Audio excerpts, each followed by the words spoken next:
Wildemount crew. We're short one guy tonight. Believe it was his wife's birthday or something, so good luck to that. As for everything else, should be a really fun game tonight, ladies and gentlemen. So, where we left off last time, Ina and Bishop had decided they were going to meet the group in Boroftkrah. They decided to go and hunt for the fey creature that stole everybody's shit. Before leaving the town they were in, however, Euralis, unfortunately, when they went down into the temple, the enemy was far too strong. Erevan died, and Ezor and Connie Fused escaped by the skin of their teeth. They then found, during a blizzard, they found a group of orcs around a fire. After some talking, they realized that they were not hostile, and they agreed to bring you back to Boroftkrah. Connie decided, if I'm correct, to literally chug an entire bottle of this very potent liquor. Did not end well for her. And you guys met, anyway, Ezor and Connie Fused met Gareth. So that is where we were going to pick up. Everybody had gone to bed. As Connie Fused and Gareth and Ezor come down to the bottom layer of the tavern, looking for some breakfast and so on.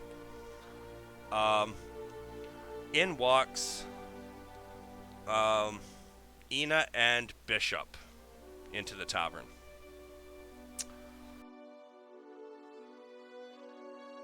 Connie is rubbing her eyes after a terrible night's sleep.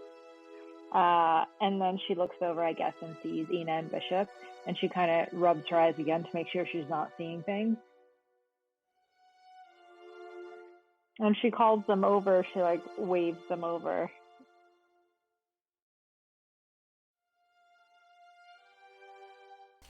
As Connie is waving the rest of their group over, down the stairs comes another human, looking rather distinguished.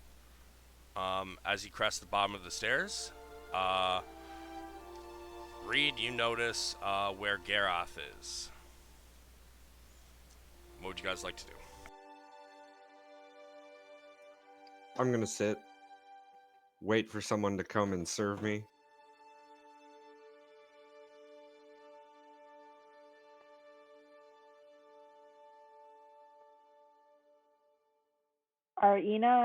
Is Ina and Bishop, are they coming over to us? Bishop's following Ina, so whatever Ina's doing.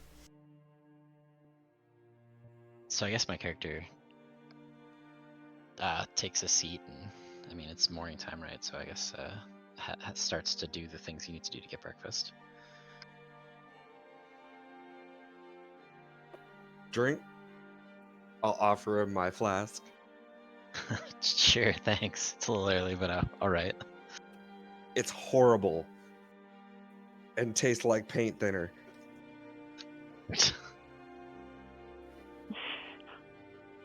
Maybe only if you're not a gnome, I say, gesturing towards Connie with a wink and a smile.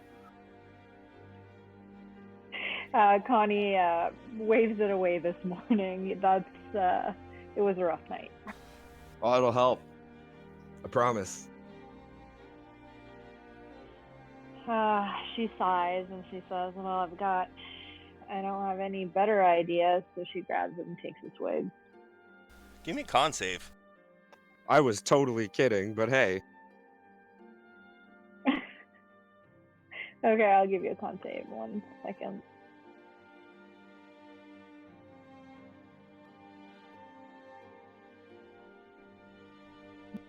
Eight. You, as soon as it touches your lips, you start gagging. You know, I'm you gonna have about 10 seconds before what is little is left in your stomach comes up. I'm gonna take Does my flask away when I see that.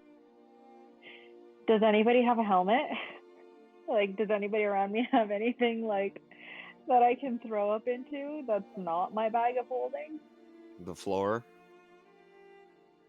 Yeah, Better no. option. No. Connie is not asking. She is like looking around. This is a question for the GM. Oh, I don't know. Is anybody wearing a helmet? I'm wearing a helmet.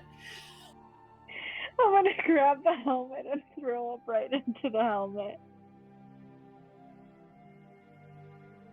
So Connie reaches up, lovely. jumps. She has to like put her hands on the helmet and kind of jump up a little bit, and she pulls it off your head immediately without her feet touching the bench.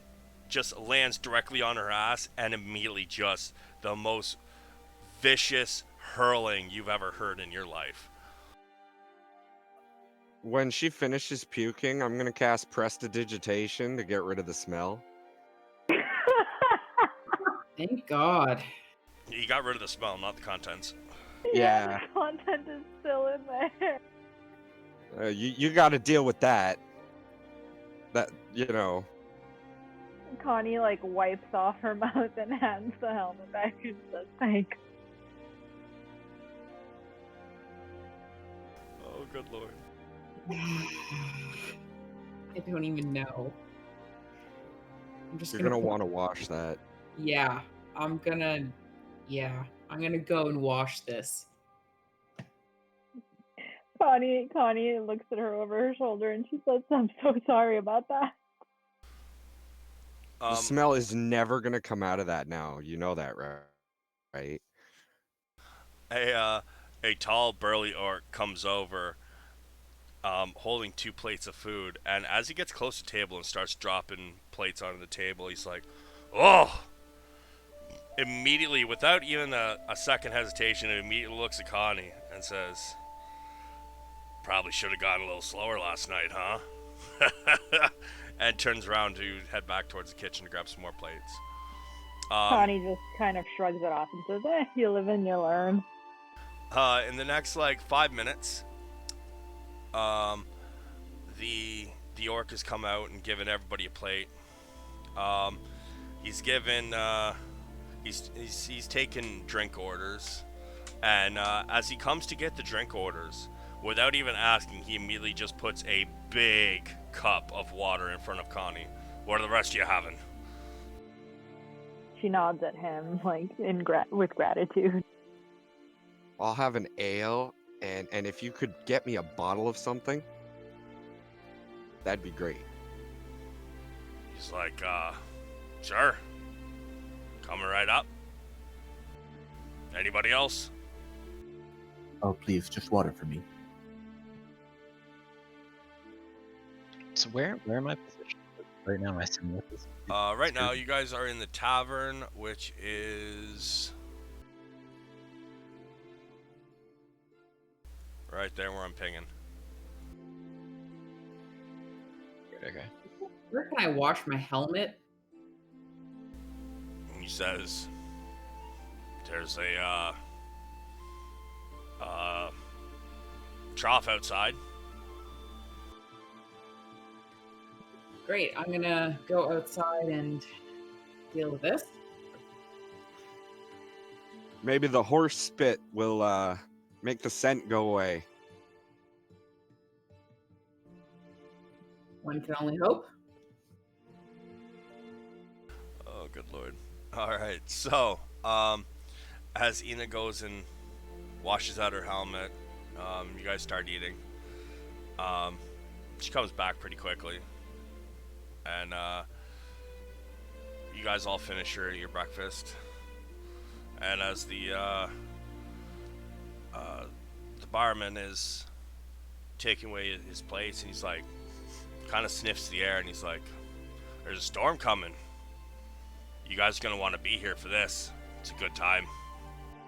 And he just turns around and walks away. Yeah, this place has been nothing but a good time. I turn to Gareth, who is the only one who has, I guess, possibly been here longer than enough that I know even slightly. Do you know what he means by the storm? I mean, I've only been here like a week, so During I think during your guys' stay here, you guys would know that um, the main god that they worship in this city is Cord, the storm god. fair. So you don't know exactly what happens, but you guys know it's got something to do with probably something religious. It it's probably something to do with the Storm Lord. You know, I chime Check. in because I overhear the conversation, and I mentioned I think.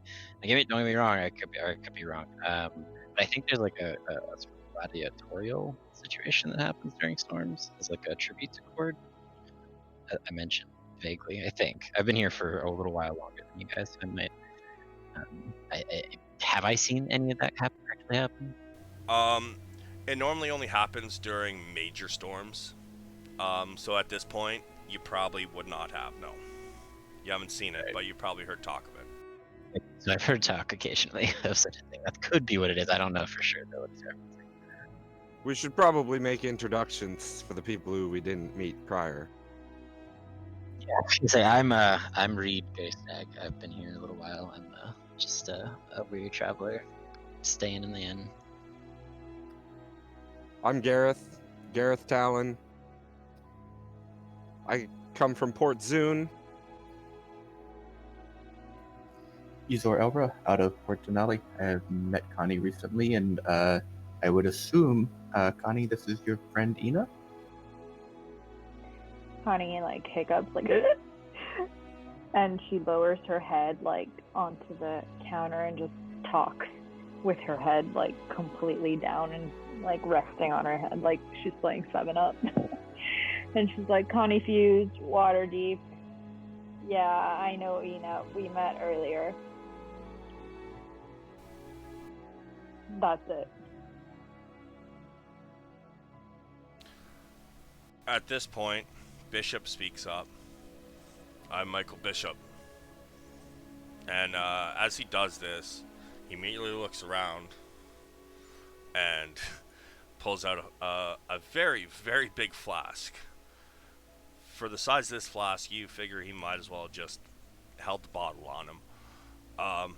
And he takes a swig and he's like, he looks around, he's like, where's Erevan?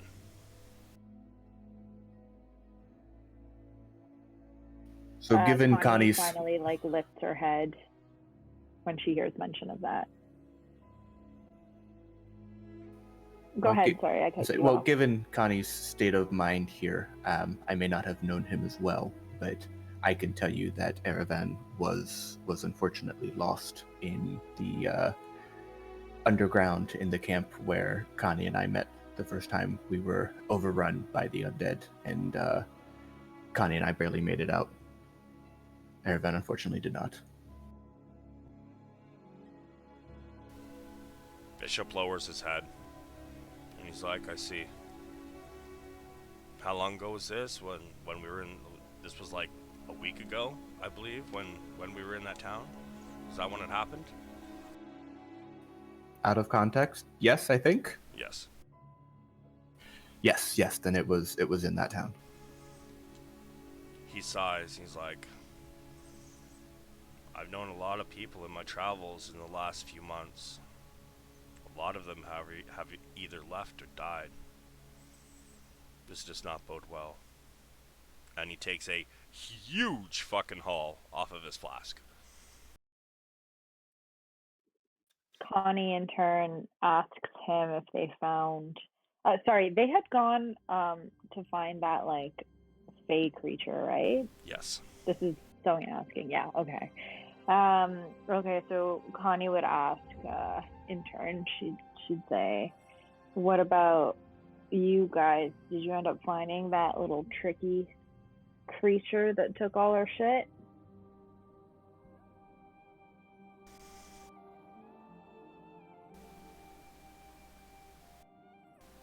Are you asking Bishop or Ina or anybody? Yeah, I think is Ina back in, or it would either go.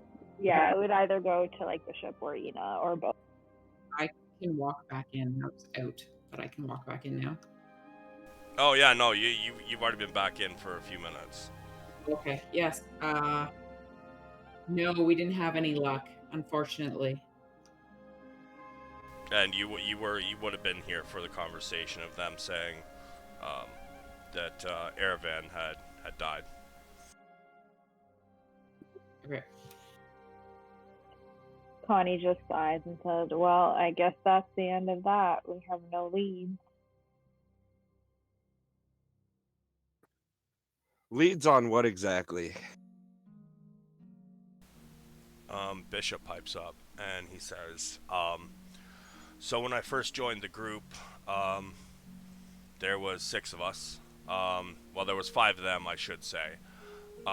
They actually found me um, in a old, what the hell's it called? An old ruins, up in Easelcross, the most northern area of our world."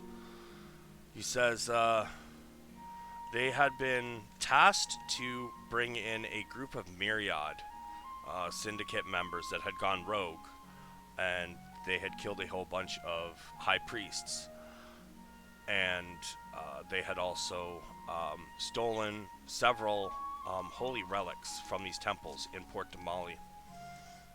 Um, but now that all of the original members who had signed the contract are gone, I don't know um, if that's even a possibility anymore.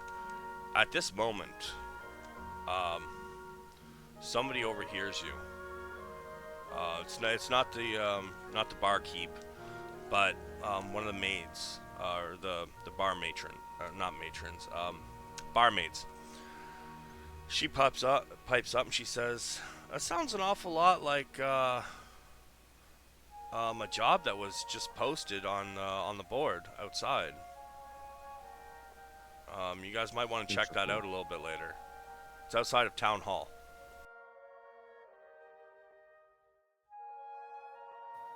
That sounds like an excellent plan. Thank you, ma'am. Says, "Not a problem," as she gives a curtsy and kind of stands there waiting, staring at you. Um, Based on customs, I'm guessing she's looking for a tip. I look around the table and say, unfortunately, I have not the correct coinage to offer. Would anybody be able to make change? I'll flip her a gold. She looks at the gold, and she looks up at Gareth. Eyes go wide, and she slips it into her blouse, and kind of like jingles it around a little bit. You can hear some other coins in there, and she's like, "For that price, you should look for me later." And she wanders off. And yes, she was a big burly female orc. Yeah, under my breath, I'm just gonna be like, probably not, but yeah.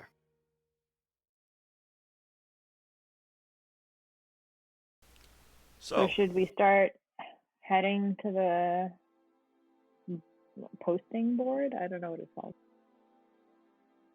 Yeah. I'll get up, take my bottle with me, and walk outside. okay. Well, I think I will address Reed as the new person here. Say, I know it is strange to see a fellow non-orc in this town. If you, seems we maybe do not have the manpower to, or at least the less manpower than we did. And I turn back to the group. Unless there are any objections, I think we would certainly welcome some help. Yeah, I'd be happy to come with you guys. I'm looking for adventure. I'm looking to kind of fill my time with something that could actually be some good. So I'm happy to join you. Works for me. But then, Kali, I will follow you. With the merrier.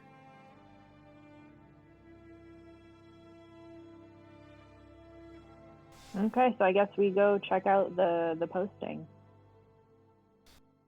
All right. So, as you guys exit the tavern, you realize,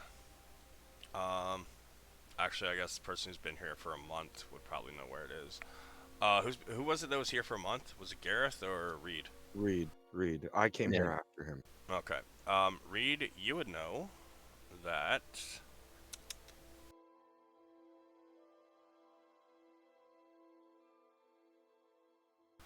it is at number 14 on this map. So I lead the party over to that spot. Where is it? Oh, it's like the other side of the town. So yeah, I was like, hey, follow me. As you guys wander up towards the town hall, although this town is mostly orc, there are some others. Kind of few and far between, but there's probably at least, I think it was 15% of other races besides orc. Yeah, something like that.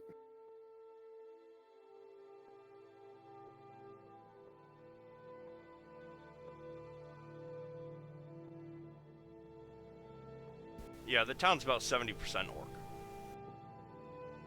So, as you guys head up outside of the town hall, you guys come across a job board. There's a couple old ratty pieces of paper on there, but there's only one that looks somewhat new. It was probably posted within the last week or two.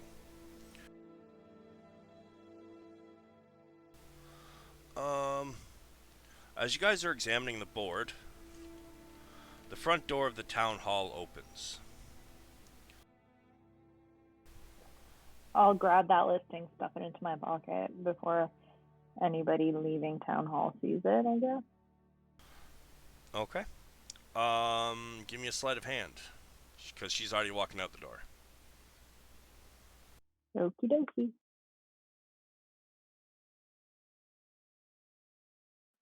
19. You succeed. As Boom. she walks out of the front door, she suddenly notices all these non-orcs, people who she hasn't really, for the most part, seen before, standing outside the town hall. This is a very tall and muscular female orc. She's heavily scarred, and if you were to describe her, she would look kind of like an orc giant. She's massive for an orc. She's got a couple scars on her face where her lips is like completely gone in a spot. You can see teeth. Her one eye is has a strange hue to it, like it might have taken some severe damage at one point. She's wearing pretty heavy armor on her chest, but her arms you can see just scarring from what looks to be maybe burns, slices, pierces. She's pretty gnarly looking. She notices you and she asks all of you, she goes, "What are you all doing here? What do you need?"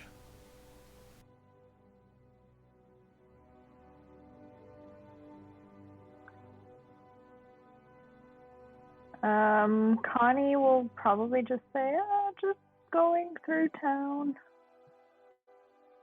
visiting the pub. It's like, I see. Don't you be causing any trouble around here, or it'll be me you have to deal with. And as she does this, her eye kind of glances over towards the board, and it's the scarred eye. Suddenly she turns towards the board and notices, she's like, "There was posting here. Did you happen to see who took it?"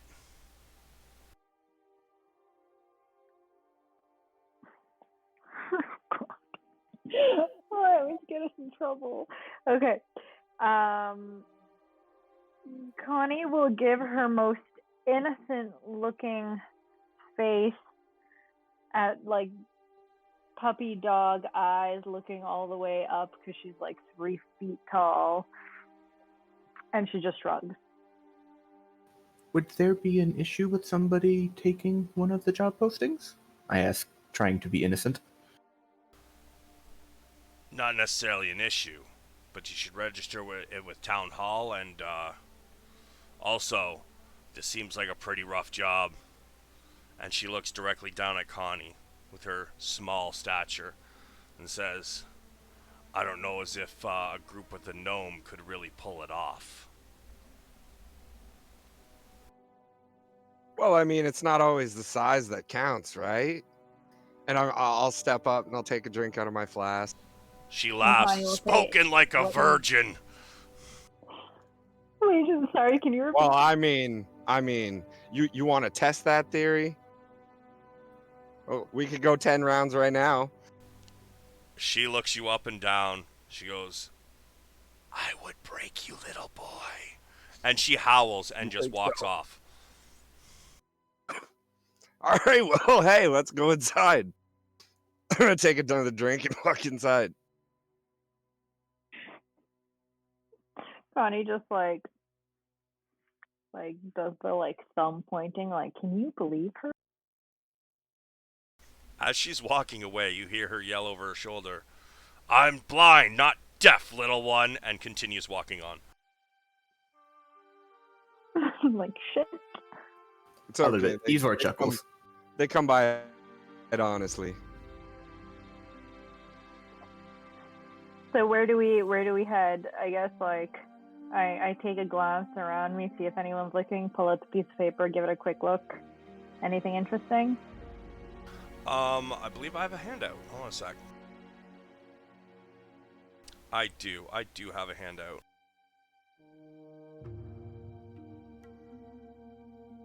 Alright, so, you should all see it in your journals. Apparently you guys have had it the whole time.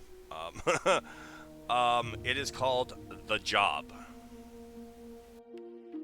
Okay, cool. Yeah, I see it. You guys would know, though, that, the paper usually doesn't have a lot of details. The office where you would register that you're taking that job would probably have a lot more details if you talk to somebody. Kind of like the town hall. Yep, inside the town hall. Mm-hmm. Okay. So the question I asked the group is sort of, do you guys know anything about this job, or is this just a random job you guys want to do?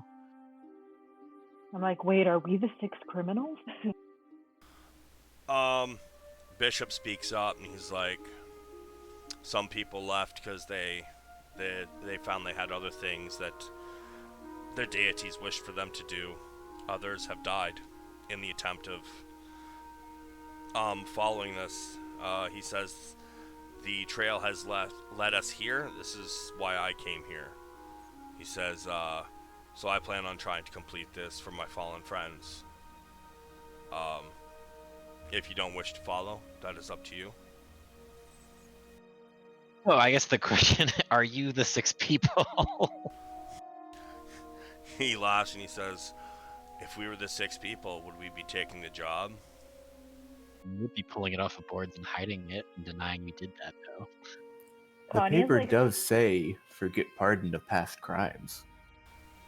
It also Yeah, says that's only true. in the Clovis Concord. That's interesting. Yeah. In other But words, you guys are not the 6 people. I'm just asking. Connie like pretends to like be suspicious and is like, haha, of course not. Kind of like pretending to be guilty and pretending to be like, yeah, pretending to be suspicious, but no, we're not the 6 people. Fine. yeah, Bishop says no. If we were, I mean, I've been on this long before I met you guys, which means that if anybody out of the 6 of us had it, I would have it.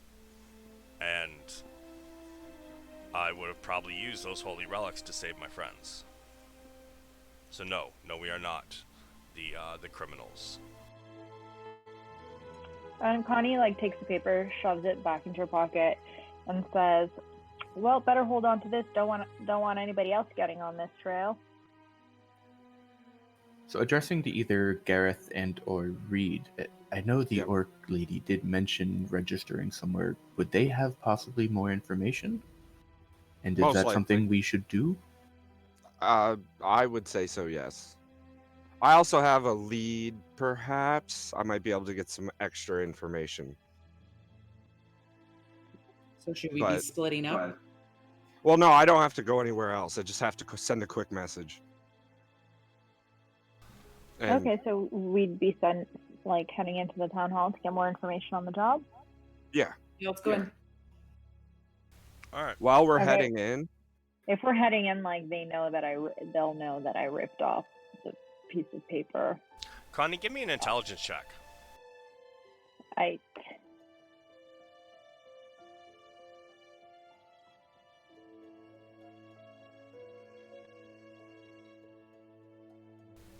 This is a Not magical 25. contract. This piece of paper is not a regular piece of paper. It is a magical contract. When you sign your name, you claim the job. You cannot claim the job without the piece of paper. Oh, interesting. Okay, so custom wise, like would I know whether or not I can just take a pen to it and write it down, or do I have to like get it notarized, like bring it into the town hall? You'd have to bring it into the town hall. Sorry, it's probably not on the handout. I might have forgot to add that, but this was not, even though it was put up by Boroftkrah, it was actually not assigned by anybody from Boroftkrah. This was a mass one that got put up in multiple towns and cities, so that anybody that wanted could claim the job. Interesting. Would I know if they like get like a notification when it gets signed, kind of, since they sent out a bunch of them? That's about all you know about it, because you weren't really an adventuring type. You were more of a high class seamstress in Waterdeep. You weren't really much of a an adventurer. So Okay. beyond what I told you, you Makes probably sense. really wouldn't know much about magical contracts and how they work. Okay, I kind of wave everybody over and tell them, "Come on, let's head in." And we head into the. I assume if everyone's following me, I'll start heading into the town hall with the piece of paper. Yeah, I'll open the door for you, Connie. Thank you. Oh no, am I so weak I can't open the door? These are some heavy ass wooden doors. You could probably open it, but it'd take you some fucking effort. Okay. I like nod at Ina.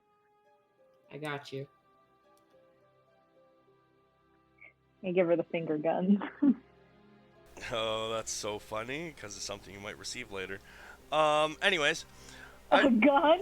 no, not a gun. But, anyways, as you guys enter, you see, this place is all wood. Some animal skins laying around.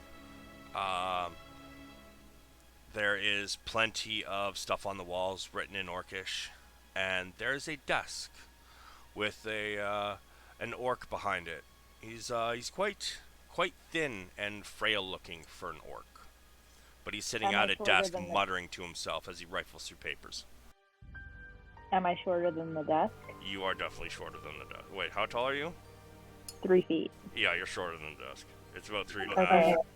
So I jump up, I take the paper, I jump up just enough to kind of like slam it onto the top of the desk. Like not hard, not aggressively, just like I take a hop and like slap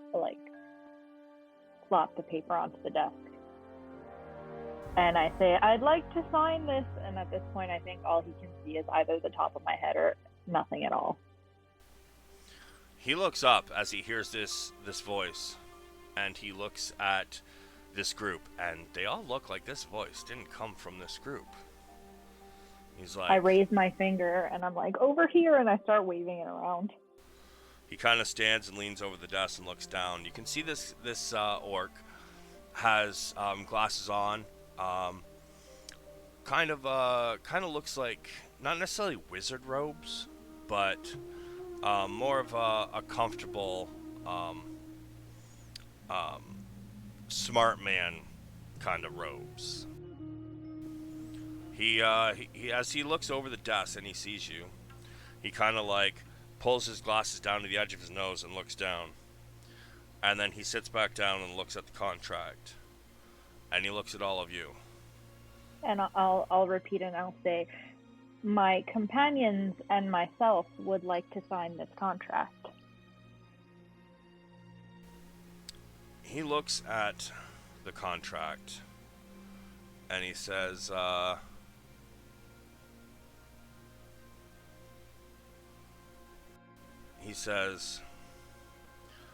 will not stop you from doing so. However, as he regards the rest of the group, I don't know if a group such as yourself might be able to complete this task. There's a storm rolling in today. Maybe it might be best if instead you take part in the celebrations, and if you succeed against some of our stronger, more interesting worshippers of Cord, maybe then you can sign it. If you wish to sign it now, I will not stop you. But before I can give my signature, I prefer to know that the people taking such a job out of our town would actually be willing to, or will actually be able to succeed. It would look bad upon my town, if you understand. Connie goes, and then turns around and kind of looks each one of the party members up and down, especially the new ones. Do they look hardy? The only one who really looks like tough is Ina. I mean, Reed's kind of looking distinguished. Betrayal. Ezor is kind of you did see what he was able to do, like pulling a sword out of thin air. But he doesn't look overly strong. Gareth, other than red hair, man, describe yourself because I don't know about you. I look like a dirty vagrant. I'm not like super fit, but I'm not unfit, you know? And then there's Bishop, and he's kind of wandering around the room, staggering a little bit, looking at the walls, hauling off his flask. He trips and falls over. Oh, fuck! Yeah, Connie's gonna stroke her chin and kind of look down and mutter to herself, "You might need to rethink this." And then she looks up at the orc behind the desk and she says, "Do you have any competitions in distinguishment?" Sorry, say that again. I mean, I think you're undercutting you us said- here a little bit. Reed looks very distinguished. That's what I asked the orc if we have any competitions about being distinguished. I mean, I'm down for a good old throwdown. If that's what this is. I am definitely down to compete against another worshiper of a god. Gotta tell you though, I like to sling spells. Kind of important. I hope that's allowed. He says, well, unfortunately, in these festivities, spells are not really allowed. It's more of a contest of athletics. And he looks over at Ina and he says, you might stand a chance. Pretty sure the rest of you will get crushed, though. And you guys hear, all of a sudden, heavy fucking rain on the roof. And you hear the thunder crack and the lightning roll. And it just gets really loud outside, and suddenly you hear cheers and hoots and hollers go up. And he's like, come back after the festivities. For now, we must get going. And he Connie's immediately gonna. gathers his shit and heads out into the rain. Does he take the contract with him? Nope, he leaves it there. Okay, I'm gonna grab it, pocket it. Hey, Savage, did you get my whisper? Yes. Sick. What are you using to send that message, by the way? Sending. Does it have a limit of words or anything like that? 25. Okay. And there's less than 25 there, so. But he's probably going to have to do some digging around and, you know, talking to people first, so I'm expecting a little bit of a delay, you Yeah, know? for sure. That's just what I was making yeah. sure, because I got to look up my notes. Yeah. But he's going to probably go do his investigator shit, so. How about we go join the festivities? I could always use a drink. I must admit I do not know you very well, but I do think it would be very entertaining to see somebody I know participate. They just don't want spell slingers in there because they know we'll kick their ass. Hey, what's the, how long does polymorph last? Am I allowed to do that? Yeah. Dragon. Polymorph is concentration, I think, of only a minute, isn't it? It says up to an hour in the notes. I don't know how okay they are with me becoming some kind of beast. Don't you have disguise self? You know? Yeah, but that doesn't make you beefy. Wait, what do you need disguise self for? I just look beefy and then they'd hit me and I'd die. Yeah, basically. That is a great plan. So you guys heading outside then? Yeah. Yep, I'm heading Yeah. outside. As you guys head outside, you watch as all the orcs in the area, some of the other races as well, which are half orcs and some other races, they all are heading towards the outer gate walls. Wow, my spelling was horrible on that. Holy shit. And grammar. But yeah, towards one on the map. Many of them are hooting and hollering. Some are walking calmly. Others are running. And I want everybody to give me a perception check, please.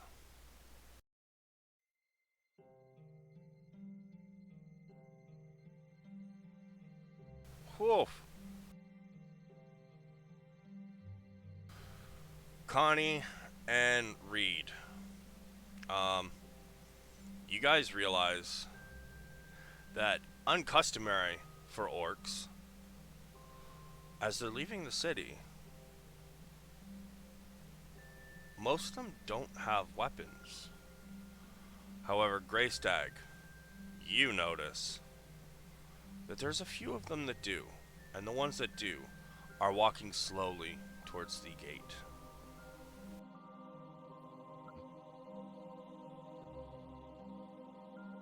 I inform my party of that observation. It's indeed weird that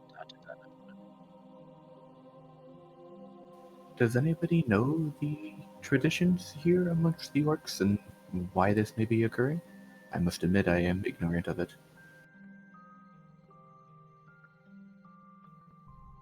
Let's say I have. Reed, you would have heard during your time there that during massive storms, what the orcs will often do is they will go outside the city and they will host a festival of games. Now, these games are often contests of strength, teamwork, that kind of thing. But it is in honor of Cord the Stormlord. This is how they worship him. They don't do, services and sermons. They go outside during the worst of the storms. They brave the storm as they play games. Fight Club.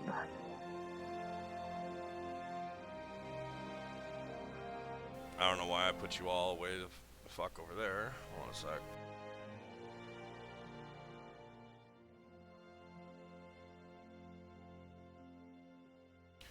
Bishop says, as he watches this all start, he's like, this is uncomfortable. I don't like being wet when I'm drunk. And he turns around and goes back inside. Wuss. Sucker. It'll help get rid of the smell. This looks like fun. Alright, can everybody move your tokens? You guys able to do that? Oh, Aravan's dead. I don't know why he's there. Yeah, I can move my token. Alright, perfect. Can you guys move it up into this corner up here? Please. I need a token. So what you can do is you mouse over the words of your name, not your picture, and you click and drag, and it should bring your token out for you.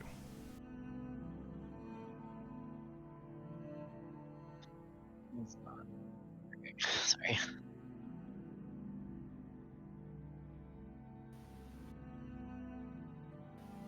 The second tab, the character, the second tab, which is the journal, should be able to drag them out from there. Yeah. Yeah.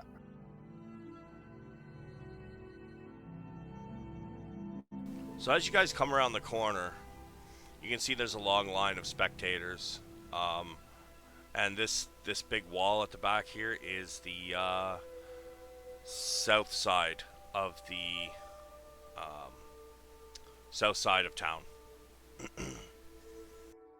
But you can see there's already fields. Fields set up for some strange game, and you see one orc on each field holding a big stone. It's probably about 15, maybe 20 pounds. You also see that there are two circles dug into the grass in the center in between the two fields.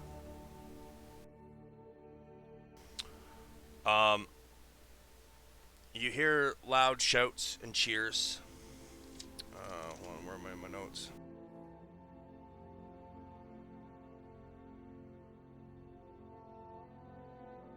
Alright, so between the wall and the forest, there's two fields, and they are marked with stones. On each field, orcs line up, and they seem to be picking teams. As a game similar to what we would know as rugby starts using this heavy stone. On each field, you see orcs gathering around the field cheering. In the center, you see two orcs step into each circle, and then they stand there waiting until two other people step into each circle as well. This is going to, it looks like maybe it's probably going to be some sort of wrestling match in the center, while two rugby style games happen on the fields. What would you guys like to do? Good thing I know how to play rugby. I don't know, mingle with the crowd, I guess. Yeah, I think Connie will be more of a spectator in this. She doesn't want to get trampled. Are there seats of any kind, or is everybody just standing? Everybody's standing around, cheering, talking, hooting and hollering. Few spots you see a flask or a bottle being passed around. I would like to go closer to the wrestling ring so that I can get a good judge of what's happening. Sure, feel free to move. Do your thing. You guys can also move wherever you'd like to be. Just not on the field unless you're planning on playing. Does the line that we're in look like it's just spectators, or are they waiting in line for something? Oh, they're just spectating. Okay.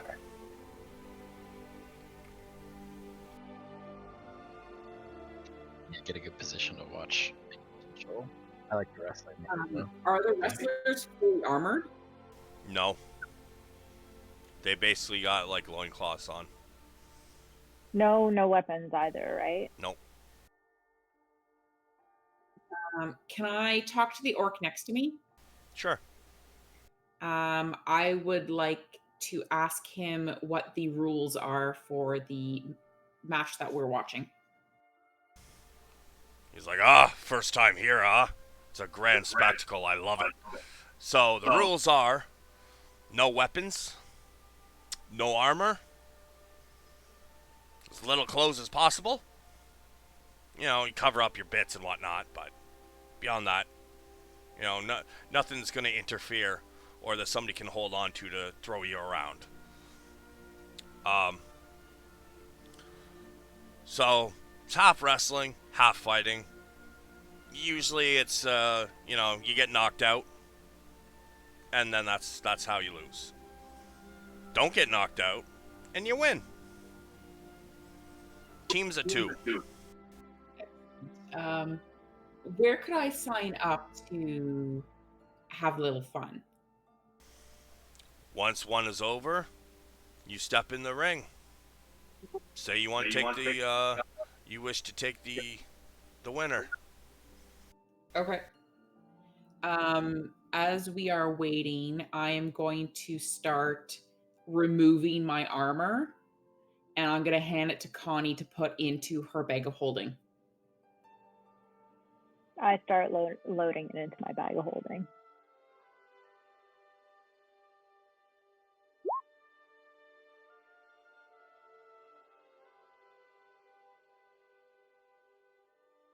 Can I put her bag of holding into my bag of holding? Give me an intelligence check. You better roll real good on this. Not for stealing purposes, just because that's one of the things she's wearing. Yeah, no, give me that Send intelligence it. check. You don't know 9. what'll happen. Actually, you know what? I'm gonna give you advantage on that because you're an artificer. You can create bags of holding. Oh, true. Okay. Then So 17. you are going to know that putting one extra dimensional space into another extra dimensional space means you're gonna get sucked into the astral plane like a black fucking hole. Oh, I don't know. I just strap her bag of holding onto my belt. Not doing that shit right now, but definitely good to know. Yeah. Is it just me, or does the whole party get sucked in? Do I create a black hole? It creates a black hole and it stays open for a couple seconds, and people have to make basically some really high DC strength checks not to get sucked in within a certain radius. I'd have to look up exactly what it is, but yeah. It's a 10-foot radius. Yeah. Yeah. So it's not So fun. with where you guys are, it would have basically taken the entire party. Wow. Except maybe Yeah. Reed. Yeah. Okay, so I'm completely disarmed. I took off all my armor. I'm just basically in linen, I guess skimpy linen clothing, since he said the least amount of clothes possible. And I'm gonna take my hammer and I'm gonna hand it to Connie. I try to grab it and it falls to the ground immediately. I'm not strong enough for that shit. If you lose this, it'll be your head, little one. Connie just puts the bag of holding over it, grabs it and covers it in the bag of holding, and then I guess it becomes super light. Alright, so as you guys are watching this wrestling match, actually Gareth, I want you to give me a perception check, please.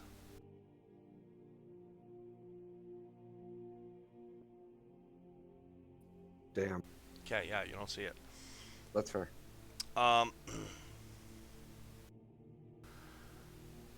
So, as the wrestling and fighting match in front of you carries on,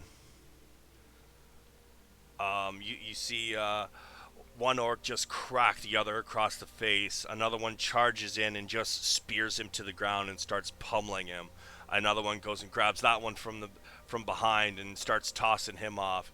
This carries on for about 10 minutes until the orc, two of the orcs, actually sorry, three of the orcs are unconscious.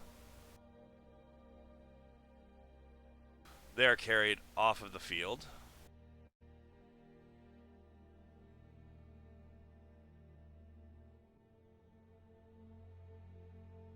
And taken back towards the town. Okay. I'm going to step into the ring. Okay. As you step into the ring, the winner steps across so that you guys are like completely across from each other. And then you see that big orc female that had left the town hall come walking in, nothing but a loincloth, breasts just kind of flapping in the storm. She walks in and she stands next to the other orc, and she grabs him by the shoulder and she whispers something in his ear. His face goes white, which for an orc is fucking difficult, and he just pieces out, heads to the sidelines. Oh shit. Hold on. This is. I was thinking you guys were gonna go after the rugby, so now I gotta find a quick stop block. Just give me 1 second.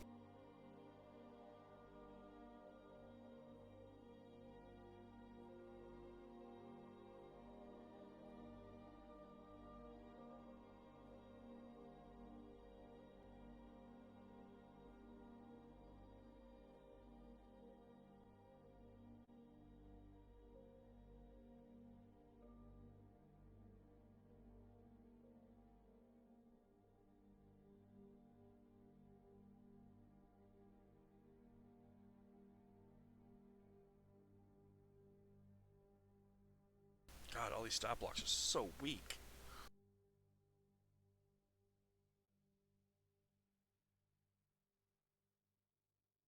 Yeah, it seems a little bit better. I can deal with that.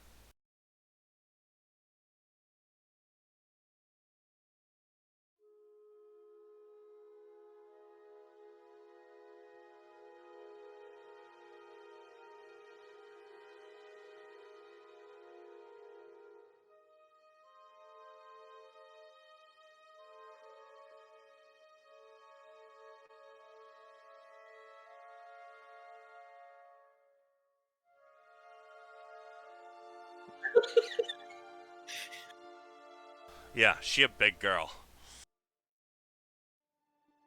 Alright, now I gotta modify some of this, though.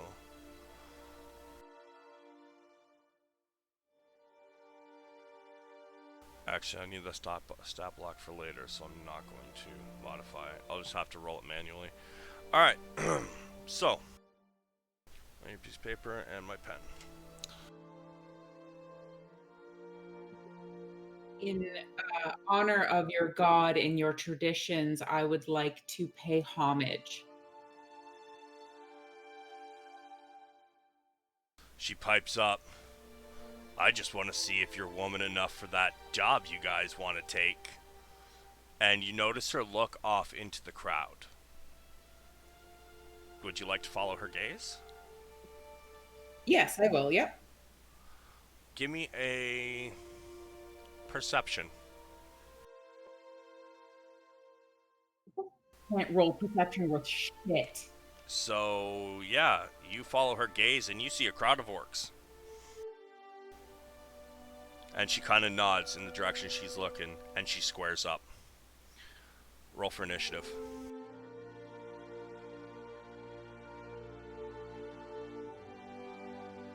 Alright, she goes first. So as you guys charge at each other, she closes the distance first.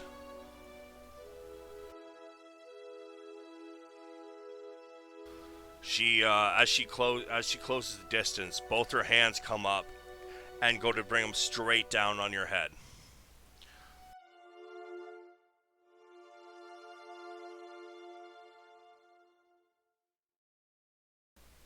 That will not hit, because even without armor, you have a DC of at least 10, I believe, right?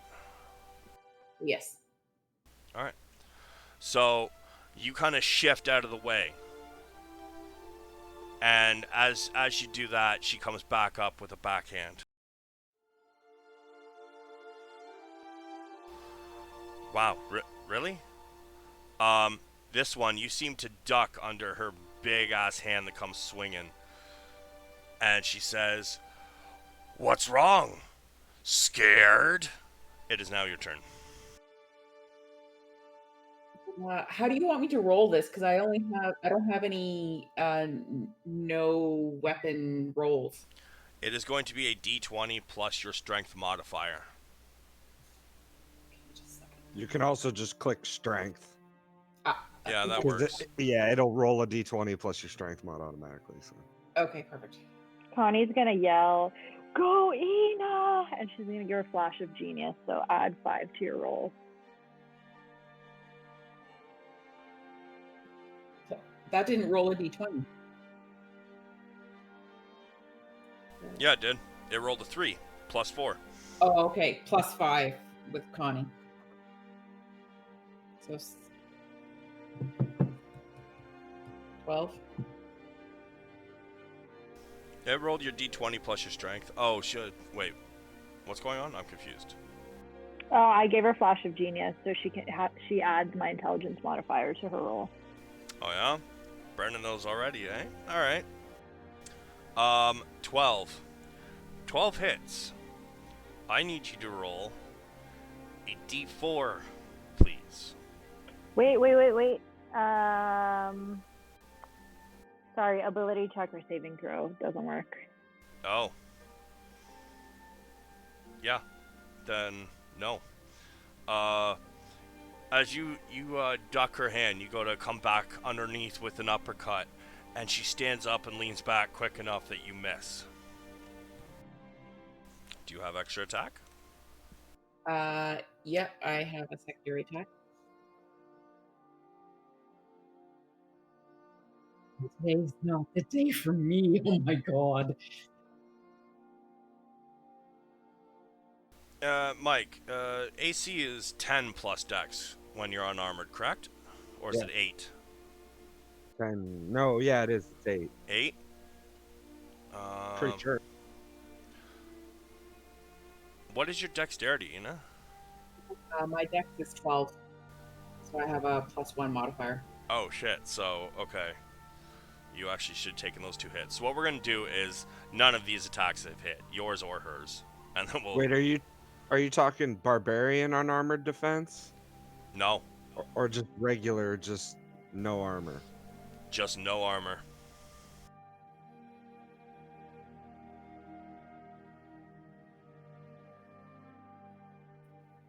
Continue, I'm just checking to make sure. I'm pretty Okay. sure it's 10 plus. Yeah, 10 plus his or her dex mod. Okay. So yeah, So yeah, none of I these... just wanted to make sure. Alright, so, as she leans back and she comes back towards you, you go to give her a punch right in the stomach. She sidesteps and pushes your arm away. The crowd is cheering because they haven't seen somebody be able to dodge her strikes to begin with. People are shocked. Can I make a persuasion check to try and get the crowd chanting Ina's name?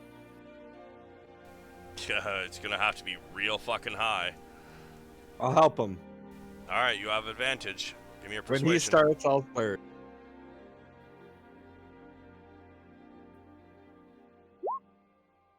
Yeah. Fuck me. A few people around you start like... Good enough. Ina. It is now her turn again.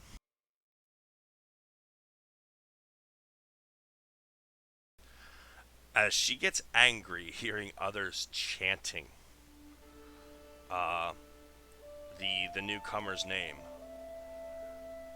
she goes to just do a straight, hard punch, just trying to punch straight through your head.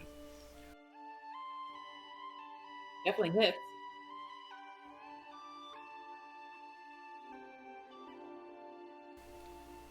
She flattens your nose to your face, and you kind of stumble back a foot or two. She then, as you're wiping the blood and you open your eyes from that nasty punch, you see her go to come in with another one, aimed straight for your midsection.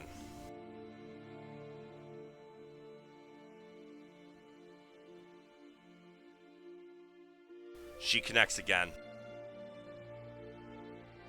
Take another 6 damage. Okay. As you have taken these hits, she suddenly turns around with her arms in the air, says, "Whose name?" The orcs that were chanting Ina goes silent. She says, "That's right." And she turns back to you just in time for you to...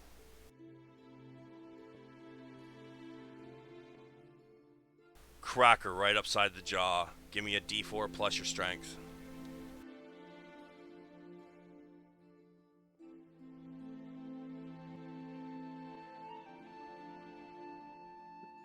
7 damage.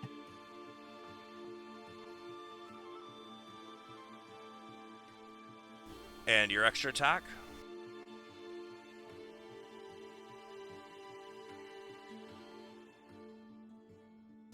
Oh, damn. Give me your damage roll. 6. You crack her across the jaw, and then you, as her body turns, you go and you use your foot to kick her fucking knee to the side in the opposite way her body's going. And you see it kind of, you don't hear like a sickening crack or anything like that, but you see it turn out a bit, and she kind of like slides in the mud. She says, "Not bad. Too bad it's my turn." I boo.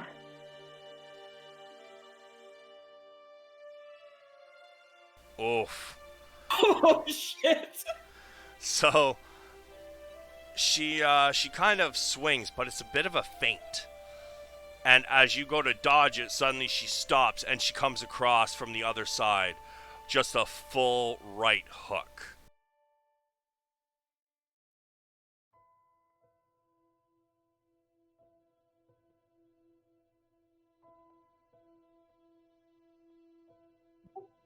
Uh, 9 question?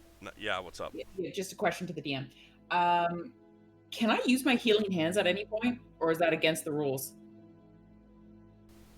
I mean, that's from your Asmar not being a paladin, correct? Well, I have both Paladin and Asmar healing hands. I would say you'd be allowed to use your Asmar, probably not your paladin. It's Okay. divine magic, but it's still magic, where something that comes with being what you are would be allowed. Okay, and then one more question. Mm-hmm. Can I take a blessing of Helm if I wanted to? Put it up in chat. I'm pretty sure it specifies weapon attack. If not, I kind of fucked that up, so I might allow it. Let me see it. That's not the right thing. Yeah.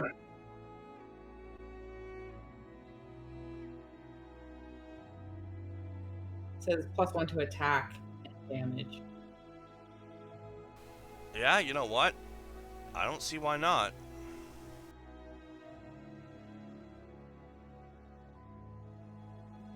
Okay, I don't want it right now, but it's noted for future.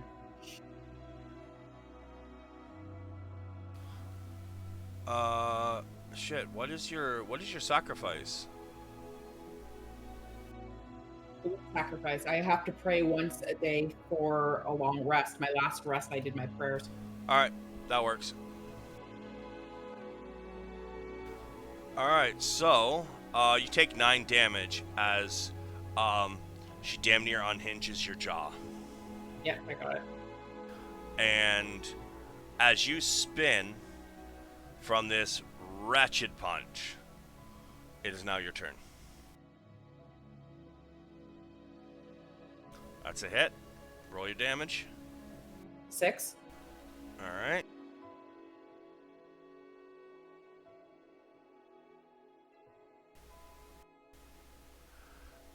So, as you spin, you let yourself do a full 360, and you use your left hand as you spin to come back around, and you hit her in the side of the head. And as you do that, you continue the spin, and you go to kick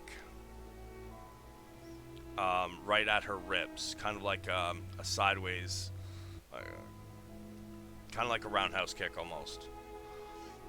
And as you do this, she catches your foot.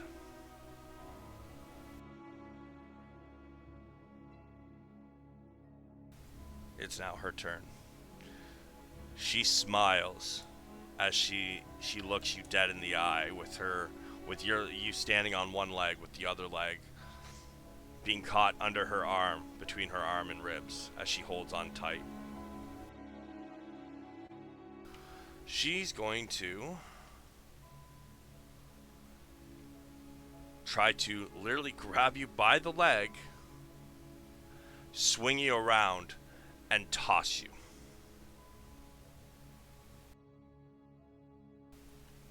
So that is going to be, I'm gonna make her do an athletics, make sure she can do it. She has proficiency in athletics, so whatever she rolls, she gets another 3 to it. Yeah, 21, that worked. She spins you in a circle and lets go, and you go flying Whee! into that group of orcs, and you land on top of them. You are going to take 1d6 damage.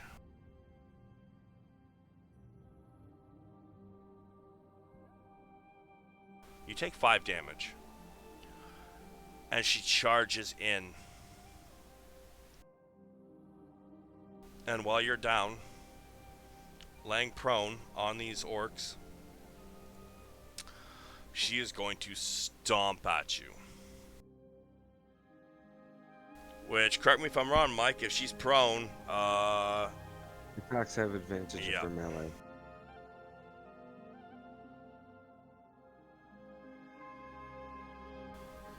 she hits you.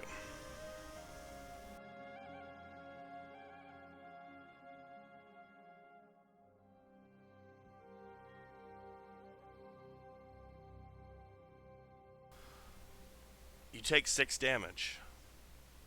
However, before you can make your attack, I gotta do something here.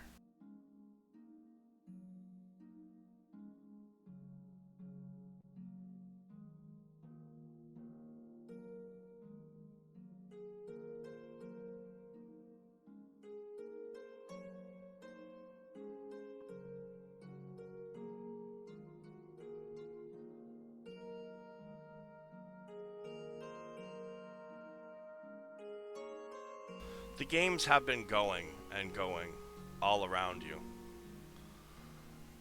And all of a sudden,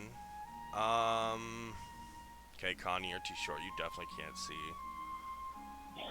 Gareth, Every time. I would like you, because you're the only one probably in line of sight of this, to give me a perception check, please.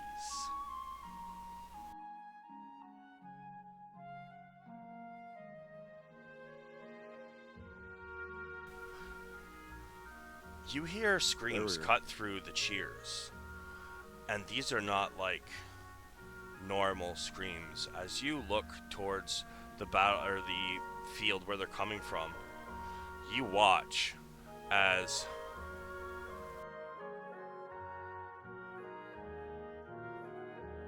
this orc right here. He scores, and he's in the middle of cheering. And you notice that suddenly his arms drop to his sides. And with his roars of cheering, they are suddenly cut short. And you see protruding from his mouth an arrowhead, and he hits the ground to his knees and then falls face forward. So we're going to pause here for a minute. Okay.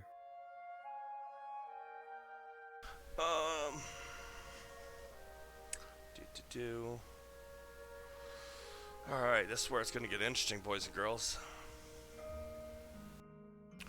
Ina, Yes, sir. as you are about to make your attack, you notice that the female orc, who had taken a few good blows but was probably doing a little bit more damage to you, suddenly stops, turns, and she cries out, shit, what is the name of them?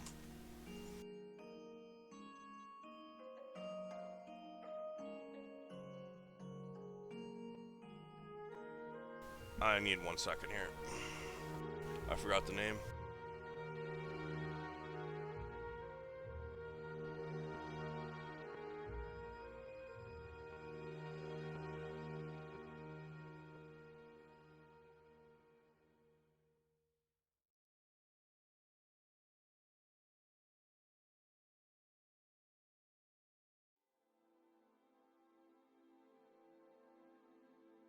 Don't know how I forgot that. That should have been easy to remember.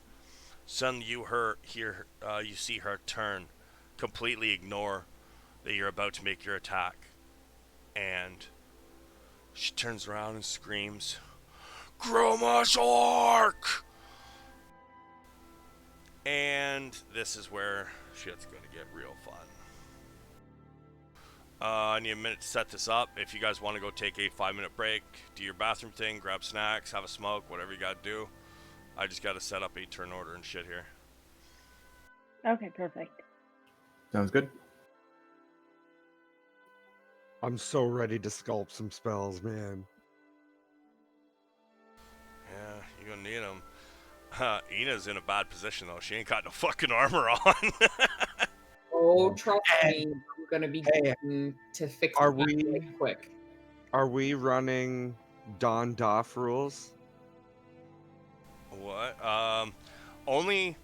No, I don't really do that in the middle of the night, kind of thing. But in something where they specifically say I took my armor off, yeah, it takes some time. Okay, so what, you wear heavy armor? Yeah, I do. That's rough, because it takes like 10 minutes to get heavy armor back on. Yep. She can grab her hammer though. She Well, sure yeah, can. you can get your weapon and like whatever. I'm just saying, like if we're running those rules, that's rough. Yeah. Yeah. Well, I only do that when somebody specifically says I take my armor off. I know that technically in the night you're supposed to not be. You can't really have a long rest with your armor on. I ignore that rule. I just assume you guys are gonna sleep in your fucking armor. I always sleep in my armor. Yeah. But when somebody specifically says, yeah, I'm going to join this fight, and the rules are take your armor off, so I'm taking my armor off, then yeah, I do go by that rule, unfortunately. I'm not going to lie, though, I expected you guys to try to join the rugby game kind of thing, but it's alright, I'll still able to make this work. However...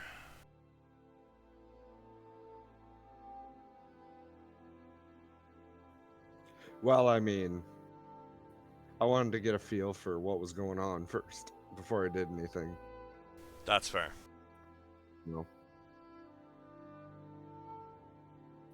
know, I'm average. I don't have like I'm a 10, you know. So I'm not like athletic, but I'm not like, you know, I'm just like normal.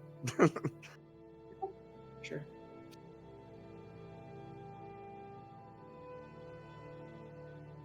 Really smart though. So that's cool. Same. Nobody has any magical armor, do they? I have Like, what do you arcane armor. Are Yeah. you? Is that caster only though? No, you could cast it on other people, I think. I Man. think I can. I'm pretty sure I'm the only one that can wear it.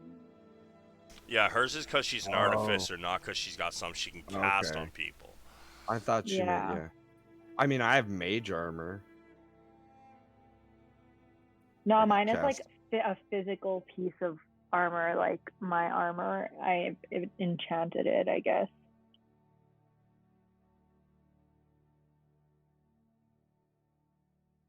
Basically, I think I can infuse any piece of armor that I'm wearing.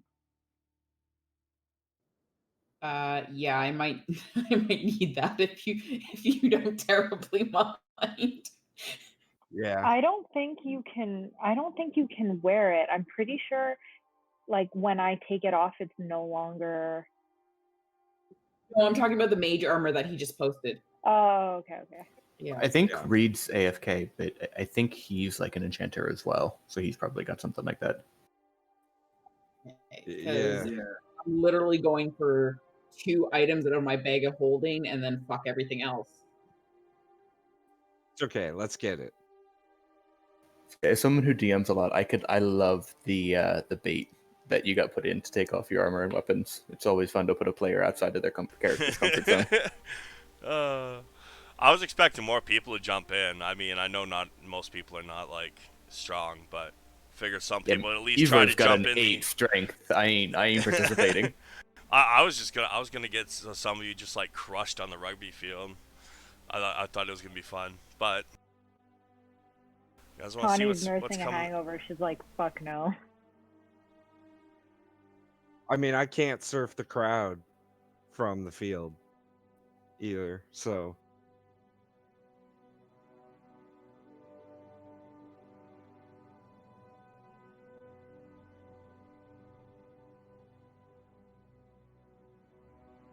Holy fuck! There's a lot of stop blocks I need to pull out now.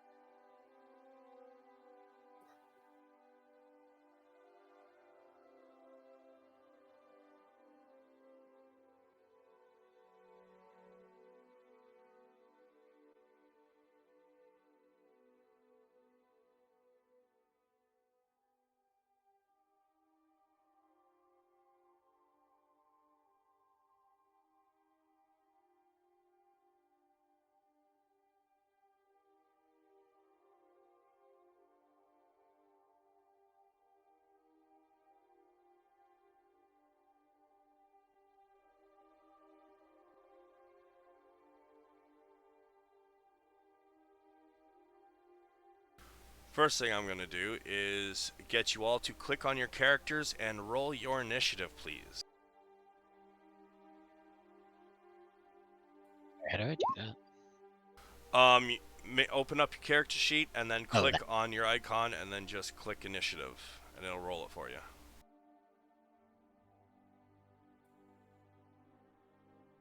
Roll20 gave me an error. You wanted to send the result of this roll to the turn tracker, but no valid token was selected. Should I re-add my token? All that means is you didn't click on your token first.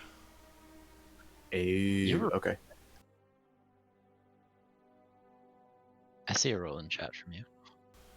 Yeah, it didn't send it to the actual, like if you click on your token, I don't have to manually go in and hit add turn. So if you click on your token, then hit roll initiative, it'll send it directly to the turn tracker with your character. Do you want me to just try it again, or do you want to manually I add will me just manually add that in. That's Ezor, right? in? Yeah, and say the roll's pretty run of the mill, so I didn't know which way you wanted to go.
Um, who's Izor?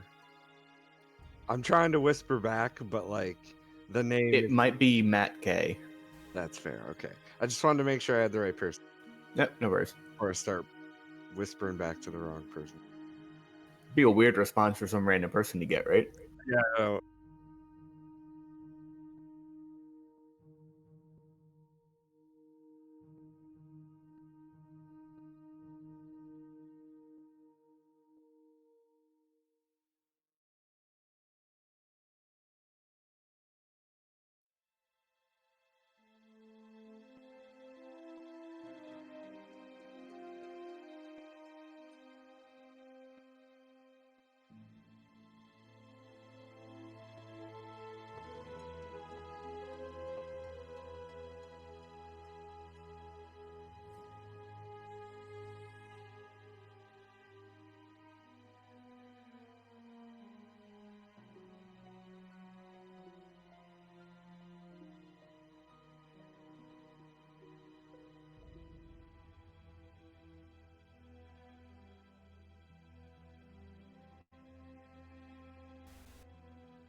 And of course, I fucking closed my goddamn window.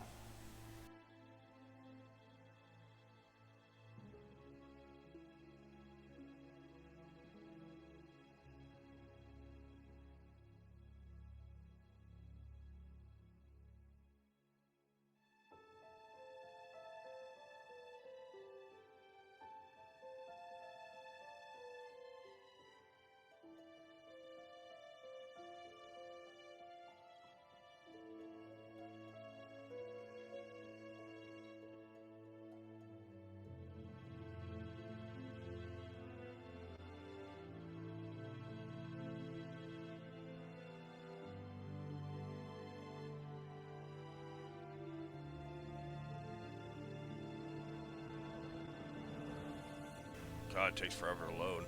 Alright. I don't know what they did in this last update, man, but it takes me like 10 minutes to load Roll20 anymore. And it closed all my stop locks. Son of a... Yeah.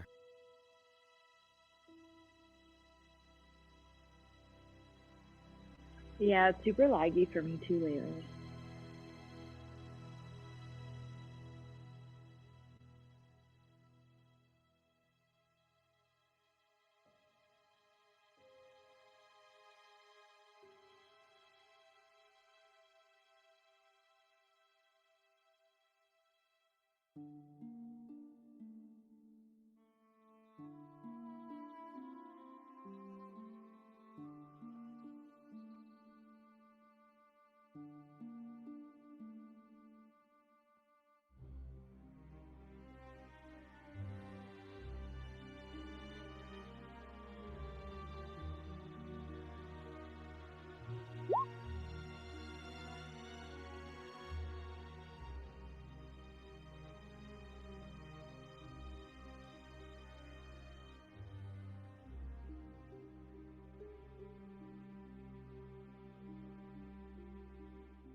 Alright, ladies and gentlemen.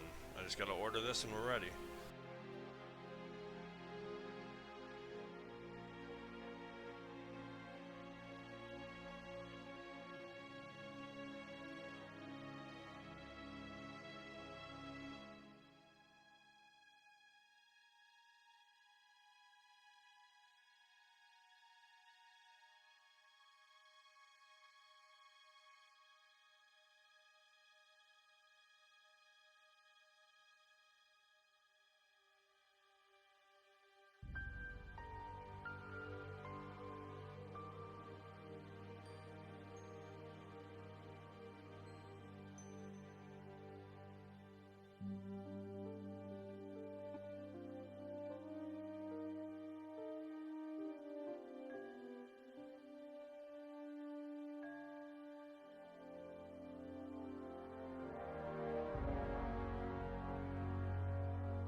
Oh, for fuck's sakes.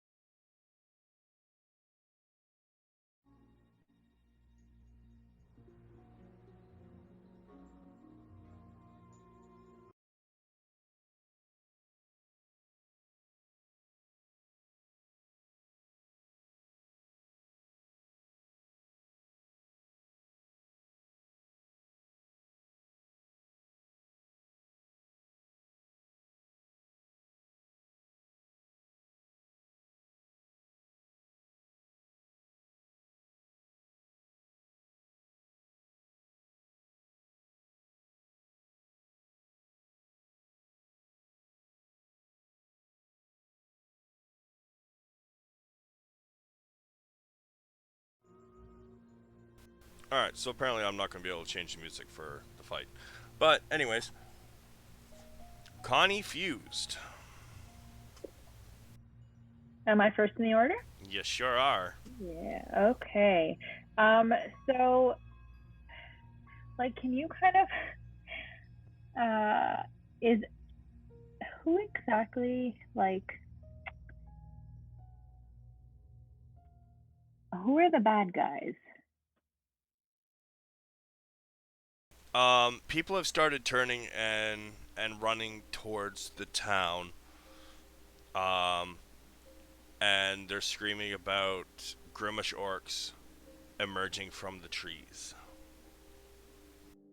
Okay. Do I know, sorry, Grimish? Grumsh. It is an orc god, the Ruiner. Okay.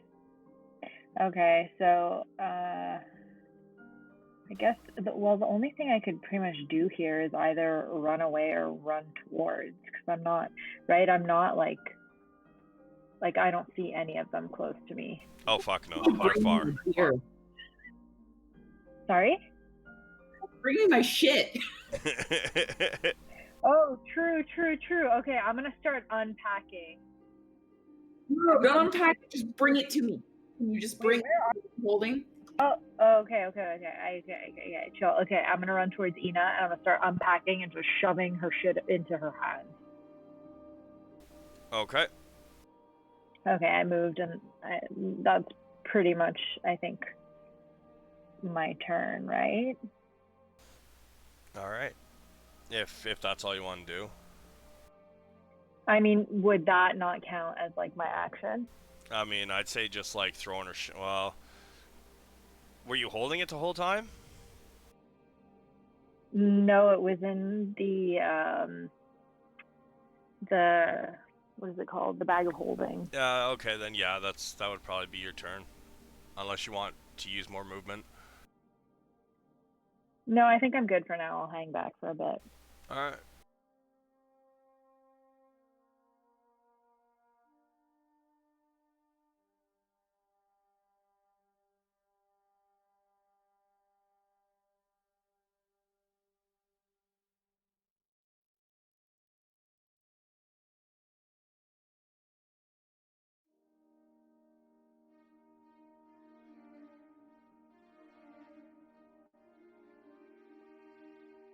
You start hearing things or shouts of pain and agony.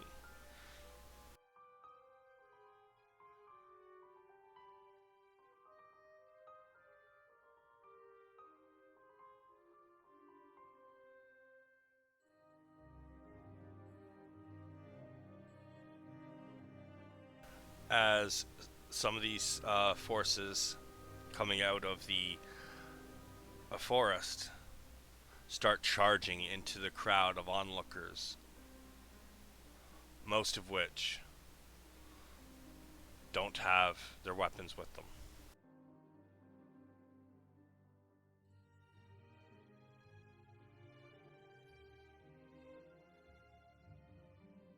The ones that are charging are armed, right?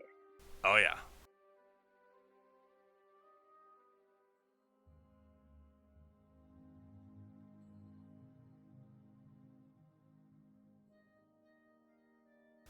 You see a radiant glow down there as suddenly you hear plenty of screams and they suddenly get cut off.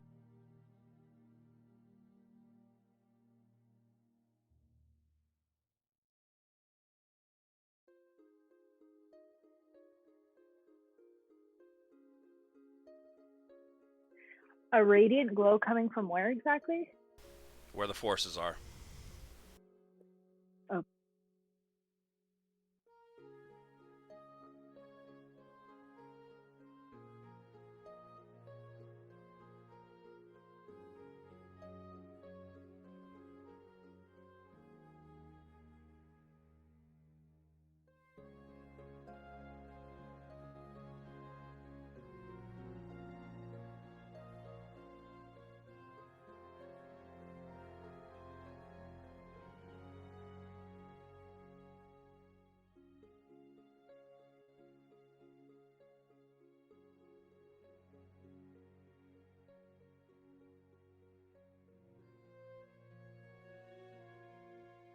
You hear screams as orc after orc trying to rush back to town gets cut down by the charging forces.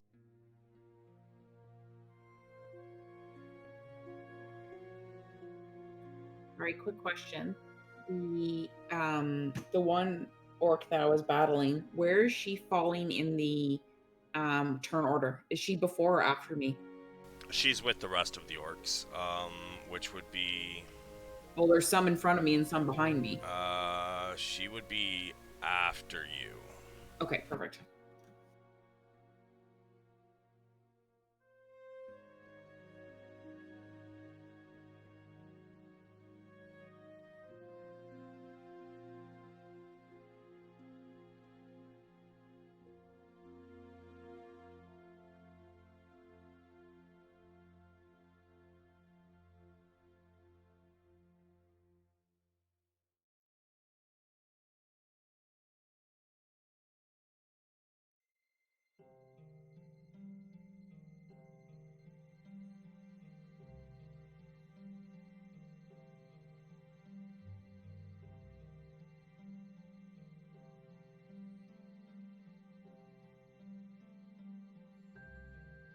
Now you begin to hear some chanting and weapons bashing on shields as they. And then suddenly heavy footfalls in the mud. Even from the distance you're at, it seems loud.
Ina, your turn. You have listened as all of these cries of pain and agony are screamed across the battlefield. Okay. I am going to grab my warhammer out of my bag of holding, and I'm going to grab my savior's cape and put it on, and then I'm going to grab my silver great axe, and I'm going to hold it out to the orc I was fighting, and I will say, I will serve and I will be of service. And I guess that's my action. Sorry, what the speech was your action? No, I grabbing the stuff out of my bag of holding and putting my cape on. Okay, yeah, that's fair. Yeah, I would say that took your action, your bonus action to do that. Oh, It was technically, her stuff was already out because I took my action to take it out of the bag of holding and like. It would take an action to Hand it put to the cape her. on, and it would To take put a it bonus on. action to actually like pick up her shit. Technically, she should only be able to pick up one item with a bonus action.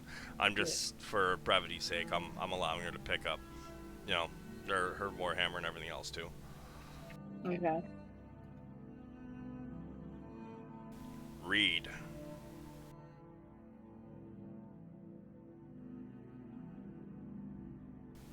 Read. Oh, sorry. Yeah. So I'd like to move over to Ina and cast Mage Shield. Okay. Mage armor? Or Mage Armor, yeah. Sorry. Alright. No worries. Because I know you're not wearing any armor, and it's normally something that you do, so you should have some armor and go in there. Thank you kindly. I guess I gotta move my character. There. So do you need to know the stats for Mage Armor? It is plus 13. 13 plus my dexterity modifier. Yep, and if you put on armor, it goes away. Yeah, no, that's fine. I'm not going to be putting on armor. I just have my cloak on. Perfect. Thank you. It's up on my stuff, so that's my turn. Alright. Orc of the... Let's see.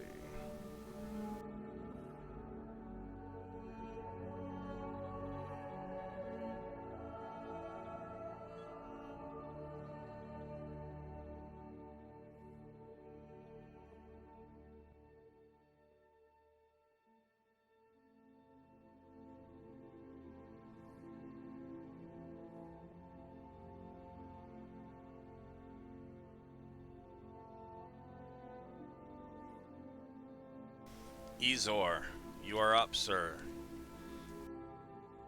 There's chaos all around you.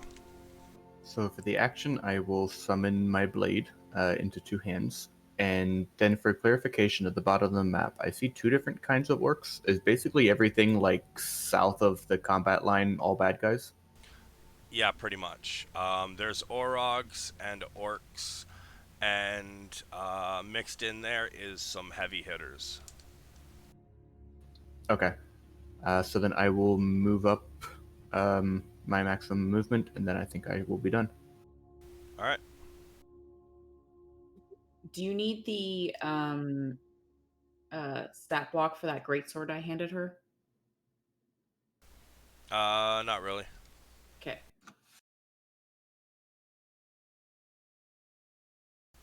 Alright.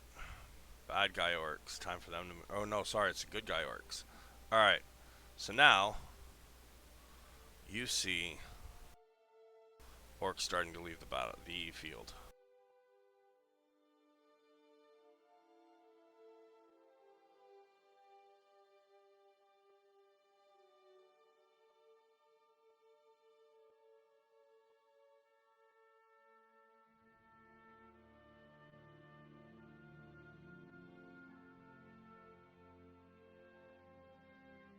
Ezor, as you move up, you see a whole bunch of orcs fleeing off the far field, running towards you. Are they armed, or do they all look unarmed? They look unarmed. Okay.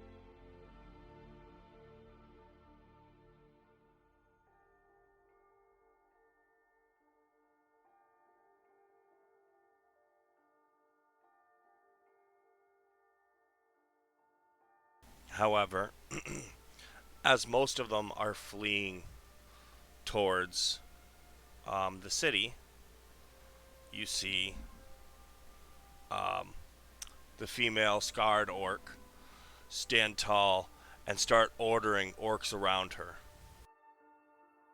And all of the orcs that are around you guys start moving towards the battle to try to slow the others down, or slow the oncoming orcs down.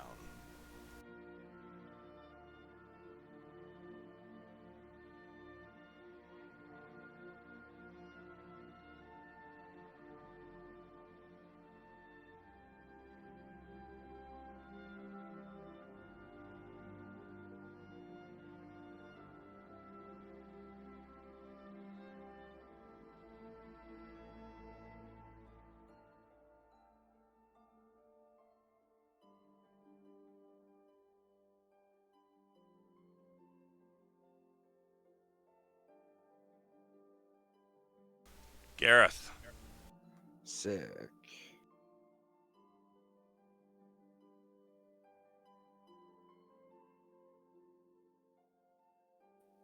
I'm gonna come up here.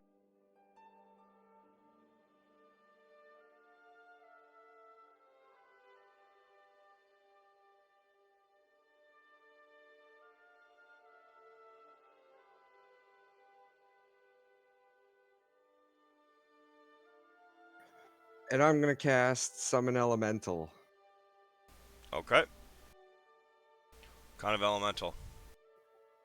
I'm going to summon an Earth Elemental.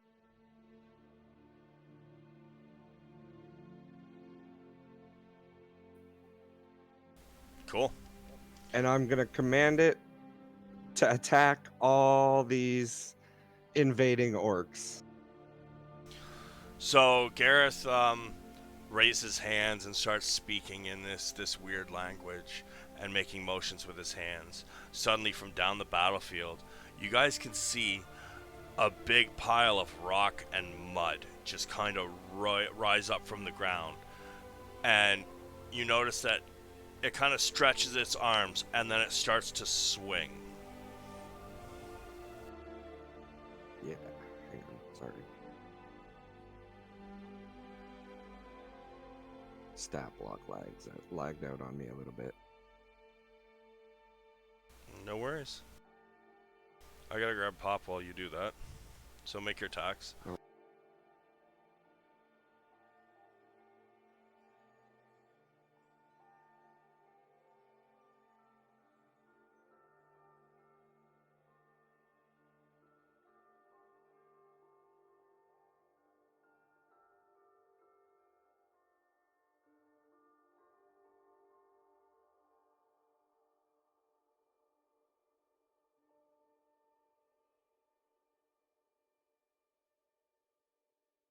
Alright, so And I'm gonna finish my turn by taking a drink out of my flask. okay.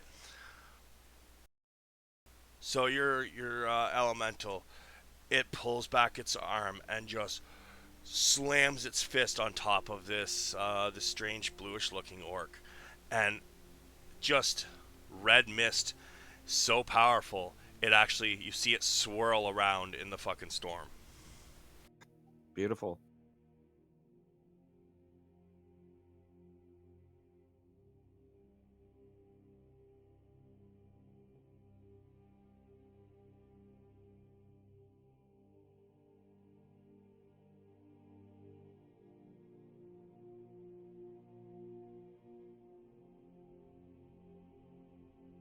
It is going to attack your elemental. Send it.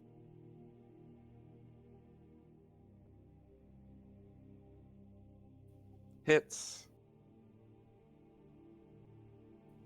5 damage.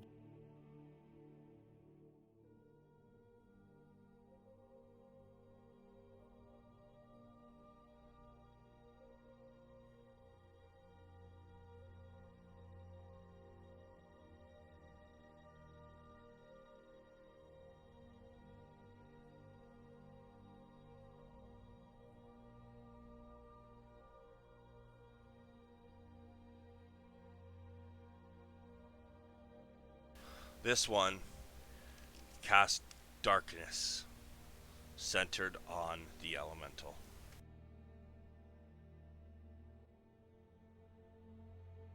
But it's centered Okay. around its head, so I believe darkness is what, 20-foot radius? How tall is your elemental? I don't remember. It is a large creature. So that's like, It doesn't say how tall it is. It just says it's a large creature. I'm pretty sure that means it's like 15 feet. Yeah. Also, just so you're aware, it has tremor sense. So Yeah, the orc there's doesn't that. know that. No, I know. I'm just saying, just so you know.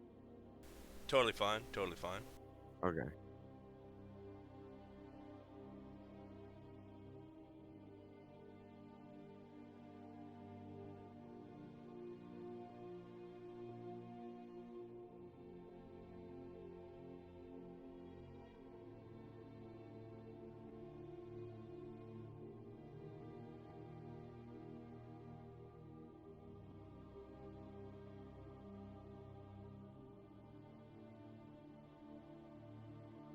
This one runs up, attacks the elemental.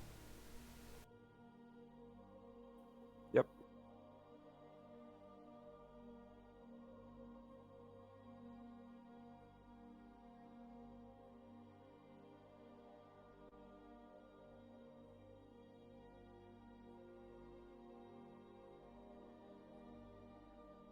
Okay, so next, the big group of orcs start to charge up.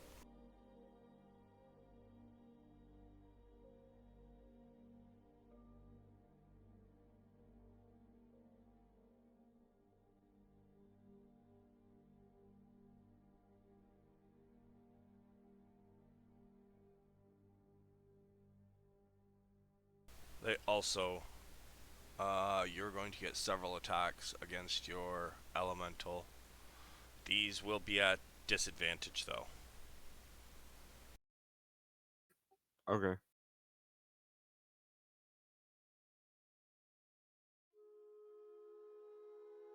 So 5 attacks, take the lowest number out of all those.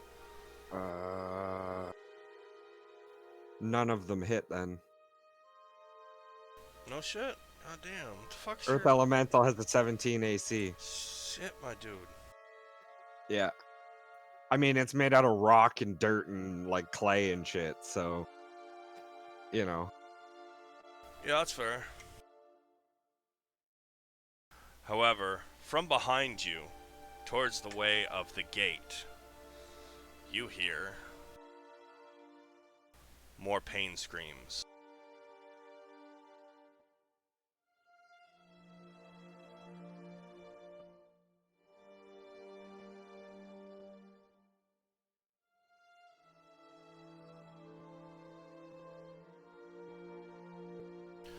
Who noticed that there were some orcs that were carrying weapons? I did. think it was me. Oh, it was you? Yeah, I think it was Connie and Izor or Reed. I know one of them was Connie. Yeah, one of them was me.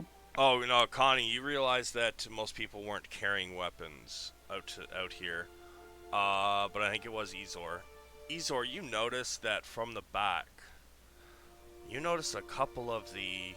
Actually, can you give me a perception check, please, Izor, before I start spouting off? Yeah, you know what? All you hear is some screaming from behind you.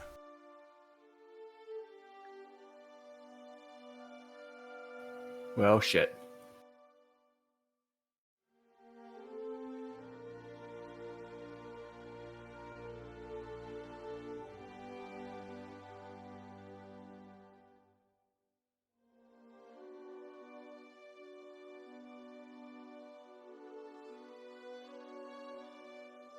This one goes at the elemental, but it is not at disadvantage.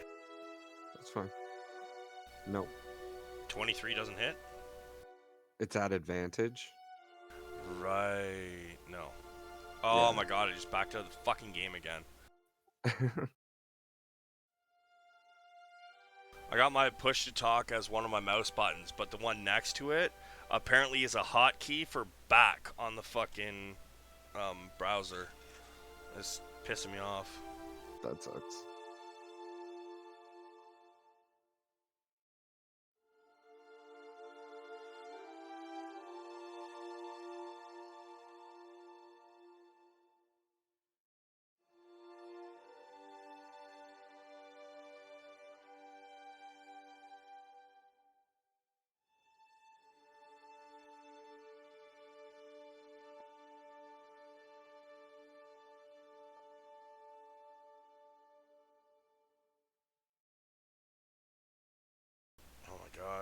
Roll20 takes so long lately.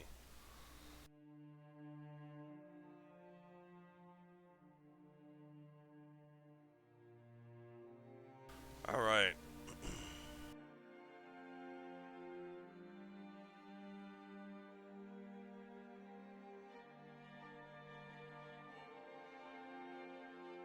And I closed all my fucking stop blocks again.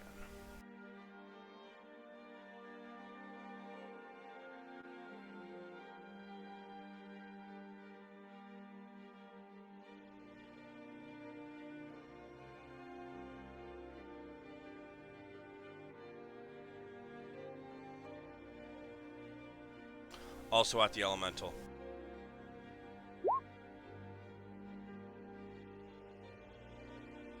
God damn it. Connie fused. So yeah, as this one charges up and he goes to reach out and touch the elemental, and his hands just hit the darkness and he kind of flops it. And Connie, it is your turn. So the pillars that are kind of next to us, how high are they? They're about 3 feet. Okay, that's not gonna do much. Damn, if they were taller, I could. Okay. I will. I'm too far. Can I see what was going on at like the top left corner, or no? You can give me a perception check to see if you noticed. Okay.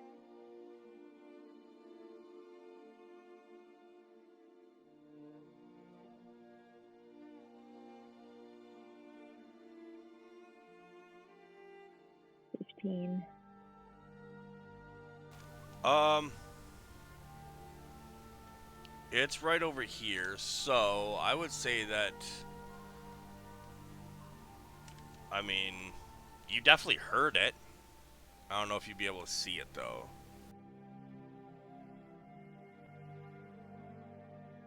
Okay, so I kind of know there's a commotion, but I have no idea what it's about. Okay. Well, I guess the only thing that I could do within range is hit one of the orcs, like the bad orcs, with magic missile 3 times. I'll pick one of the ones. Is there one that like the elemental damage but didn't kill? Not really. Oh, sorry, wait. That attacked the elemental? Yeah. No, he killed the one that he did attack. Yeah. That's this X'd out one right here. Okay. Yeah, I don't think I'll be able to kill anything with 3 magic missiles. I'll just pick one near the elemental. Honestly, it doesn't make that big of a difference with whichever one. The one by the any one of the ones by the elemental? Yeah, exactly. Okay. Give me them rolls.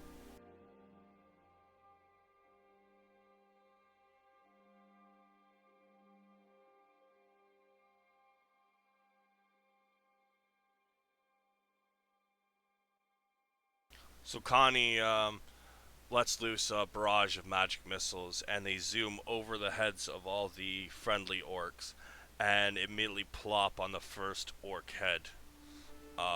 And you just hear like some screams of anguish as other orcs are hit with shrapnel from his skull as it explodes. Oh shit. Got bonus action or anything? No, I'll keep. No, I'm good. I'll stay here. Okay.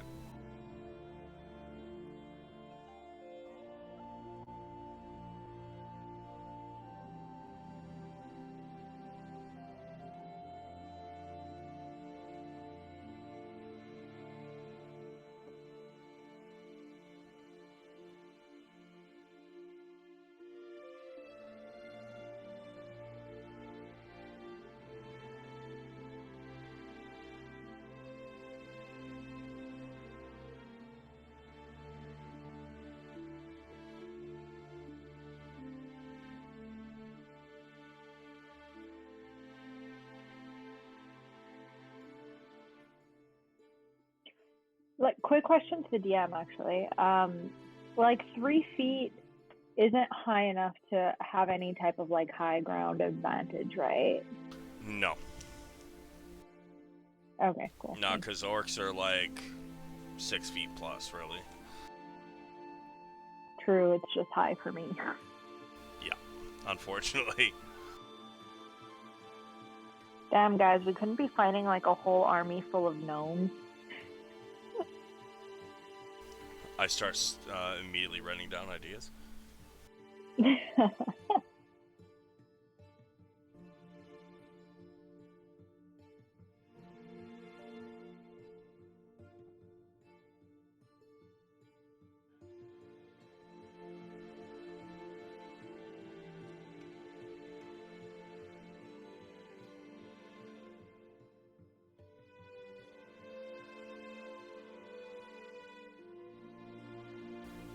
This is at your elemental.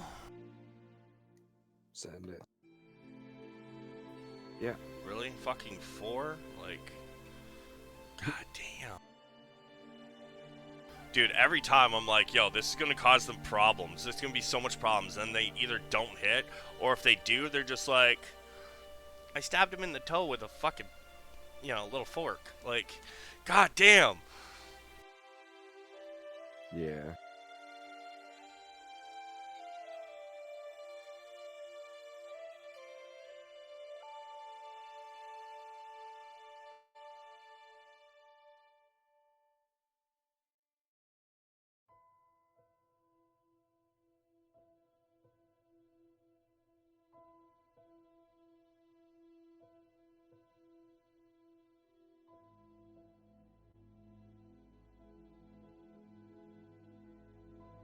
So this one is gonna use that ability.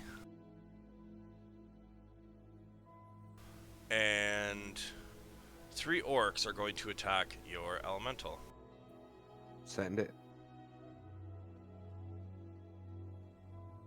Nope.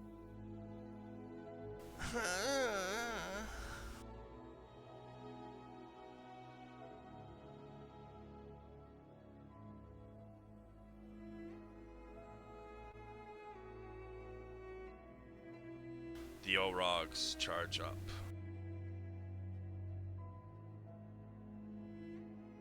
Apparently carrying a couple dead bodies with them. You guys see as the squad of orcs that move to intercept the oncoming onslaught are beginning to get cut down.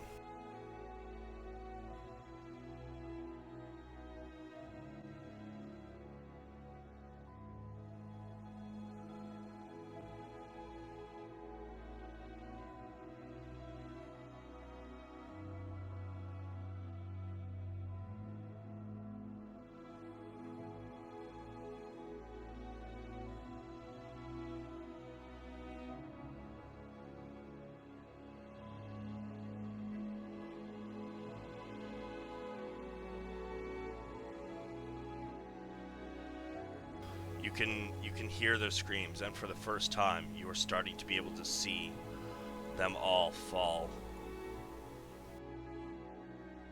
as they charge into battle. No weapons in hand, no armor, just trying to save their brethren.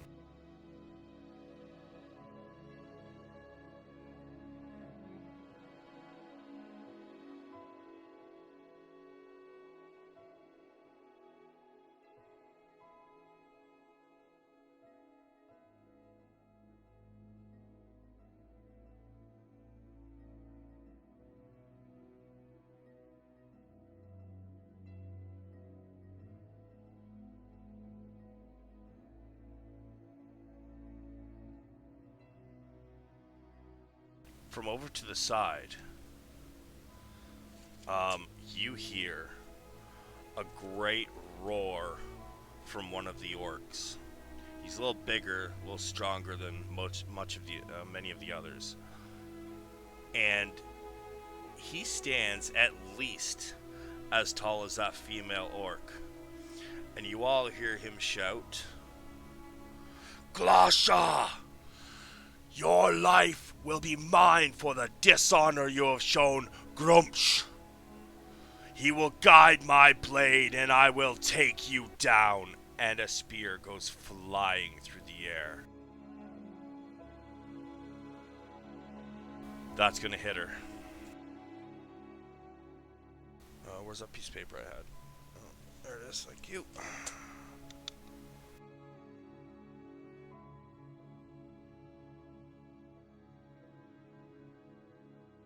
You see it sink into her side, and she is bleeding profusely.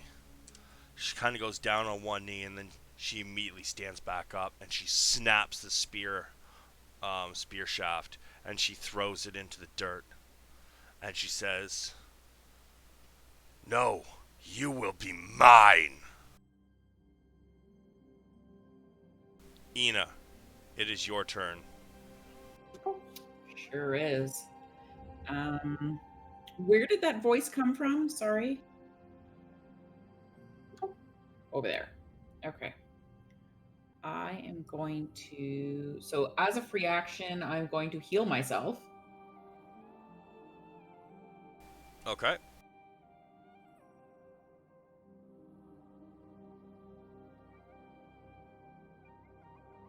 And then I'm going to... Takes an action. Not if it's on myself.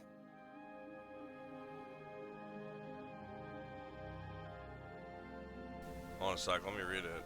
It says, as an action, you can touch a creature and draw power from the pool to restore a number of hit points. Is there a spot I'm missing where it says if you heal yourself, it doesn't take an action? Sorry, that it. Yeah, no, that's one of the healing hands for the Asmar, so I'm using my paladin skill, so that's fine. Okay. Still have bonus action though, and movement. Yeah, I'm gonna move. Those two orcs are very glad you're finally getting off of them.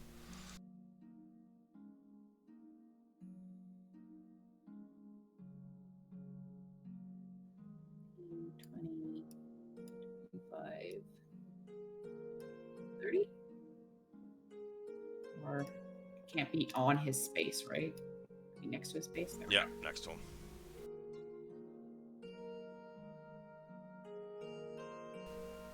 You got a bonus action you want to do? Nope, that's everything.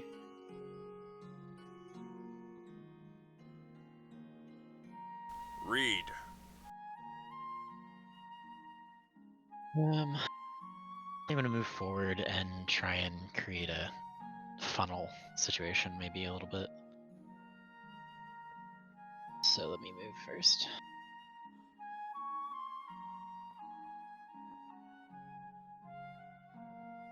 Not all the way up. So I was gonna cast a spell as an action, Thin the Ice. I was gonna cast it. So can I tell which of the orcs are like good and bad? Is that an easy, obvious thing? Right now from where you are, you know that the blue ones are bad, and any of the regular looking orcs south of that are bad guys. However, there is this guy here is actually a bad guy, and you can tell that the ones that are encircled around, like the regular looking orcs that are encircled around the very large scarred female orc is are friendly. They're holding back the wave as much as they can. Okay, so I think for my action, I am going to cast Thin the Ice at basically. I think like, can I ping the particular square? I don't know how to do that. You just click and hold left click.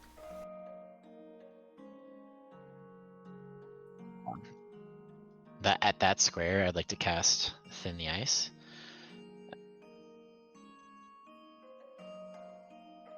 So I just posted in chat, and so basically, it creates an icy area that's emanating from that spot. So all ice inside that area melts immediately. The uppermost layer of ice seems to remain intact and sturdy, but it covers a 40-foot deep pit filled with ice water. Okay, alright, so that definitely works different than how I thought. So that's cool.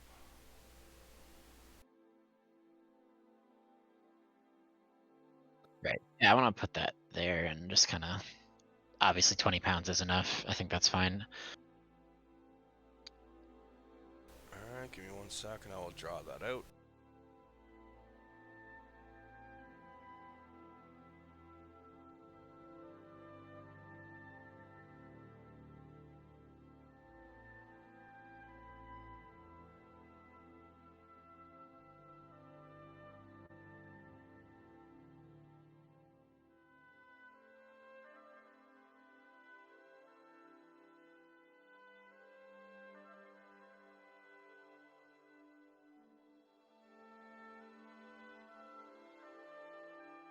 Oh shit, shouldn't be a square, it should be a cylinder.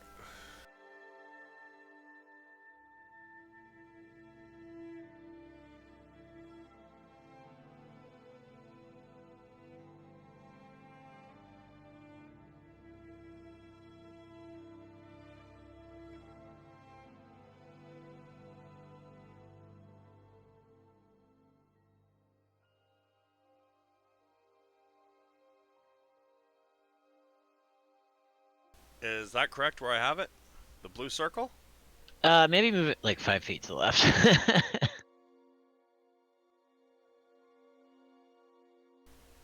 Alright, so what happens if they're standing in it already? Does it just collapse? That was my understanding. That was my reading of the rule.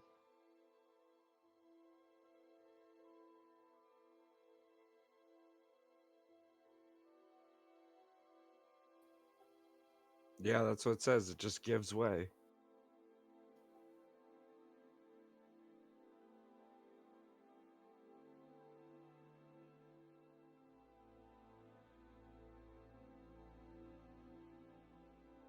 Well, you killed 2 friendlies, but you killed more baddies, so I mean that's good, right? I think so.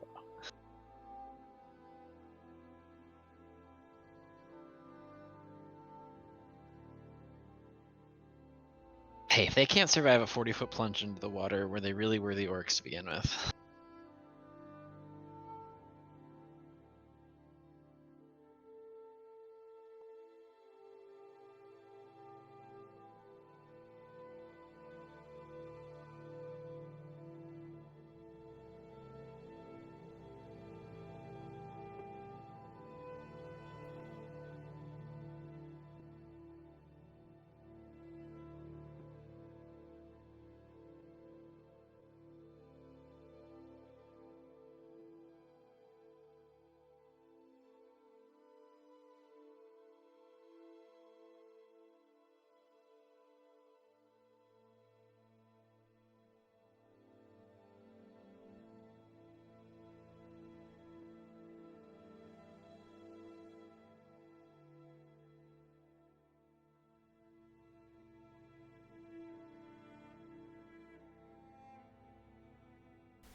Hello? Hello? No, it didn't. Okay. So maybe you didn't hear me. I might have not hit the right button. I need you to roll me 2d6 twice. Me? No. Okay. Fair enough.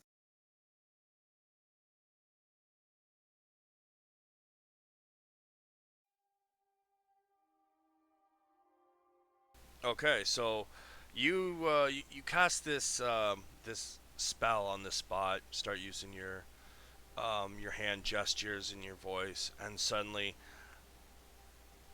um, where the grass once was suddenly becomes slick with ice. And then, as soon as it formulates, as the orcs are looking at their feet, suddenly it drops out from underneath them. Um, a few of them hit the water and die immediately. They're just floating. 2 of them, however, are um, now floating in the water, and one of them, which is the one who screamed at the female orc, is shouting angry curses and calling for people to get him out, so he may have his vengeance. Nice.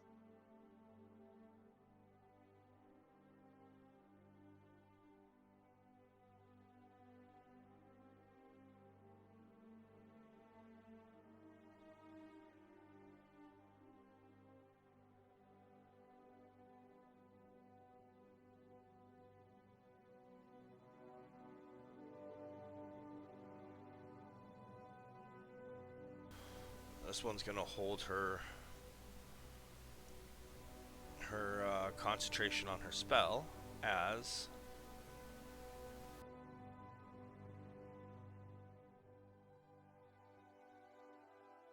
and she's gonna take a swing at the elemental. As she raises this big club above her head and swings down, she connects with the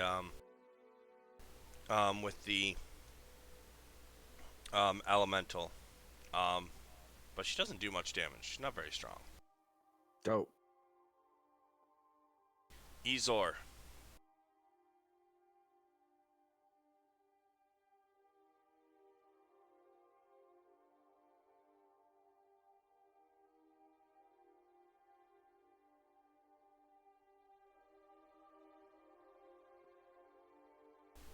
Sorry, I was not pushing push to talk. I wanted to make a perception check to see what is going on with these orcs up here that are dying. And that is at 18. That from here to here and here to here are trying to stop the flow of orcs trying to get back into the city. So they are essentially friendlies stopping other friendlies? No, they are actually not friendlies. You rolled your perception well enough that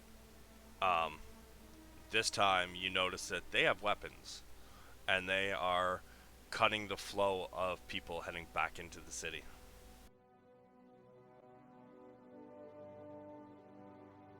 So one could assume that they are part of this Grumsh crew. Probably. I think that's enough information to go on. So let's see if I can get into range of one of them.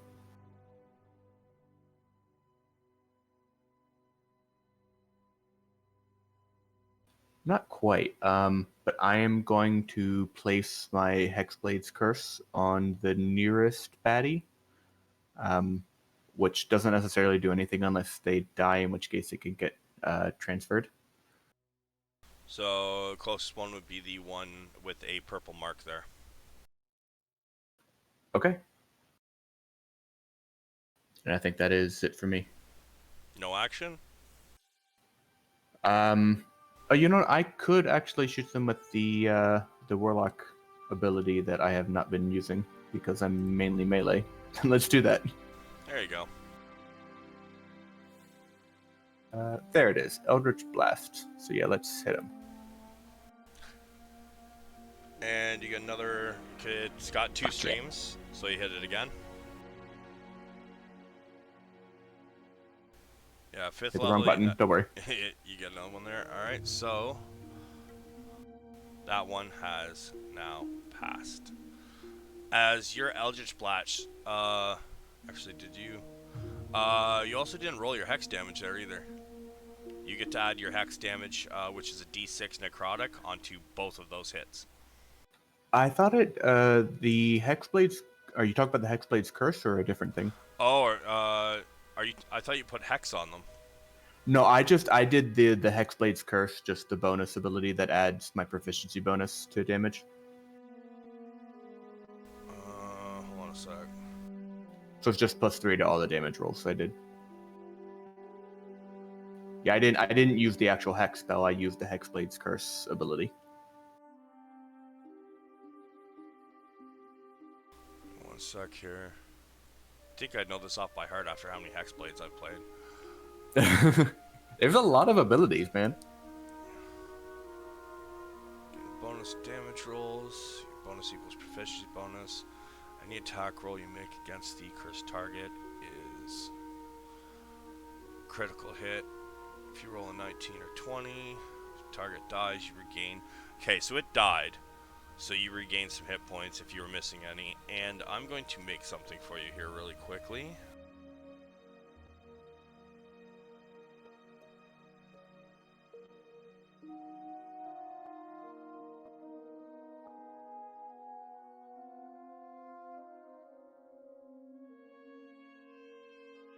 So from now on, when you've got your Hexblade's Curse on, you just click that box there that says Hexblade's Curse, and when you roll damage, it will automatically add your Hexblade Curse damage.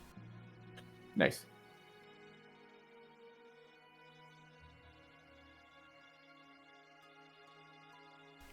Yeah, so it suddenly feels a little strange, and out of nowhere, this force just hits it in the chest, and it kind of like, it hits it once, and through the storm, you can hear this sickening crack. And as you hear this crack, suddenly another one hits it, and you just see red mist go flying up into the air as his chest just gets cracked wide open. So- Ina's gonna jump from the sound. Real quick question for the blessing of the Raven God. When I bring them back as a ghoul, are they able to talk, or is it just a combat thing? Combat thing. Okay, that's fine. Then I'm not going to use it.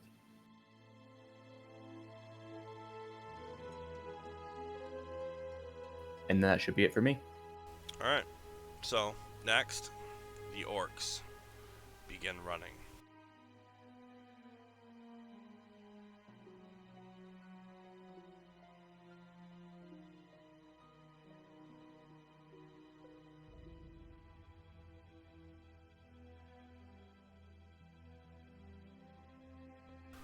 Several of them are able to get past the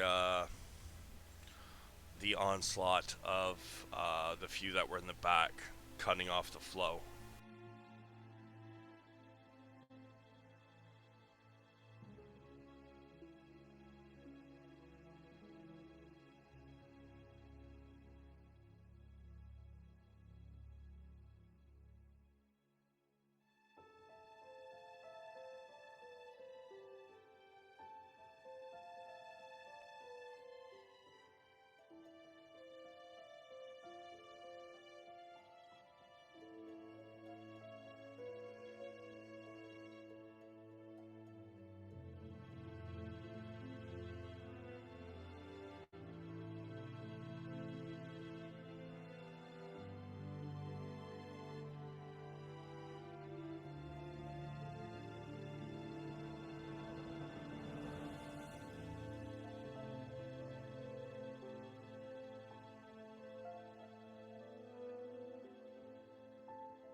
Gareth. Sick. I'm going to cast Fireball centered on this square right here. Oops. Just draw out your just do a draw shape for your fireball area. Sick.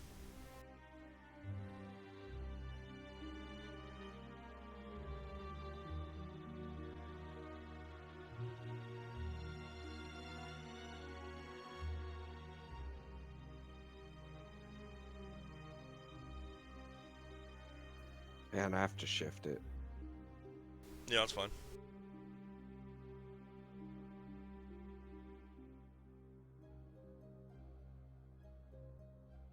It won't let me move it. Alright, tell me where you want it centered. Right here. On this square.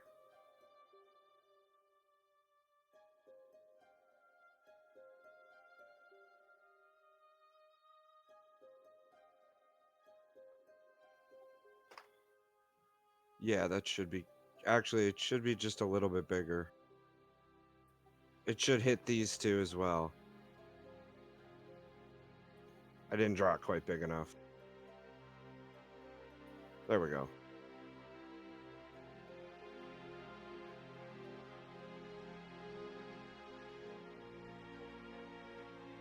So, you can all see Gareth let loose a fireball. It just explodes in the middle of the battlefield. You're gonna do a deck save for your No, because I'm going to sculpt it. right. Forgot evocation. Okay. Yeah, so any friendlies that are in the area, up to 5 of them, I'm going to create little pockets so they don't get murked. But I think it's just my elemental that's in that area in effect. That's a friendly.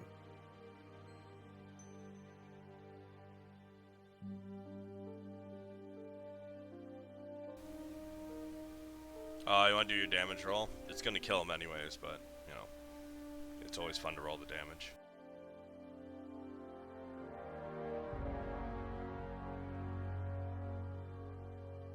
$35. Oh yeah, yeah, they're dead. Sick.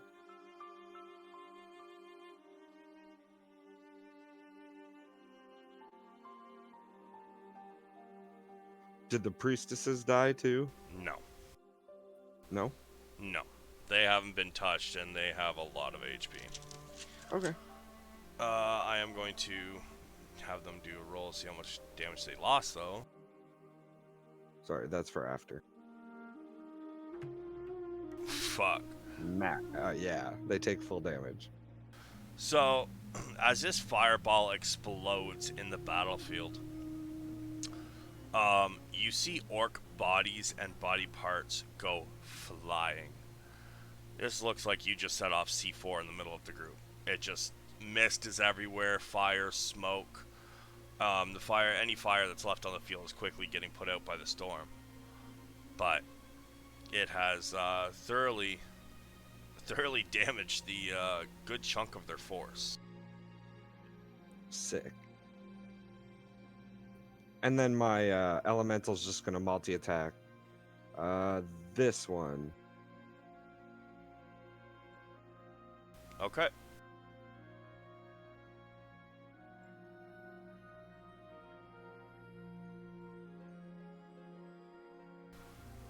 So your elemental raises one arm and slams it down on the priestess.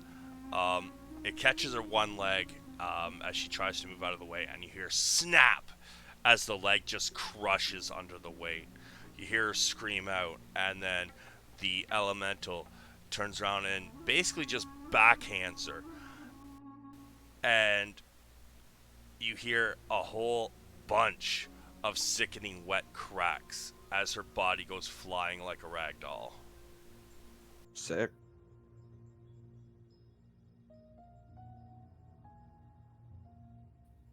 That'll be me.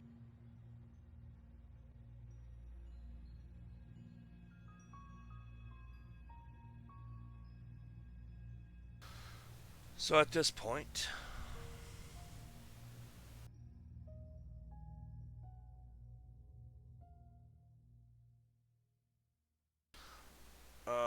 this one is going to run up.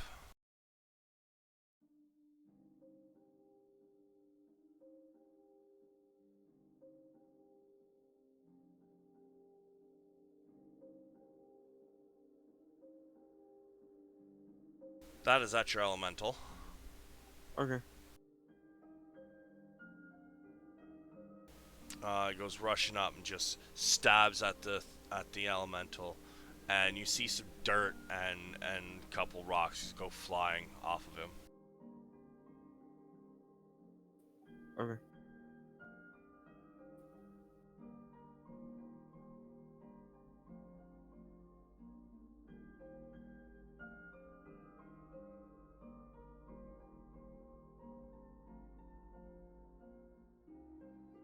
This one disappears into the forest.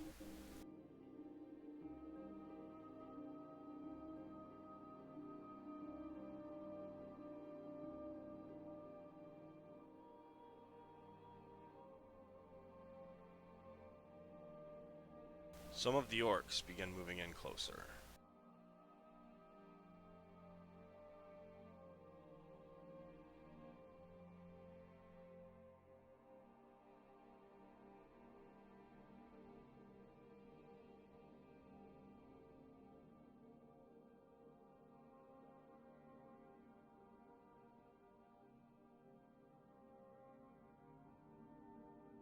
You guys can notice that they are now starting to get surrounded in the center of the battlefield as they try to stem the tide.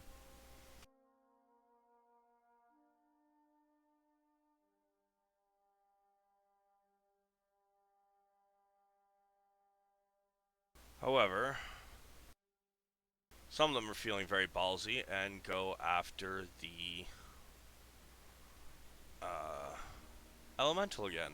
These next 5 attacks are all at the elemental. Send it. The nat 20 is the only one that hit. Well, of course. Well, at least it did something.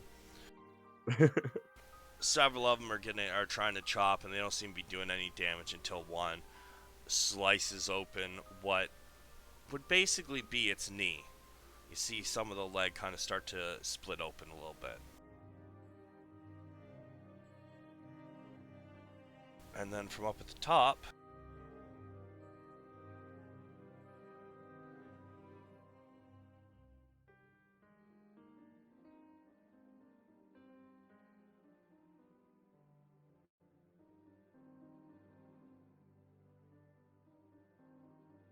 you see most of the orcs that were up near the walls of the city have actually now fallen to the masses of people that were running back towards the city. A lot of them stopped and gave enough time to destroy them, so they are no longer a problem.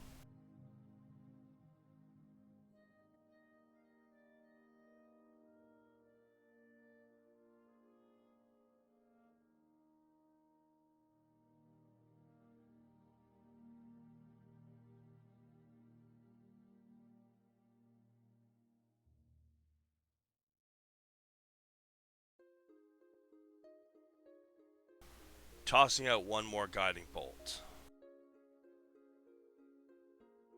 at the elemental. There you go. This time he hits things square in the face. You see chunks of the what would be the elemental's face. The jaw kind of goes flying off into a mud and stone pile next to it. And then at that he cheers and he rushes closer.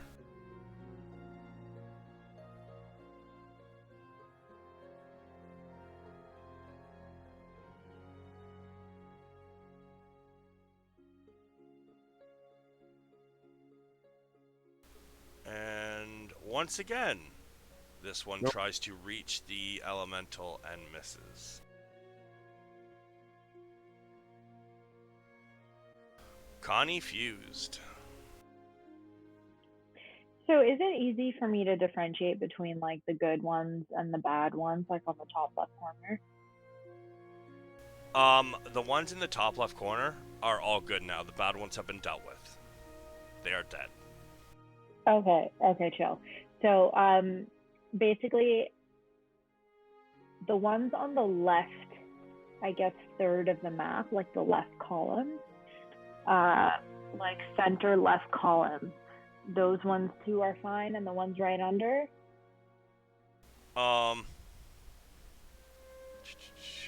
So these ones here are bad. Okay. These okay, ones cool. are That's all I these want. ones are good. Okay, that's all I want to know. I'm gonna move. I'm gonna get a little closer. I have 25 feet of distance.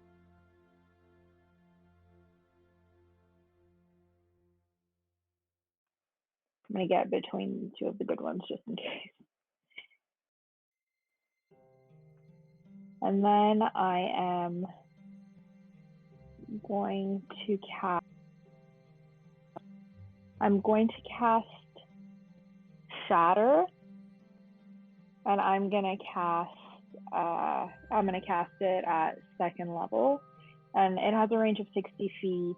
And it's a Constitution saving throw with a 10-foot radius sphere. So let me try and put a circle.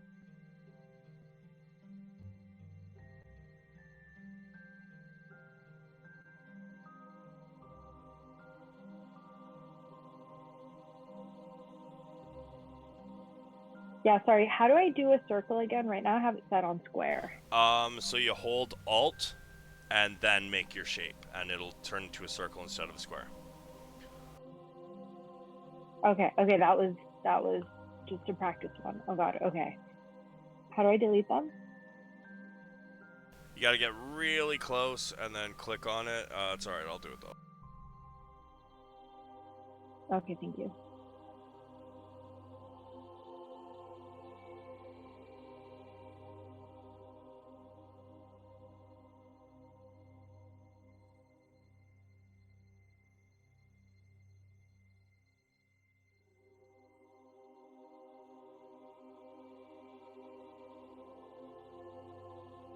Okay, the turquoise should be 10-foot radius. I'll hit those 4 guys. 10-foot radius? Shoot, wait, is it radius or diameter? Give me a sec. Pretty sure most things are measured in radius, so if it's 10-foot radius... Yeah, it's a 20-foot diameter. Yeah. So is that where you want it, or you want it moved? Well, a little higher left. I want to hit, like, not the blue guys. I want to focus on, like, the regular looking marks. Yeah, that looks good. So they all have to make a con saving throw. And if they make it, they take half damage. And I'll tell you what the DC is. The DC is 16. Give me the damage first. Okay.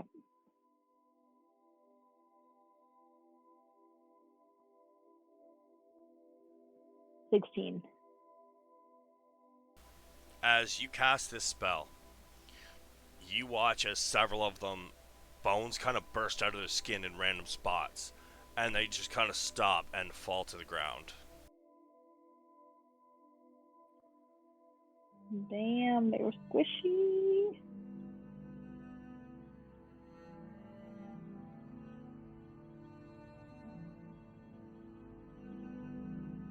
Okay, cool. And now since I'm closer, what I'm gonna do is I'm gonna use my bonus action to take those 7 points of temporary hit points that my armor gives me. Okay. And that should be my turn. Alright.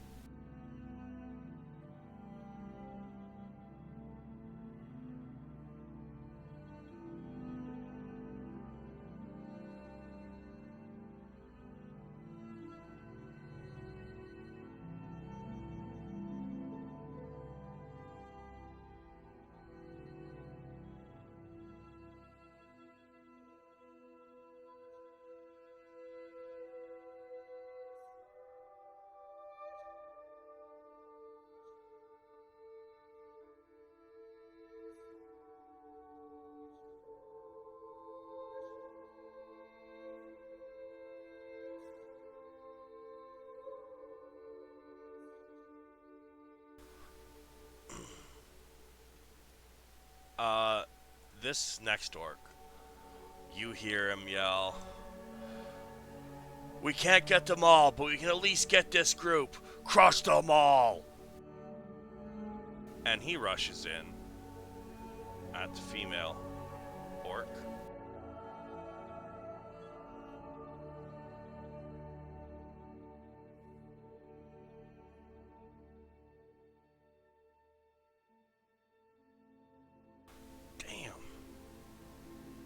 God damn, that would have been a good hit. As he rushes in, he swings his scimitar twice. The first one she ducks, the second one catches her across the chest.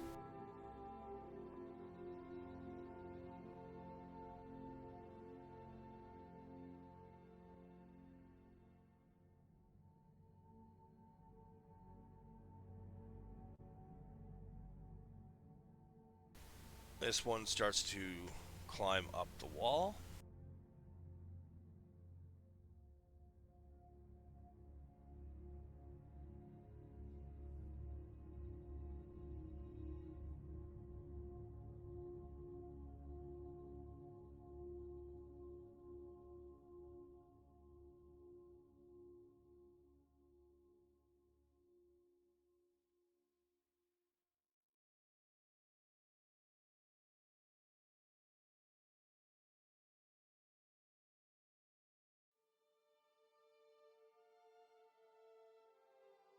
And he casts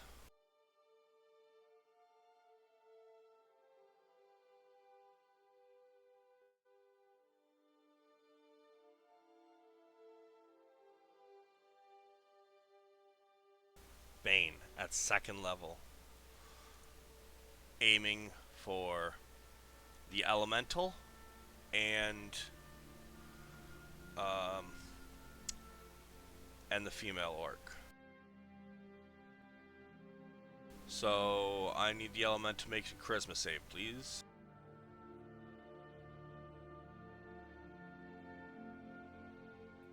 Oh yeah. So they both lose d4s.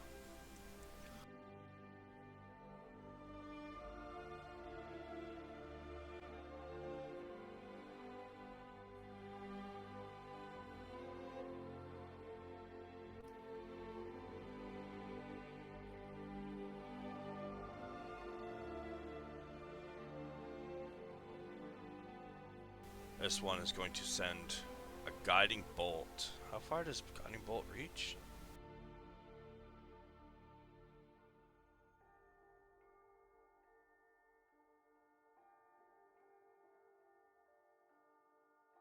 (120 feet). So after seeing the devastation that Gareth did with his fireball, Jesus fucking Christ, completely misses a guiding bolt. Just sends a radiant bolt of energy just completely over the fucking city wall, apparently.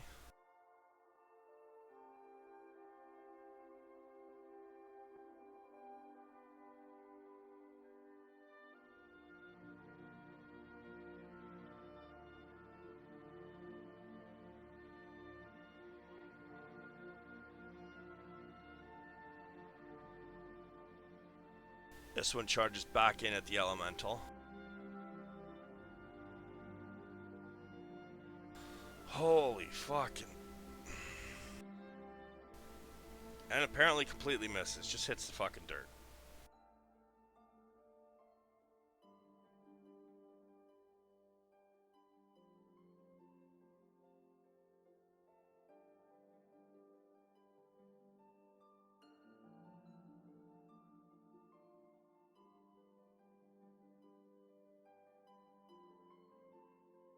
That one is going to use that to make 3 orcs attack the elemental.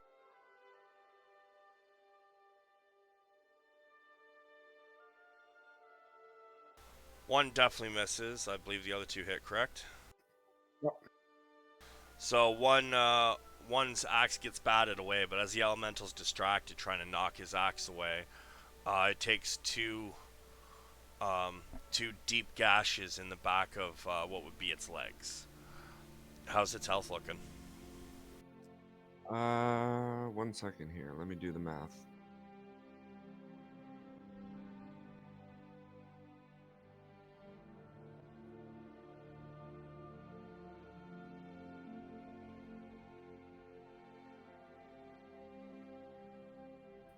I mean, it's looking damaged. Alright, so little pieces are starting to crumble off of it. It's looking hurt. Looking like it's got a lot of the pieces of rock and dirt that were there are laying on the ground next to it. The Orogs, however,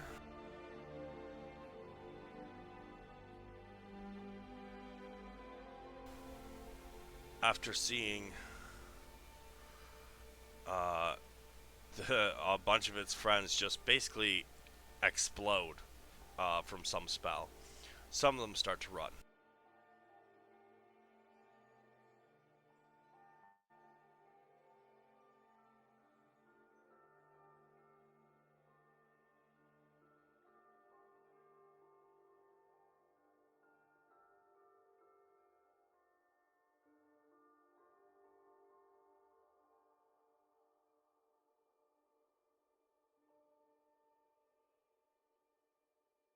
Others stay to fight.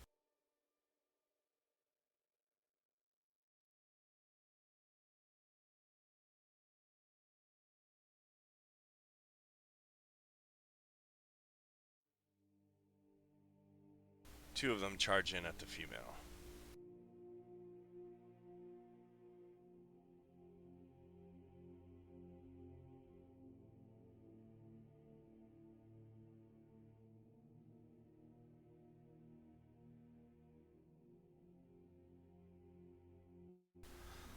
As these two charge in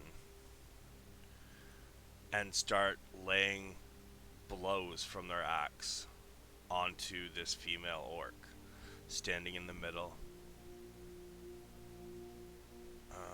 It's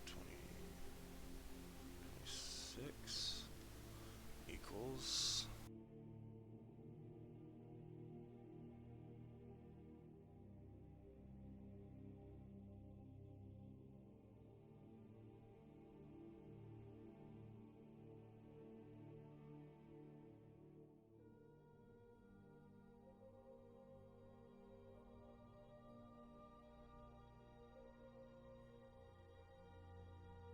She goes down to one knee as they're just burying their axes into her.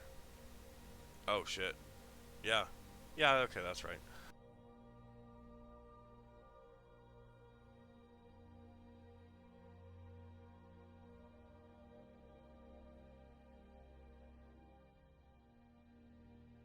Just burying their axes into her.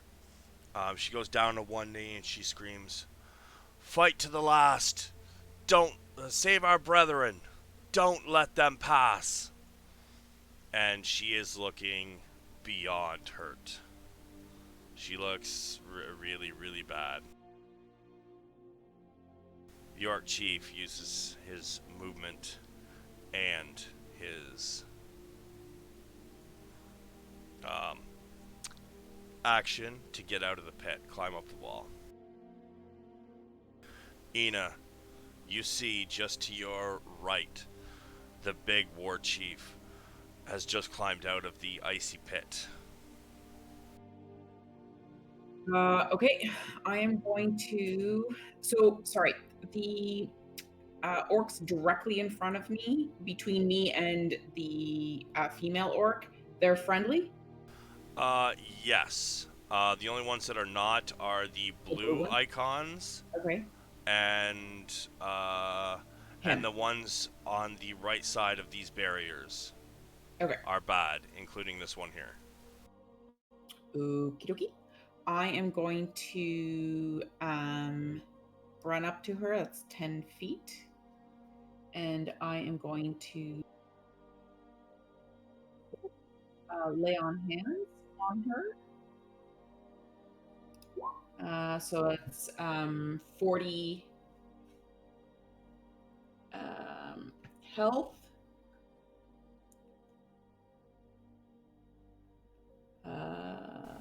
You already used a few points of your lay on hands, though. I know, I have Okay. 40.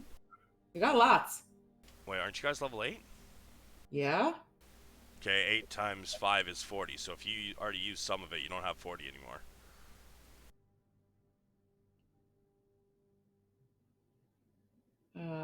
Hang on just a second. I think you used like 15 on yourself, so you got 25 left. Yeah, so I'll give her the 25. Yeah.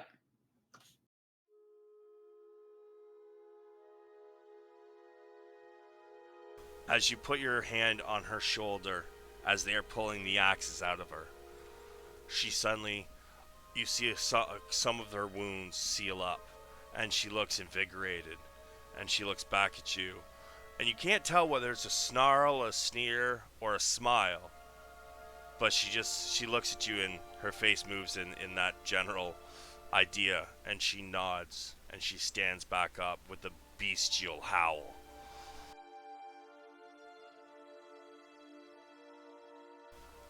You still got bonus action. I think you got movement left. You want to use it? Yeah. So I am going to move. Am I going to move? Yes, I'm going to just move. I guess I can move here so that later I could potentially attack these guys. Sure could. Yeah, I'll do that. Thanks.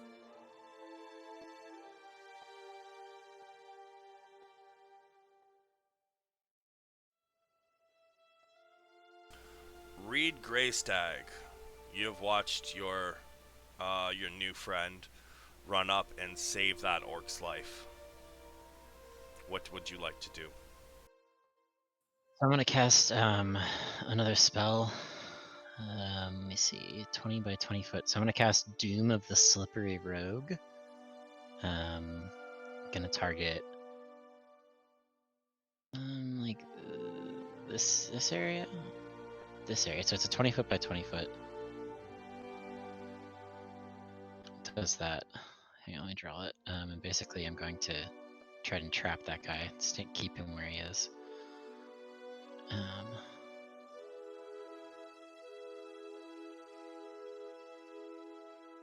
Just trying to draw. I don't know how to draw.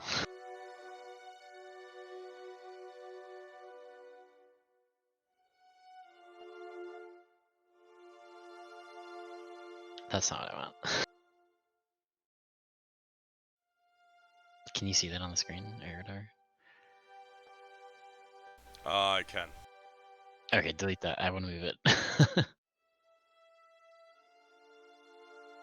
Where'd you like to move it to? Tell me where you want it centered.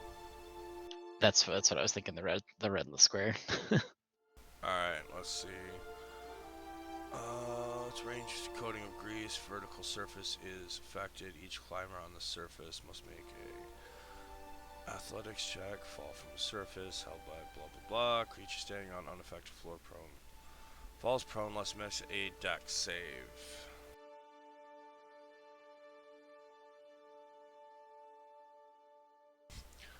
He is prone. He gets out of the thing and immediately just slips, and he does like feet straight up in the air, lands on his back and head.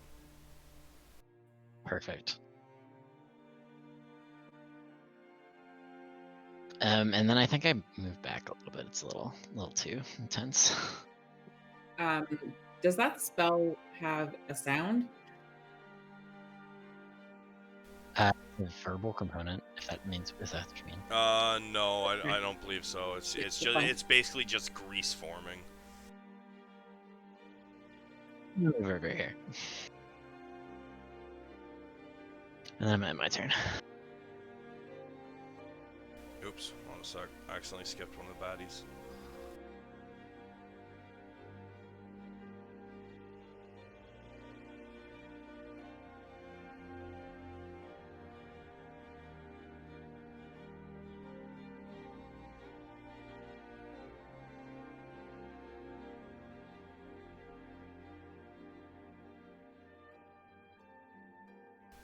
She is going to cast Great Club. Okay.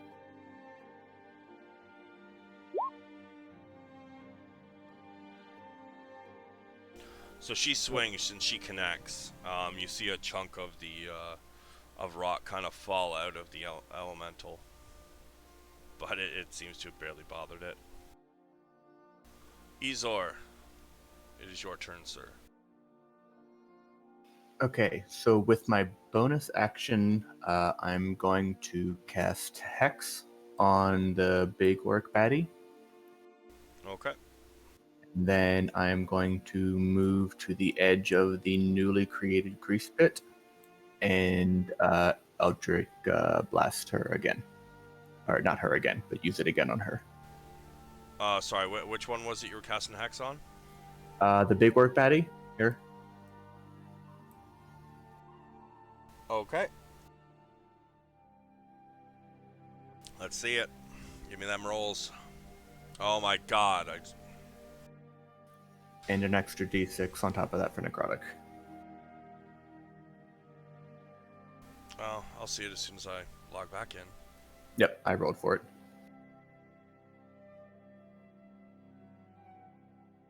You also get a second beam with Eldritch Blast.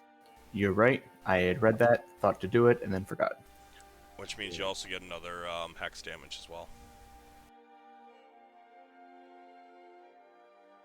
It may not have been in the right order, but all those things are there. Nice.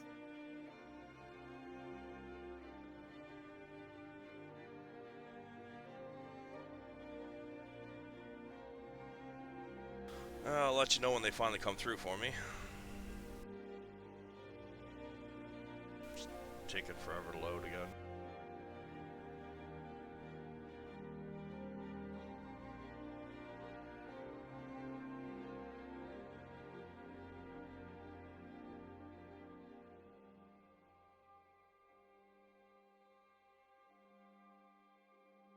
Alright, so 7 and 4 is 11, and 6 is 17, and 2 is 19.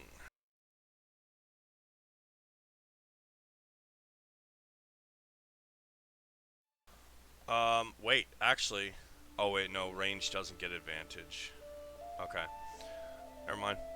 So, you, as this orc falls onto its back, it is suddenly smacked with two bits of force. And considering it's on a grease platform,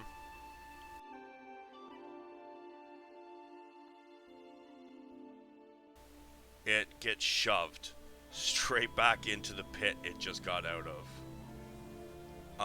Nice.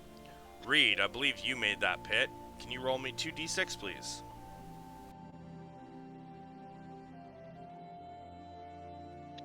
Yes.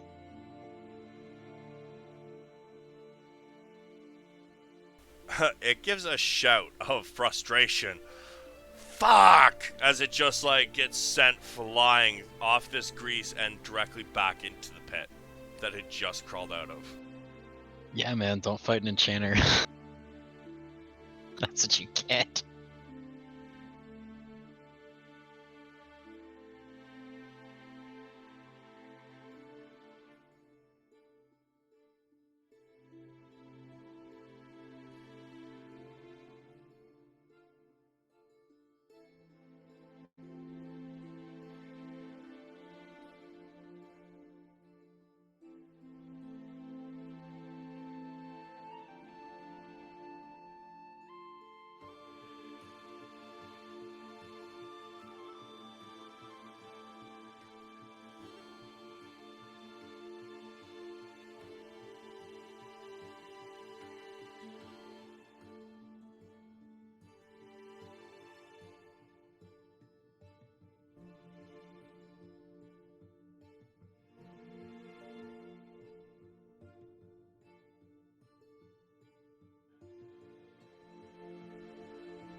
More of them are starting to rush away. However, this group of orcs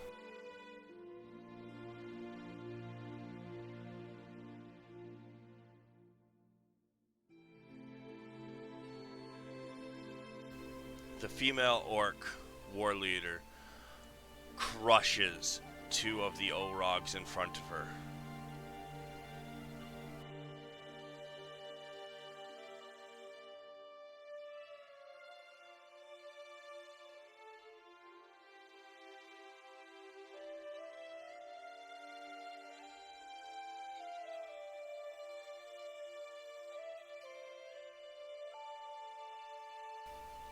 Several more of the orcs that are behind her rush to stem the flow from the right side.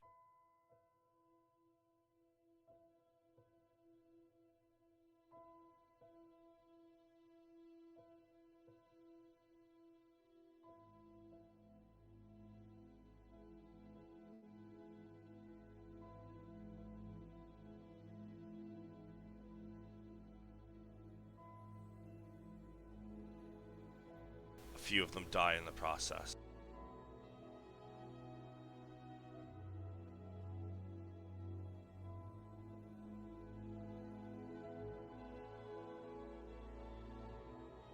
Gareth. Sick.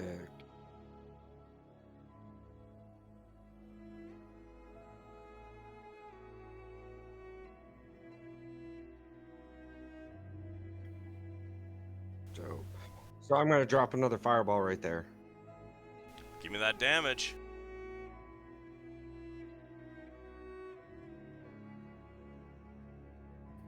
At 4th level.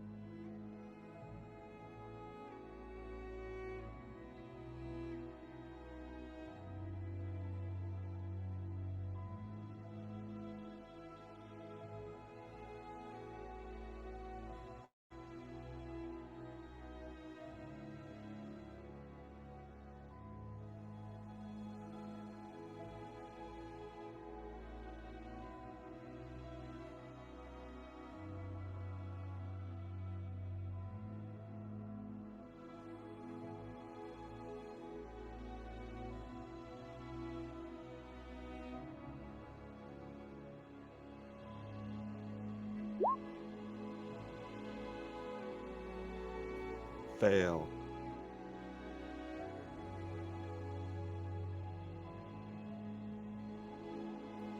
And then my Earth Elemental is going to make its attacks.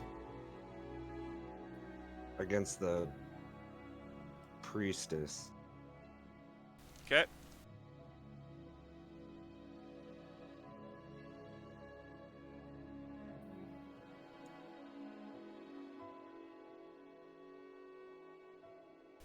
Second one hits.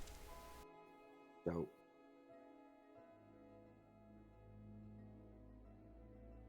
And this time she is fully crushed. The fist of the elemental slams down on her again, covers most of her body, but you just see the top of her head just explode with a spray across the ground that stretches for 15 feet. Sick. He's doing his job.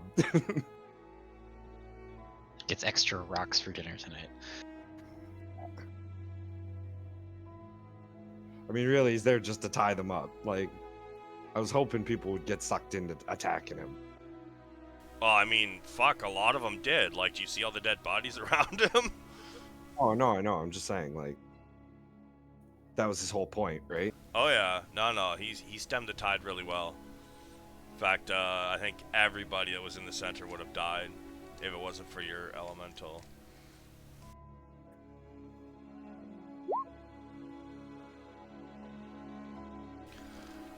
And this orc decides he has had enough of missing, because he sucks. He's a horrible orc. Fucking dishonor on his house, and he just runs.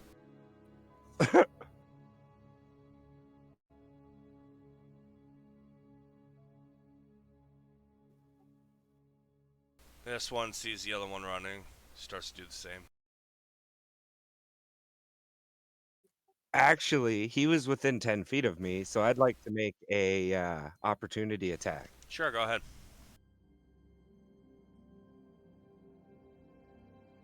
And this would be the time that I fucking nat 20'd it. God damn. So, as he turns to run, your elemental doesn't even make a fist this time, just straight out like he's slapping a fly. And you just see his body crumple into a pile underneath his hand. Bones cracking, blood spraying. He doesn't even get a scream Beautiful. out before he dies. I love that elementals have 10-foot reach. At least this one. Earth Elemental. That's so clutch. Yeah.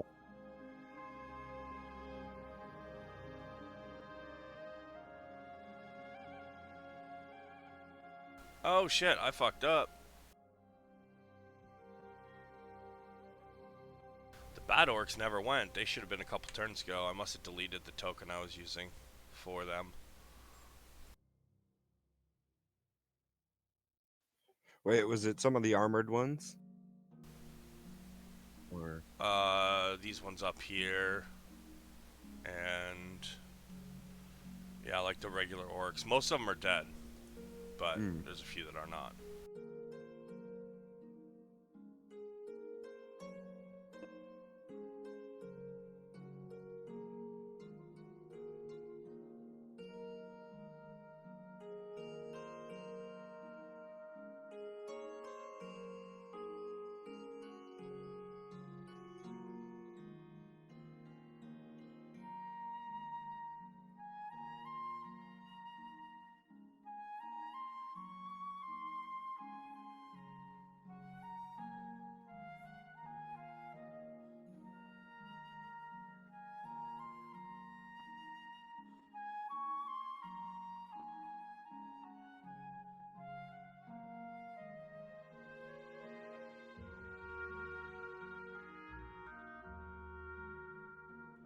Connie. Yeah, I'm gonna finish up these guys over here. All right. And I'll hit them with Magnify Gravity, which is a Constitution saving throw DC 16. Oh, hold on. I actually forgot to move them before you do that. They should have moved. Oh, yeah. I didn't see them.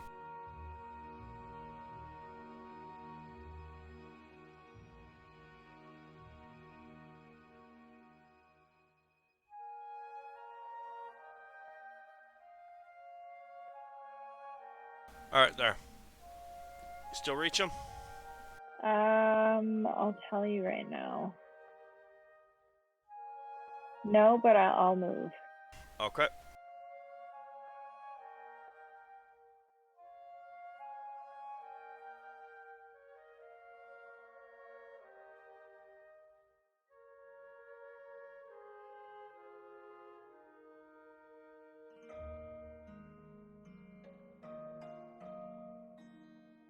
Yeah, okay, I can reach them from there. It's 60 feet. I'll roll the damage.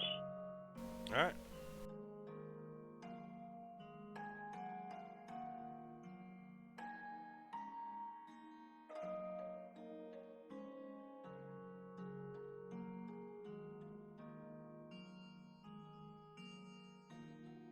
Well, that was a shit roll. So you magnify gravity on them. What's con save? Yeah, they're con as shit. I'm not gonna even have them roll. Yeah, if they fail, their speed is halved until the end of their next turn also.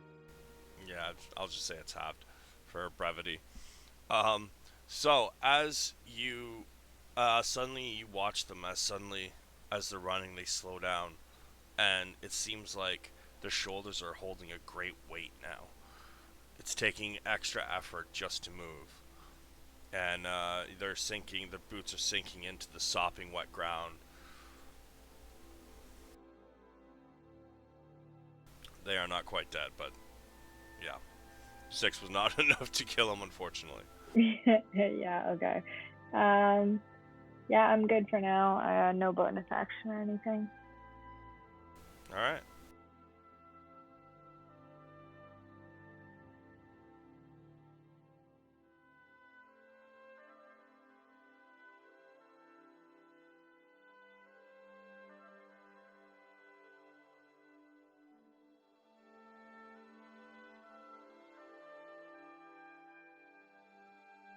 This one uses the rest of her movement to get out of the thing, and then she's going to use the dash action.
You guys have noticed that everybody is starting to run away now. The ones who went to the tree line, you guys lose sight on them.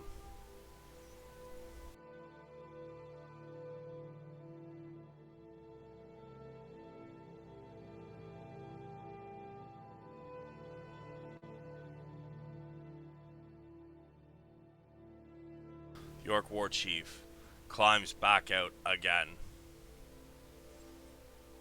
as he uses his bonus action, or sorry, his movement and his action to dash to get up the wall.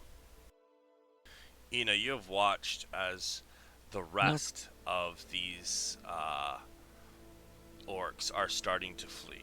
What would you like to do? Let's see here.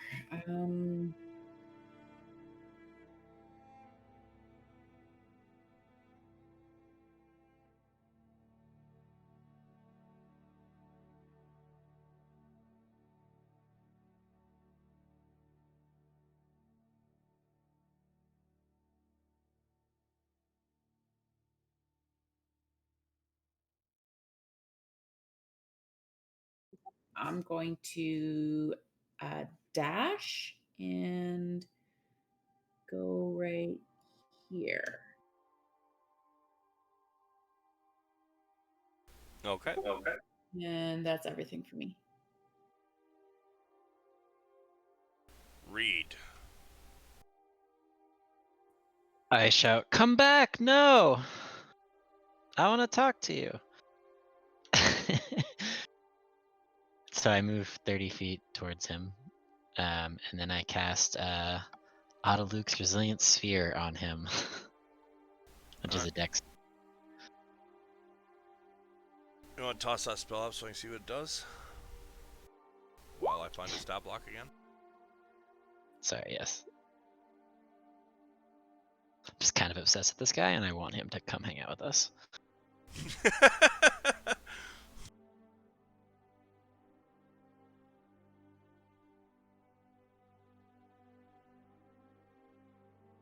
What is your DC? I think it's. Oh, here it is. Spell to save DC is 16. Fuck, it's been so long. I don't remember if I rule. Rule go, or does tie go to roller? Is that how that works, Mike? Is that what I've been doing? It's been so long I don't even remember anymore. I think so. So unfortunately, it did not work. Ah, right. He gets out of the way, so there's a sphere. It's just empty. I think, right? Sphere shimmering force close the creature large. Unwilling creature must make a dex save. A failed save creature is enclosed for duration. Nothing. No. Blah blah blah. Interrupts for creature. Sphere is immune to all damage. Sphere is weightless. Okay, so if it failed, I'm guessing it just disappears. Yeah, that's fine. No worries. I still shout, "No, come back! Wait!"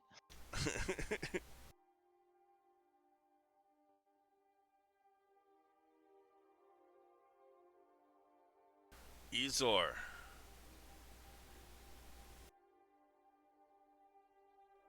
I was trying to do some math and see if I could teleport to the Big Betty, and it seems like probably no.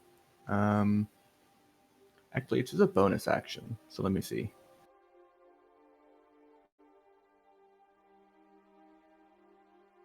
So there's 30 feet move. 10, 15, 20, 25. No. I'm assuming she stops like right here, right? She's like a 5x5 or a 10x10. She's basically just on the edge of the pit. Yeah, so she's just outside my range. Damn. Okay. Hold on a sec, wait. I got a 30-foot teleport range once somebody has my hex. I think she's at 35. Mike, what is how do you do that measurement thing again? I've seen you doing all game. You go to the sidebar here. There's a little circle with what looks like a ruler in it. Yeah. That, and then you pick a point and drag to it.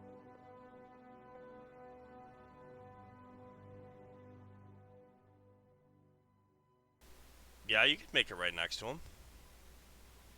It's 30 feet.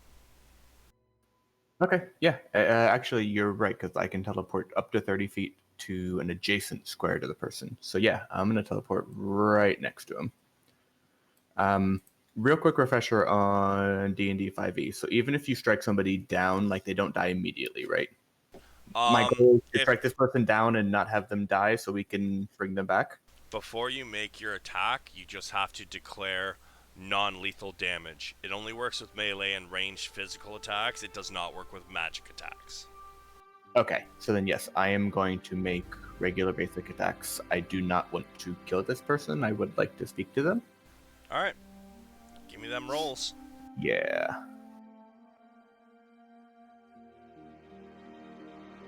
So I get to attack. I get to attack twice even if I'm moved, right? If I have the ability to attack twice. Yes. Okay, so here comes 2 then.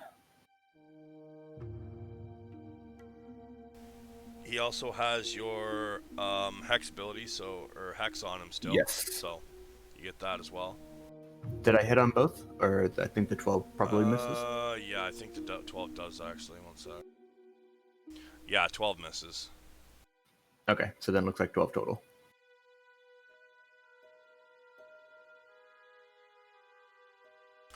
So as you teleport right next to him, all of a sudden you slash at him, and it catches him off guard. The first one hits him. The second one, he uses his axe to bat it away as he preps to smack you.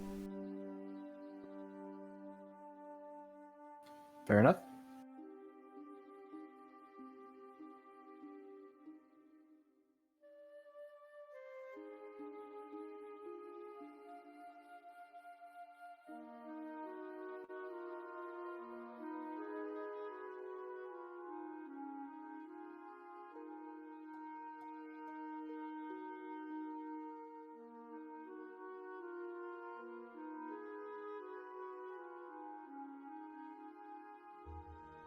Gareth.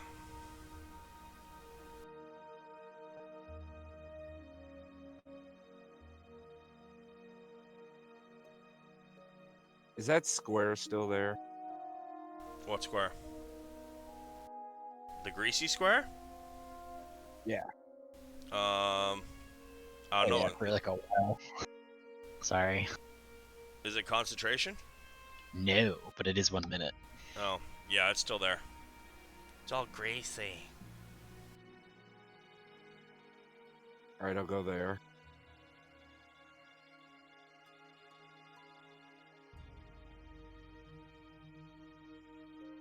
I'll teleport here Okay. with, and then I'm going to cast sleep on the big fucker. Okay.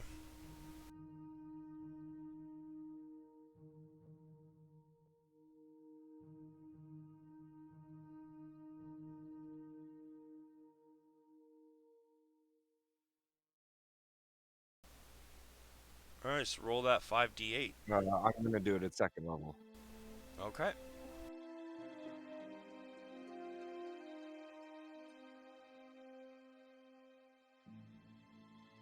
So 68.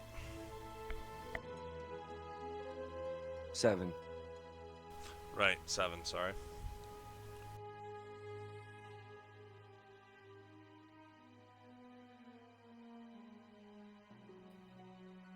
Huh. Shitty roll. And that number has to be greater than his remaining HP, Uh-huh. right? Uh-huh. Yeah, no, not even close.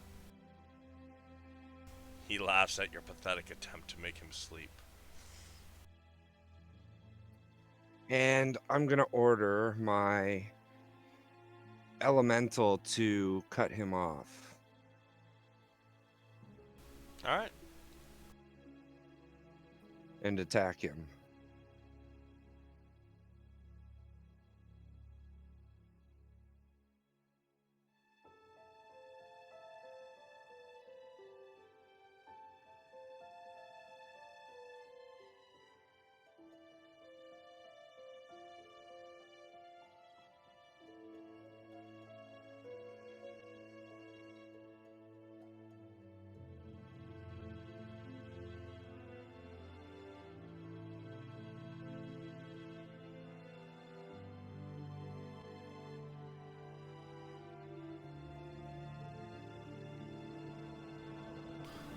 So, first one does not hit. Second one, it does hit. Dope. So, as he's running, suddenly there's this elemental in front of him, and it just goes to slap him, and it hits him, but it's not enough to do a whole lot of damage, and he continues to run.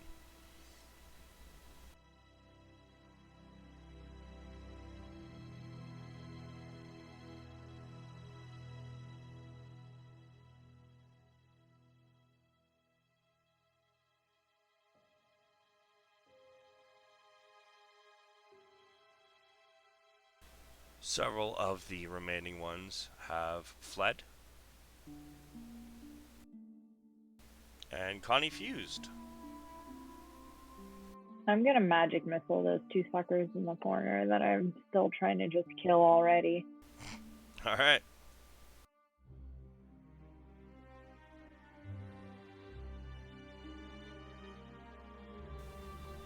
Are you just attacking one or both of them? Do I have to set like all three of them at once, or can I? They all shoot go and see? simultaneously, so you have to decide which ones are going where before I tell you what they did. Okay, I'll hit 5 HP to each since I have 2, 3, and 5. I'll do 5, 5.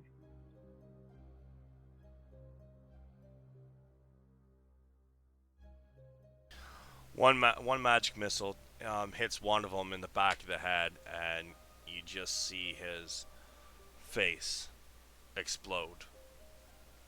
The other one takes off, hits in the back of the knees, and you see his both legs just like come flying off from the force, and just like he quickly bleeds out. Finally. Okay, I'm gonna move forward also. Alright.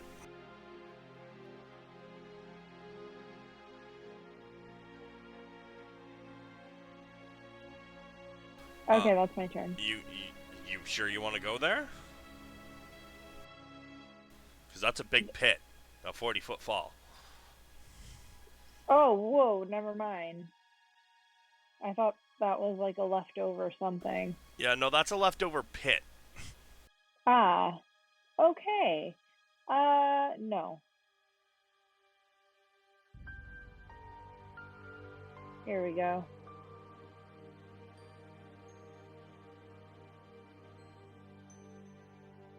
Like, sup, Ezor.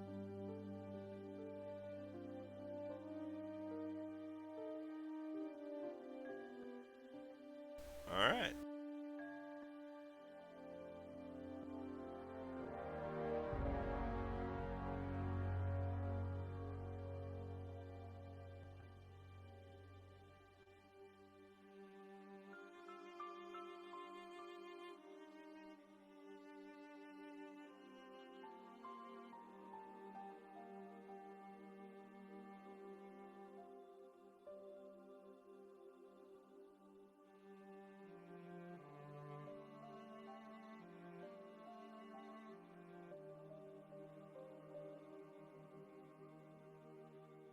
So this one is going to make one last attack at Ina.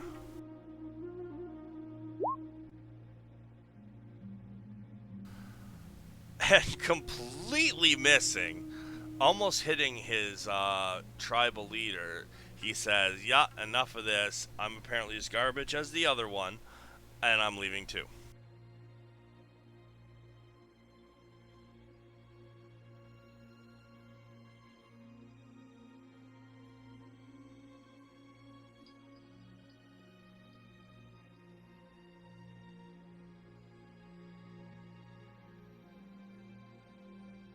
The last of the Orogs take off. The Orc War Chief tries to make a run for it. But on his way,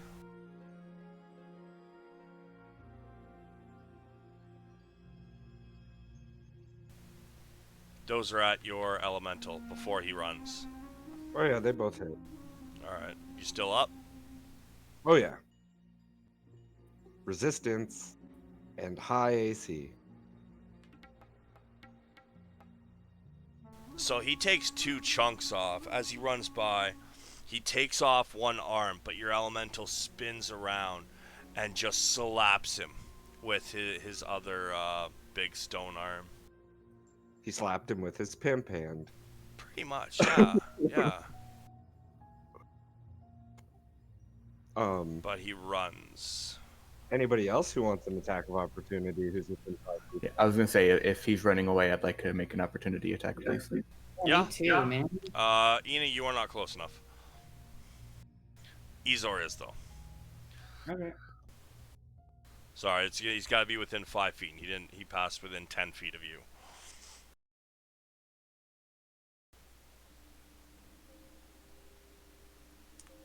As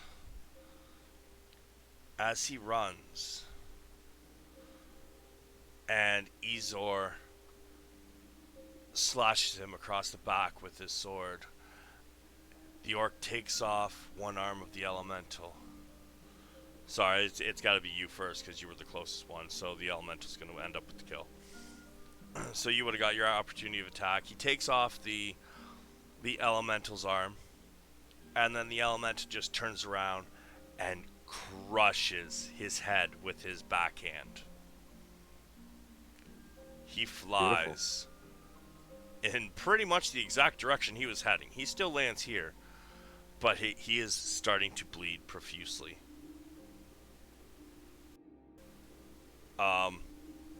As this happens, you can hear a scream from the female orc. Do not finish him! He is mine! And we are going to exit combat here. Dope.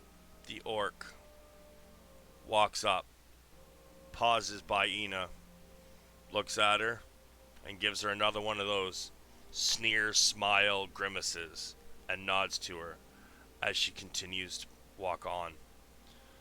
Get next to the orc, and you can Ina, I would like a perception from you, please.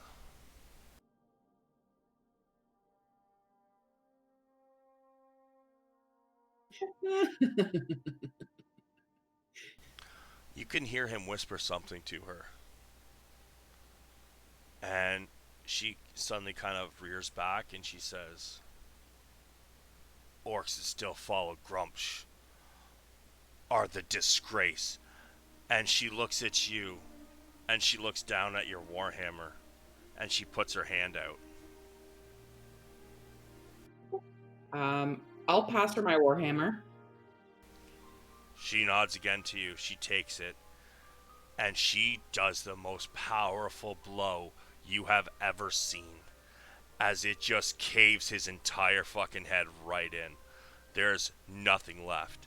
It caves in and explodes. And she holds the hammer. She passes it back to you, handle first. She says, that's a good weapon. And she turns around and heads back towards town. So I'd like to use the Blessing of the Raven, option 1, to consume that person's soul. But more importantly, have access to his memories for a minute. Can you put your blessing up in chat? Yes, certainly. What? You don't think too hard about it. I'm just eating somebody's soul. What does this look like? It doesn't look good. Just put that.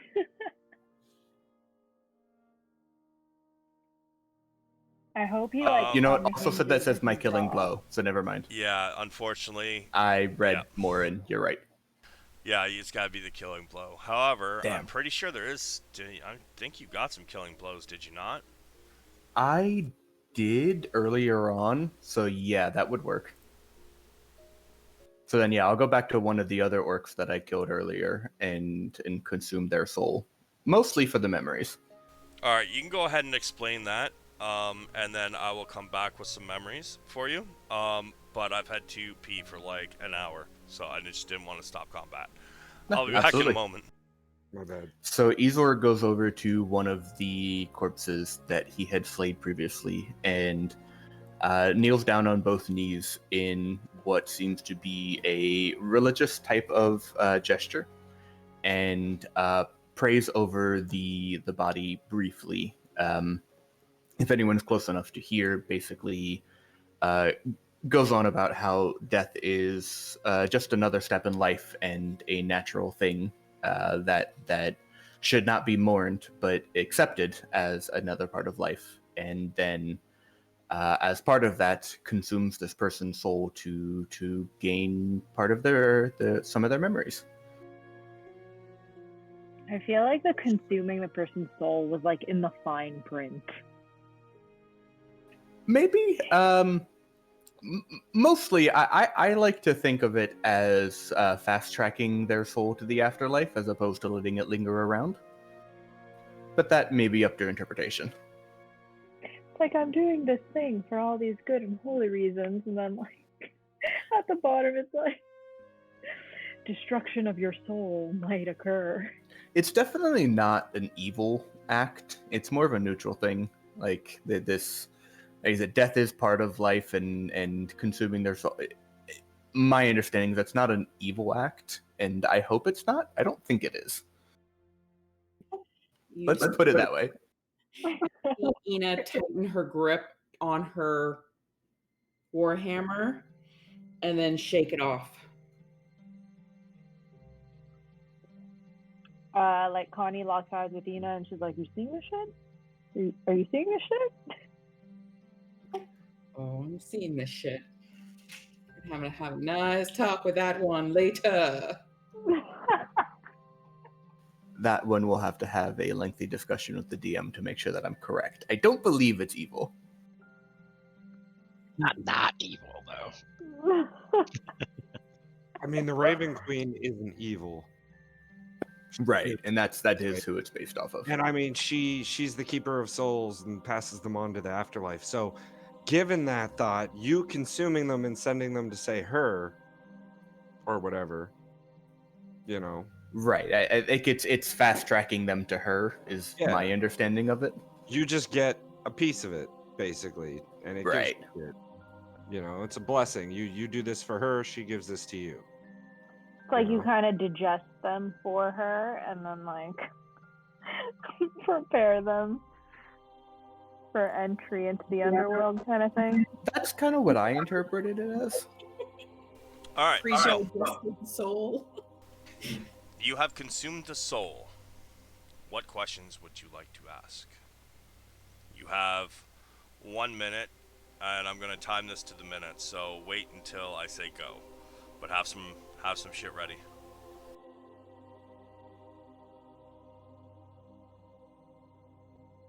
I'm just waiting for it to hit exactly 11:40.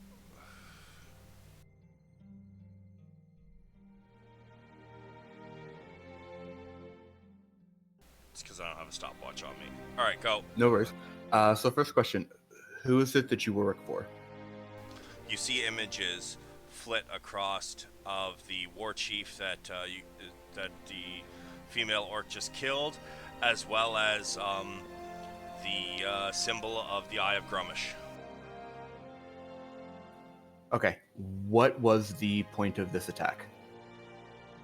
You see images of the war chief boosting up his followers and saying that he will crush his daughter and bring the filthy Horde followers back into the Horde of Grumsh. Who is your daughter? You see images of the female who is walking away that crushed his skull. So the friendly female? Yes. Did you get what you wanted today? You see his bloody corpse laying there in his own memories. So no, okay. And that's a minute. Fair enough. That was fun. Mike, what are you investigating? This corpse, Um, the big guy. you find nothing special. Find some chain armor. Does he have any symbology on him? he has the Eye of Grumsh carved into his breastplate. Is it reminiscent to the one I'm looking for? No, it is not. However, with a 17, as you search through his pockets, you find a letter. I open it up. This letter states, and keep this in your notes because I'm gonna forget. It states that when you filthy heathens are completed, are finished getting your kind back to Grumsh, the Savage has a job for you. Okay. Shit, sorry. That SZ has a job for you. My bad. Wrong game. Okay. Did Connie notice any magical items used anywhere? No, it was mostly just holy symbols and so on. Okay.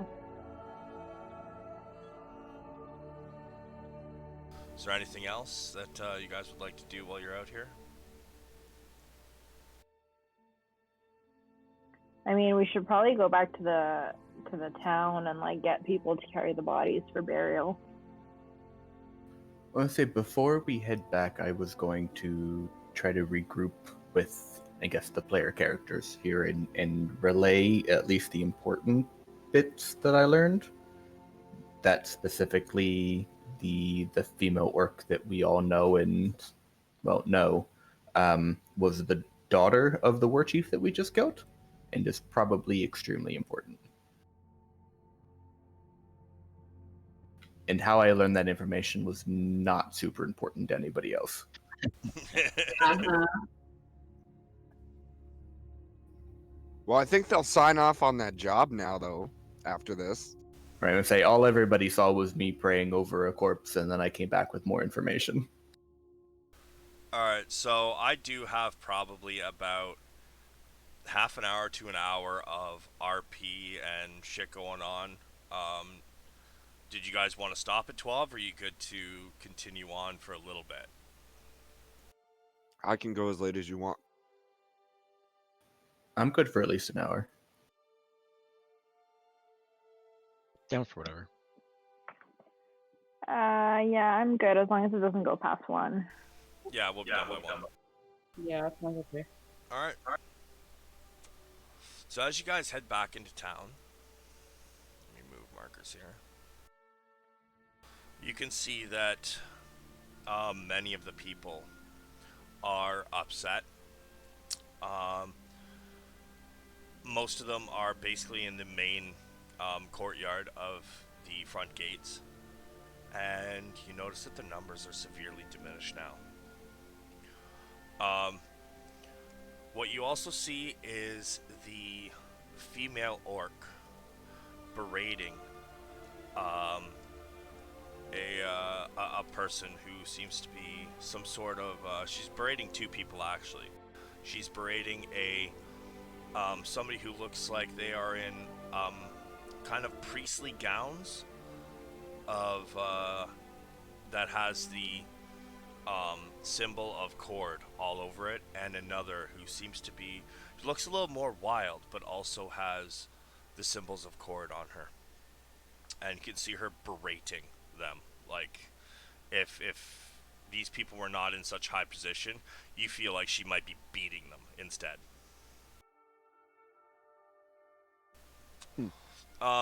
As you guys are witnessing this, though, the orc with the glasses, who looks very thin, he comes up to the group and he says, "I thank you for your service today. Without you, we might have been wiped out." And he looks over and he sees, what the fuck's her name again? Somebody said it. Where was it? Glacia. You see Glacia still berating these 2 people, and he says, "It has always been the rule of our high priest and shaman that we do not bring weapons to these storm festivals. I think they're about to change their mind, though. He says, we have probably a couple days worth of work, gathering bodies, burying them, to the south of the city. We tend to bury them, underneath of our fields. We don't leave markers, but that is where we bury our dead, underneath the fields we hold our festivals on. If you would like to remain in town for a couple days, I would suggest you do that. We might be putting something together for the people who helped save a greater portion of our population. Will there be drinks? He's like, we might have a party. That part will definitely be a celebration of not only you, but a remembrance of the fallen. They fell during one of Cord's storms. Oh, I guess I also should have mentioned, as she crushed the Orc Chieftain's skull, the storm subsided and the sun started to shine. He looks up and he sees the sun. He's like, we do not use the storms for war, but maybe this was Cord's will. They are with him now. And he puts his head down kind of solemnly. Izor would bow his head respectively, then after an appropriate amount of time, interject and say, I understand that Glasha will be very busy in the next coming days, but if there's an opportunity to speak with her regarding what exactly has gone down, I think that would be very beneficial. He says, yes. He looks over to her berating the two, and she's gotten closer to them and towering over them, screaming at them at the top of their lungs, brandishing a fucking axe. Not threateningly, but like kind of shaking it like this should have been by my side. And as this is happening, he looks back and he says, I'm sure she will allow it. You guys showed you group showed a great prowess on the battlefield. I would, however, suggest maybe you wait a little while longer. Yes, of course. I understand. I know we are staying at the Winter's End Inn. Would it be possible to send someone when she might be more available to speak to? Yeah, I'm sure we could work something out to that extent. I give as a gracious bow as I can muster. Thank you. He nods his head. While I got you here, have you seen this symbol before? And I'm going to pull out a little sketch of that symbol I'm looking for. He looks at it and he says, This is strange.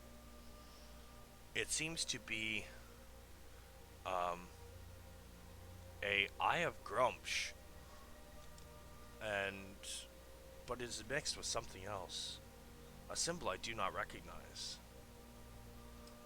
Why do you ask? Well, what is this for? And he kind of gets apprehensive for a second. I'm trying to find these people. They've taken something from me. He says,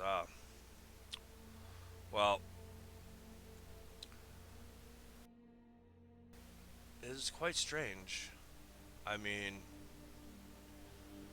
I know part of the symbol, but I do not know the rest. Let me check into it when I have some free time, and if you're still here, I will get back to you. I'll be staying where they're staying, so. Very well. Thank you.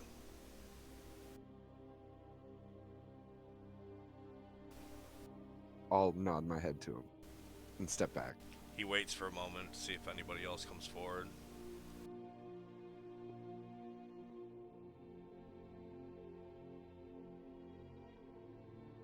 I think we should head to the inn. I need to get my armor back on. Well, I need to get cleaned up, get my armor back on, and a long rest sounds like a great idea right now.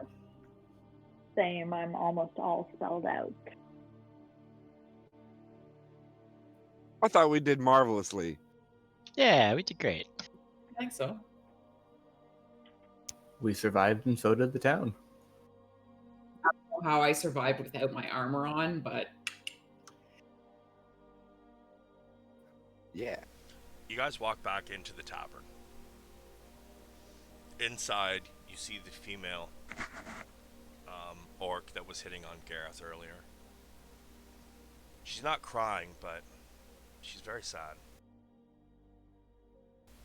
It is quite obvious as she goes about and kind of just wiping things down. I think Isor would be empathetic enough to at least inquire into what has gotten her down. She looks up and she says, "The first death out there was my brother, the barkeep."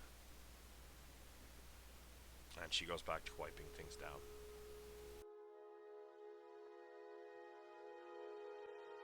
That is really inconvenient.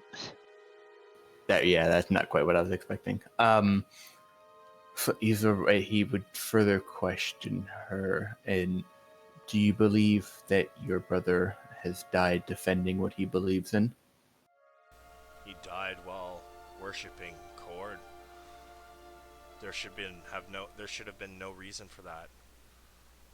Nobody understands why the shaman and the priestess of Cord refuse to allow us to have our weapons when we go for the celebration. There's always threat of an attack. How is that fair? Why did he have to die? And she starts openly weeping. Sometimes it takes a tragedy to change old ways. And that's sad, but sometimes it's what's needed. I hope for future Glasha takes her generation. fucking head off.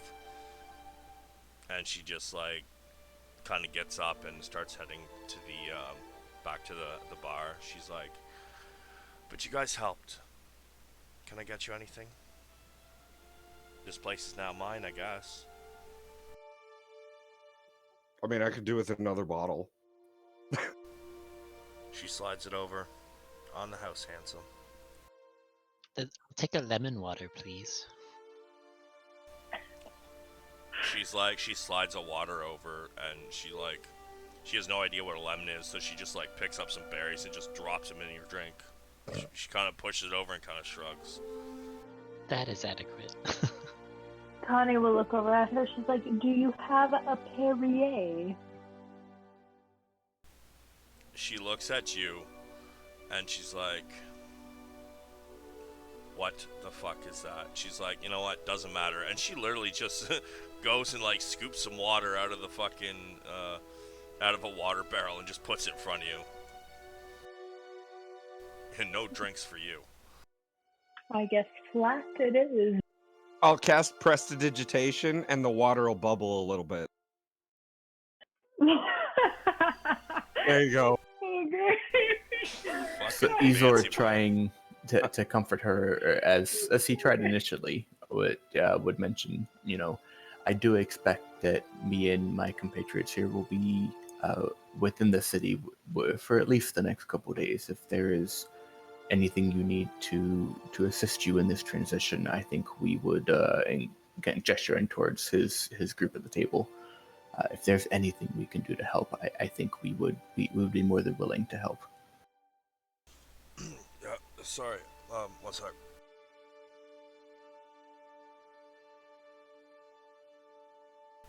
Oh goddamn, those chips are hot. I didn't expect that.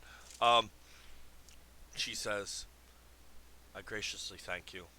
I don't know anything about the books and whatnot, and considering how well you helped, your I can cop your rooms, but I might still need payment for drinks and such. Um, I don't have much money of my own, and I don't know where he hid his. Very well understood. I believe we would be more than willing to pay for drinks. Thank you.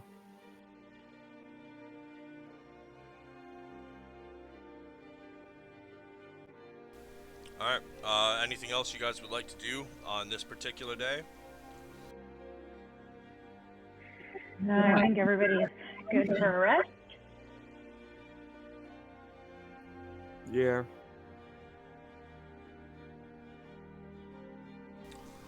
Throughout the rest of the day, since this is only about noon at this point, so you guys got the rest of the day if you want to go exploring or do something, anything.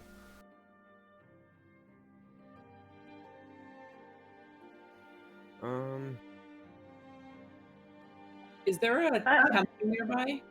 Is there a what? Temple or church or Yes, shrine? if you look in the top right of the thing, of the map there's a legend. The temple is uncovered. You guys have discovered that. Okay, I'm going to put my clothes and my armor back on, and I'm going to head to the temple. While she's Are doing the- that, oh, Oh, sorry. sorry, go ahead. Oh, go ahead. Okay, I was just gonna say, while she's doing that, Gareth's just gonna walk around town, like, you know, acting like the drunk vagrant, and he's going to use his that just to see if he can spot me, like, you know, dens of criminal activity and shit around the city. You know, just for fun. Okay. Sorry. And Sonia, what are you doing? Is the list of places, is that all the places, or these are just like the discovered That's just what you ones? guys have seen so far. Okay, so Connie's gonna look around, see if there's like a tinker's shop or some type of library, somewhere for her to basically like check out what kind of, if they have any, like, I know it'll be pretty simple tech or any type of like machinery or gadgets, or even somewhere where she can pick up bits and pieces. Okay. So, Matt Ezor and Reed, is there anything you guys want to do for the rest of the day? I'm just making a list here, and then I'm gonna knock them out one by one. Yeah, I mean, I'd be willing to wander the battlefield a little bit just to see, like, what I can find, because I have the time, but I don't have any particular things that I need to get done for the rest of the day. Okay. I think I was going to use my criminal contact ability. And please don't read into that. I'm definitely not an evil character. To try and get the lay of the land of the like black market available in case there's anything for sale, under the radar. Okay. Not a little character. Don't read into that. All right. So Hey, you saw me consume a soul earlier, and now I'm looking for black market. I promise I'm not a bad guy. all right. So from the top, Ina, you went to go see the temple. Yes. So I'm just going to sit in front of the altar and clean my weapons and pray to Helm. Okay. So, as you're cleaning your weapon and praying to Helm, somebody notices you, and she comes walking over to you. It happens to be the high priestess of this temple of Cord. This temple is it's not very wide, but it is very tall.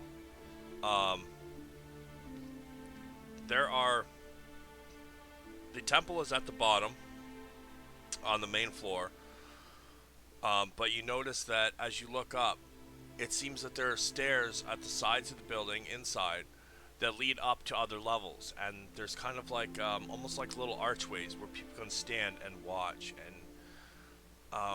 you kind of get the feeling that basically the higher up you are, the more that Cord might hear their prayers. That might possibly be something that they believe. But the high priest probably preaches from the altar. The services don't happen very regularly. It's mostly like funerals and that kind of thing. But the high priestess, approaches you. She's like, "Hello. I'm very glad that you were on the battlefield today. As am I. I understand you and your friends saved much of my congregation." I wish we could have done more. She nods solemnly. "Well, if you have any questions or wish for someone to talk to, you know the time around." Thank you kindly. And she kind of just saunters off. Do you wear any religious symbols on your armor and shit? Yeah, I do. And you follow Helm. Yeah. Plus my hammer, like, literally sparks of lightning. That's fair. So she kind of regards your armor a little bit as she walks away, but she's heard of this god. He's not an evil god, so she's not going to cause you any problems. And you see her walk up to one of the stairs, and you can hear her footsteps as she climbs a big part of the tower, and then you stop hearing her footsteps. Okay. That's good for me. Next up, I believe, was Mike? Yeah. So you are looking for... Alright, let me see this. Enforcing law and dealing with lawbreakers gives you a feel for local laws and criminals. Okay, so... give me a religion roll.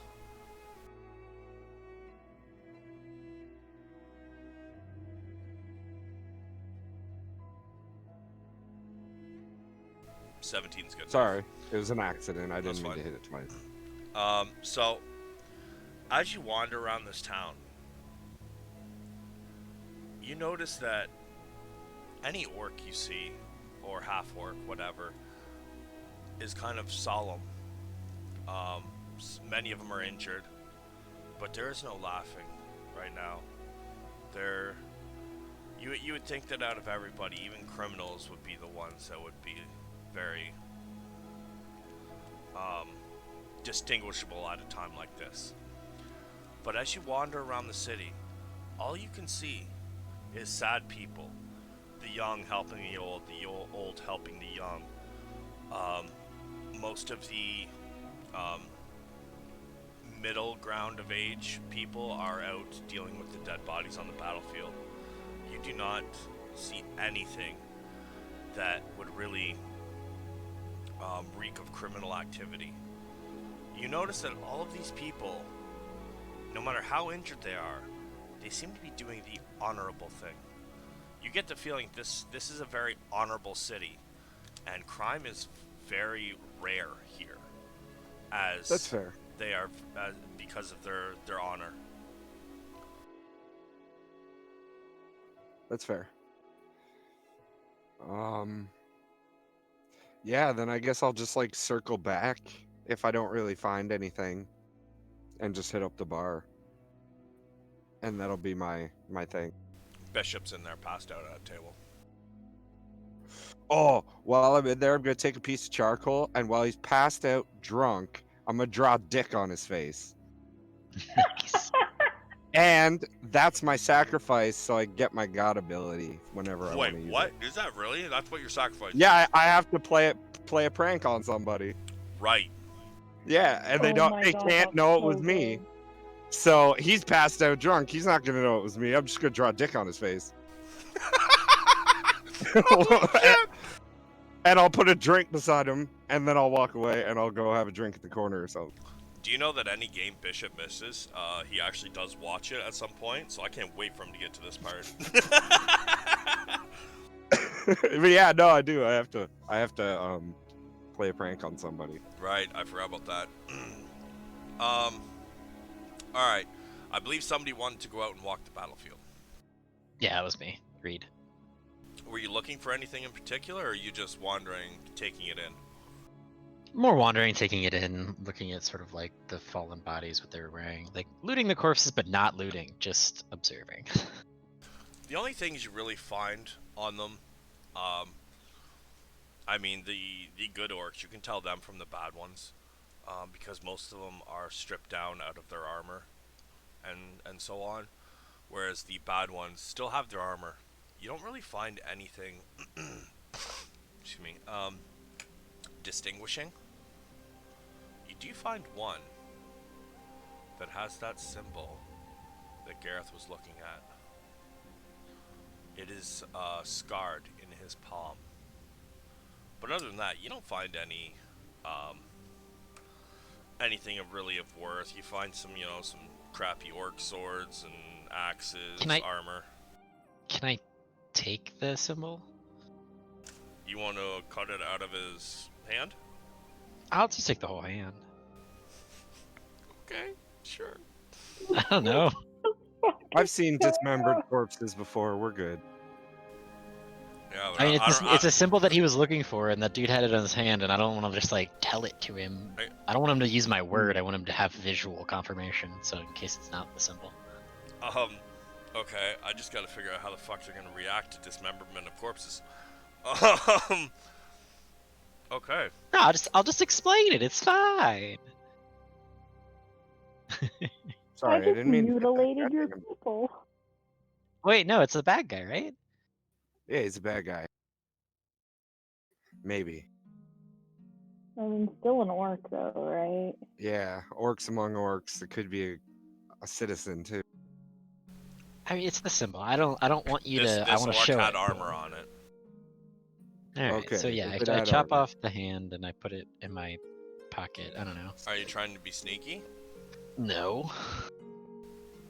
I have a noble cause. I can justify this. Well, not noble, but certainly like I have a reason.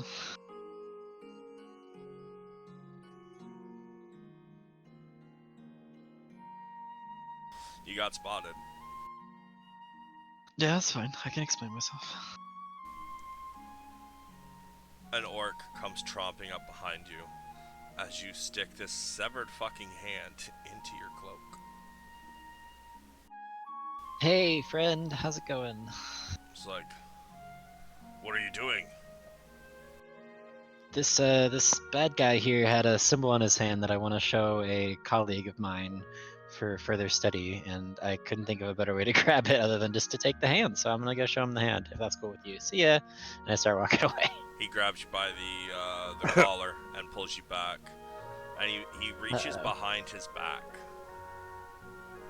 Interesting. Are you gonna do anything? No, let's see what happens. All right. So as he reaches behind his back, he pulls out a little tiny flag, and he's like, "We don't dismember corpses. Next time." And he slams this thing into your chest, not like stabbing, but like holding the flag and just like, "Take this, put that next to the corpse, so we know not to bury it."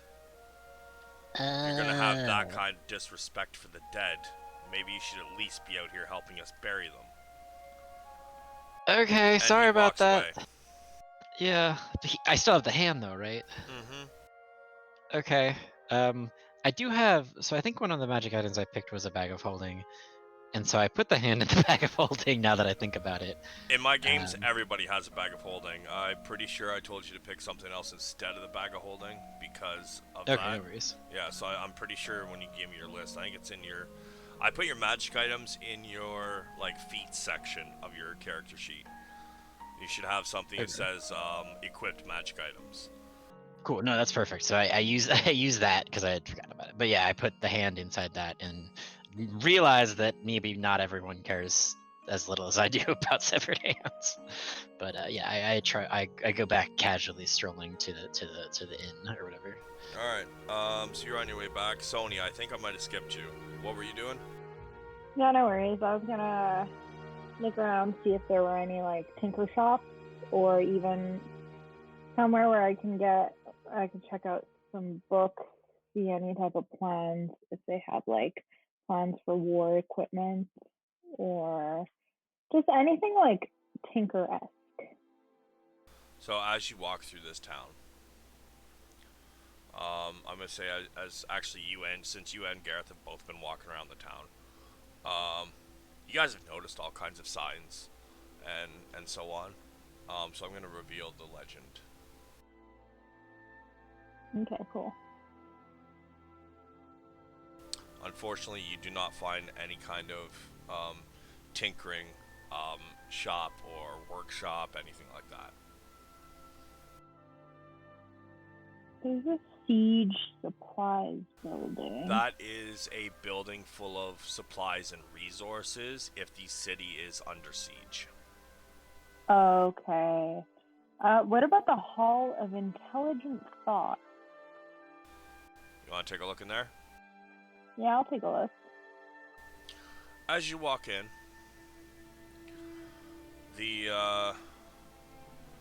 as soon as you walk in, there's a desk not far from the entrance. And without looking up, the same orc that was wearing the glasses you've met a couple times now, he doesn't even look up, and he just pushes a kind of like a little clipboard towards you, and he says, "Sign in." Wait, is this the one that was at the town hall? Yep. And the one you guys talked to when you first came back after the battle. I'm gonna ask him. I'm gonna grab the clipboard, and while I'm holding it before I sign, I'm gonna ask him, what exactly is this place? He looks up and he's like, "Ah, you again. Alright, I guess I shall give you the tour." He's like, "Sign your name. And don't forget when you leave to sign out."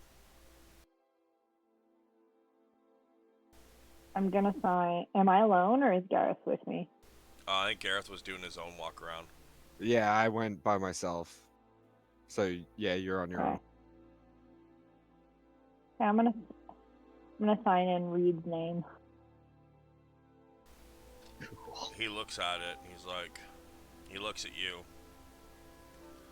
And he's like, "That's a male's name? After all of the stuff you guys have done, do you really think we would, like, bring you to a place, a library, just to murder you?"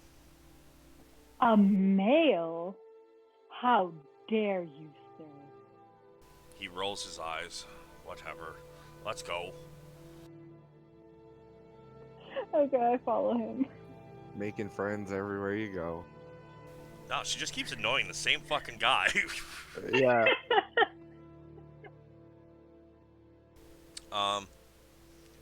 So he leads you through the place, and he's like, "This section is histories of the area and of everything in Wildemount." He points to another section. "This is an area of our shaman abilities and so on. Over here we have religions." And he points to another section, says, "Over here we have some crafting and how-to books. It's mostly blacksmith and ales and some of the artisans. We don't have much of that here." And he says, Okay, so I'm gonna. Oh, sorry. Go ahead. And he says, "And this last section over here, well, this holds manuals and research for monsters and denizens in the area, or things in Wildemount, things that some, I believe, should be in the fiction section. However, I'm told they all have to go here, as we are just to assume that they exist, I guess. I thought this place was called the Hall of Intelligent Thought, but hey, here we are." Okay, perfect. I think Connie will go first towards the religion section. She wants to see if she can read up a bit on the god that the orcs were following, the ones that attacked the ceremony. You would have actually heard of this one before, Okay. but but you may not know much about it. You just know that a lot of the orcs in the area around Waterdeep, most of them served Grumsh, and they would. It was not unheard of for orc tribes to attack caravans that were heading to or from Waterdeep.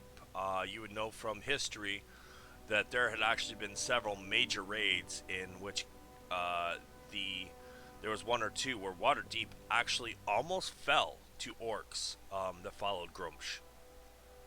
But most of that went away when a large portion of the orcs followed Obold Many Arrows and went north to create their own kingdom and work with dwarves and other things after a great war where Brunner Battlehammer had signed a treaty allowing them to create their own little kingdom, and that instilled peace in from most of the orc population. Okay, so from everything that kind of I've gathered or that I already know, would it seem like the attack today was more of like a disorganized raid, or did it seem like something from like, is there a bigger picture kind of thing? Give me a religion roll, please. Okay.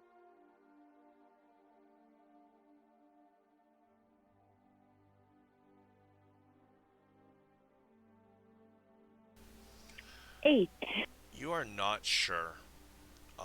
But one thing you did read is that sometimes when orcs turn away from Grumsh, often orcs that still follow him may attack in an attempt to bring that bloodlust out of their brethren and have them come back to the Grumsh horde. Okay. But you're not 100% sure what the attack today was. If that's what it was, or if it was just, we want your shit. Okay, I see. And I'm going to spend the remainder of my time in the crafting section, see if I find anything interesting relating to, I guess, blacksmithing or any, like, magical items. You find basic how-to books on blacksmithing and mining, jewel crafting. Do they have anything on, like, how to, because I'm assuming, like, they'll have a lot of, since they have siege supplies, do they have plans for, like, a ballista or something? No, their siege supplies are mostly just food,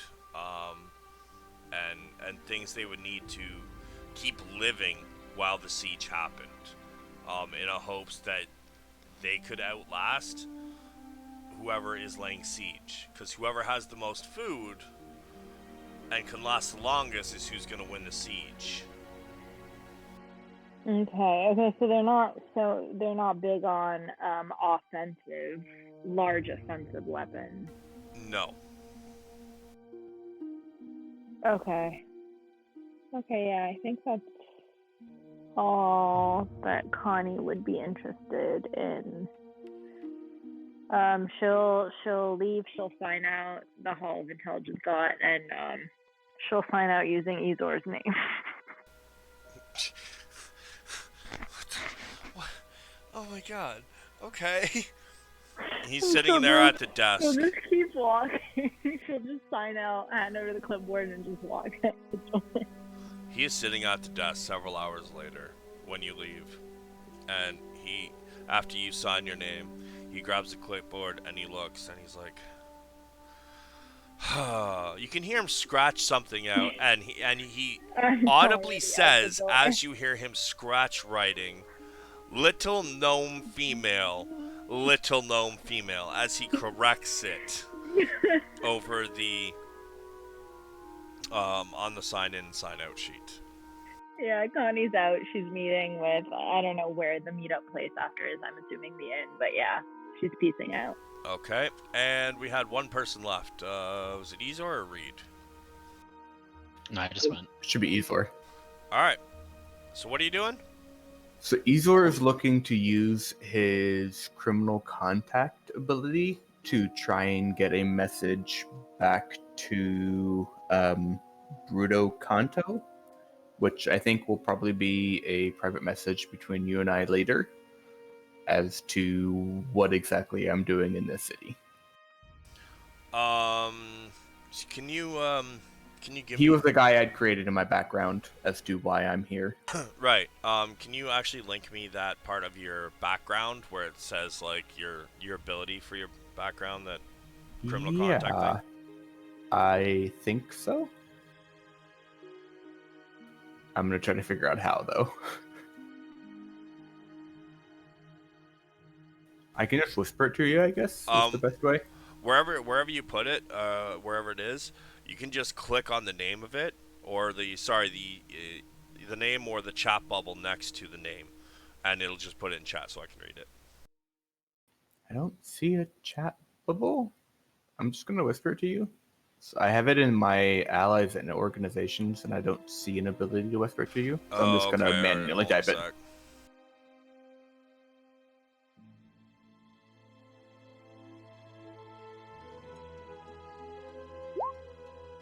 So you're just trying to send Okay, a so letter that out, was really? that was supposed to be a whisper, and I apparently failed at it. Yeah. So you're just trying to get a letter out, really? Yeah, I'm really looking for like I'm here and waiting for the direction. I think I'm gonna have But to read I'm your not backstory evil. again. So you don't really find any criminal contacts, because there's pretty much no criminals in the city. However, if you want to send a letter, you can send a letter. Yeah, regular letter works. All right. Yeah, that's fine. So yeah, I generally just sent him a letter as, in the city in which I was directed to go to, awaiting further instructions. Okay. So, that's everybody wants to do for the day. You guys can take a long rest. You guys wake Can I up. examine the hand?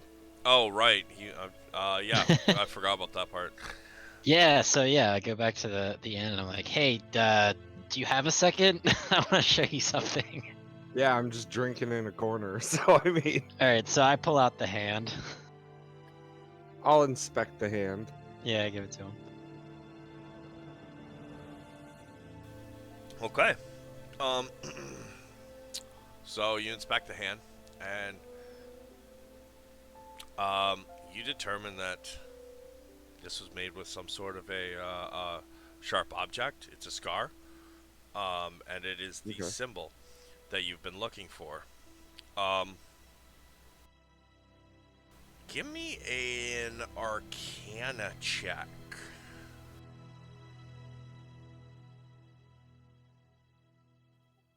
I'm gonna use my inspiration point to nat 20 that. Okay. So you realize all of a sudden, and you are dumbfounded at how you didn't realize it before. But this is an Eye of Grumish. But there's another symbol in it. This symbol is the Red Wizards of Thay. Interesting. There's some subtle differences to it, though. This particular symbol, the Red Wizards of Thay part of it, is strange. It seems to be an old symbol. Like maybe since you've known about the Red Wizards of Thay, the symbol has changed. There's a couple extra dots around the eye. And Okay. you don't really know at this moment what it means. However, with a nat 20, I mean, you don't really crit on skill checks, but No, but I rolling a wanted 20 the... still. Yeah. Excuse me. You know that in the recent history that the leader of Thay had once been Saz Tam. Somebody has dethroned him, though. And nobody's really heard from Saz Tam. But you recall that letter you found with the initials ST. Yes. And now you know that Saz Tam might have had something to do with what happened. Yeah. So my character just starts, he pulls out a journal and he just starts scribbling down in it with a piece of charcoal. Okay. I ask if I can have the hand back. Yeah, I mean, sure. Thank you. Yeah. I put it back in the back of the holding. Was there anything else out of place about the body that you noticed? It was a bad guy's body. They had armor on. Okay, But that's all I really noticed. interesting. I wonder where these guys are based out of. Right? Yeah, I have no idea.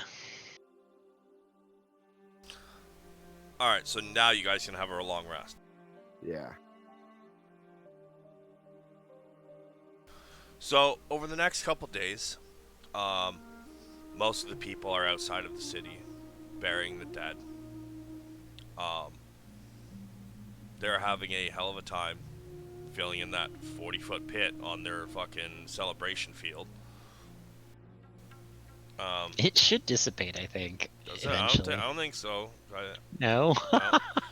Can you put that spell back up? Let me take a look at it. I'm pretty sure it just stays there. I think it eventually freezes. Duration is instantaneous. So I'm pretty sure that once it's there, it's just fucking there. That's insane. The water gradually refreezes normally. Who doesn't need a giant ice hole? Yeah, now they just have a permanent ice pit You're in their welcome. celebration. You know what? Thus the birth of hockey on Wild. Yeah. Oh my god. I'm totally behind orc hockey. Oh my god. I mean, you know, Oh, sweet Jesus. it's a small rink, but The water refreezes though. It's still a 40 foot pit, and then there's water at the bottom. So the water at the bottom froze. It's even worse. Yeah, okay. Yeah. So I mean, they have a source of clean drinking water. I don't know if I call it clean, man. Just dead bodies in there. Yeah, man, a bunch of floating dead bodies. It's just minerals. So it takes them Add the about 2 minerals. days to do this. So like you guys wake up in the morning after your long rest, and then it takes another 2 days. They're done about early evening of that night. What would you guys be doing during those 2 days? I would summon my earth elemental and tell it to go help them, because he could probably make short work, like help, like exponentially help them fill in that hole, Okay. right? And then I'd like to follow up and see if I can find somebody who's in the know and ask about where these orcs might be based out of if they know that attack them. Give me an investigation roll. See if you can figure out who the fuck to talk to. I mean, I imagine I'd start at the town hall. Just, Investigation roll. wow. Oh, you're so lucky that you can't. If you can't crit, then you can't nat 1 either. Yeah. So you still got a 9. It takes you. So I'm gonna assume the first day is when you basically had them had the elemental helping, and then the second day is probably when you start doing this. Yeah. All right. Second day. It takes you until early afternoon. Um, but you finally realize that maybe the Hall of Intelligent Thought has something. Fair enough. As you enter, again, the same guy is sitting behind the table. Tosses the clipboard towards you at the end of the desk. Sign in, please. He doesn't even look up, just continues on. Sure thing. I'll sign in And as with my name. Does he see his name? Wait, who's doing this? Me, Gareth. Okay, never mind. as he hears you say, "Oh yes, I'll sign in," he looks up and he says, "Ah, is there anything I can help you find?" Yeah, actually, these orcs that have been harassing your town, I'm looking for where they might be based out of. He's like, "Somewhere south in the mountains." I was wondering if maybe you had like a map or something that I could reference for, He says, "There's probably some maps in the history section." He says, I mean, not that I'm ungrateful. We were very grateful to have your help, but why would you want to know that? They're our problem." well, they seem to be. I, I'm gonna pull out my my badge, I guess, because I'm an investigator for the City Watch. I'm from Port Zune, City Watch investigator there, and I'm investigating a string of disappearances that these orcs may or may not be tied to. He's like, he says, these orcs are simply just Grumsh followers. I don't, they don't really kidnap. They more just raid and kill and try to get our city to rejoin their god. Yes, but it seems that they may be pawns to a larger figure. He says, and what might give you that idea? Well, I found a letter. Do you have Some it? symbology. I do. He says, he stands up and he puts out his arm and he says, let me see here. He says, hold on, I'm looking for who this guy is. Oh, wow. So, I've been having you guys talk to the wrong guy the whole time. Awesome. Super happy about that. Alright, so he says his name is Agrop. And just so you know, he is adorned in all manner of crystals, items, and smells of some magic ingredients. He's like, Interesting. it's a pleasure to meet someone of intellect around here. Sometimes I feel like I'm on my own. And he says, may I see the letter?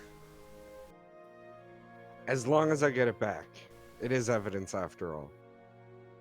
He chuckles. He says, well, your laws hold nothing here, but I am not about to take a letter that means nothing to me from somebody that apparently means quite a deal to. He says, and your name is? Gareth Talon. Ah, good. You're intelligent, but apparently manners lack you. Well, And he takes the letter out of your hand, and he says, so, he says his, as he reads it, he's like, so somebody had orders for them after they, well, if they had succeeded, after they had brought us back into the arms of Grumsh, huh? Exactly. Which is where I have been drawing my conclusions that they've been used for certain acts. All right, so he is going to spend some time helping you if you would like it. Yeah. Says my time at this table is quite boring. Um, he gets up and follows you. I just want to take a look at your shit here. One sec. Sure.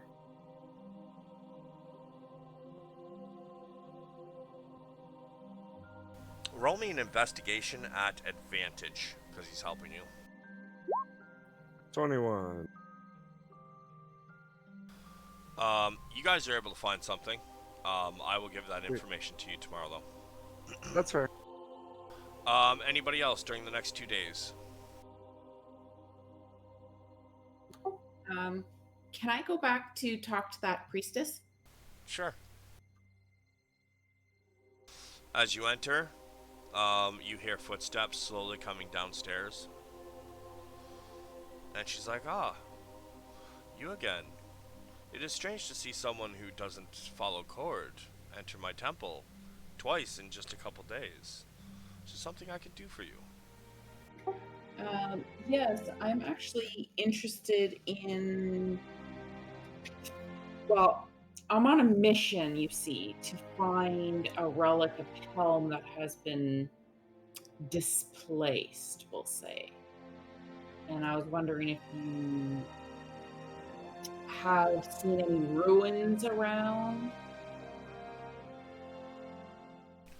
She says, ruins. The only ruins I know of are, you gotta give me one sec. I gotta find it. Starts with an M.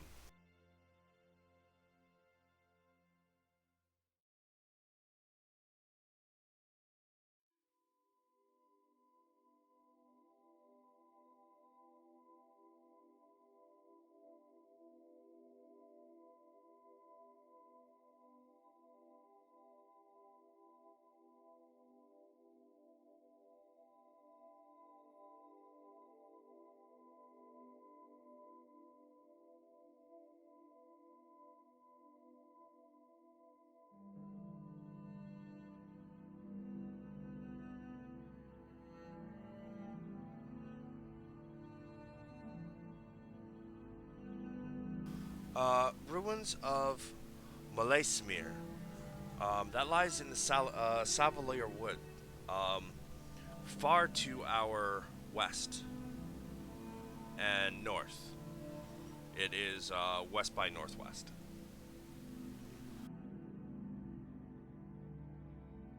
Those are the only ruins I know of in this general area, other than Euralis, which is north of us.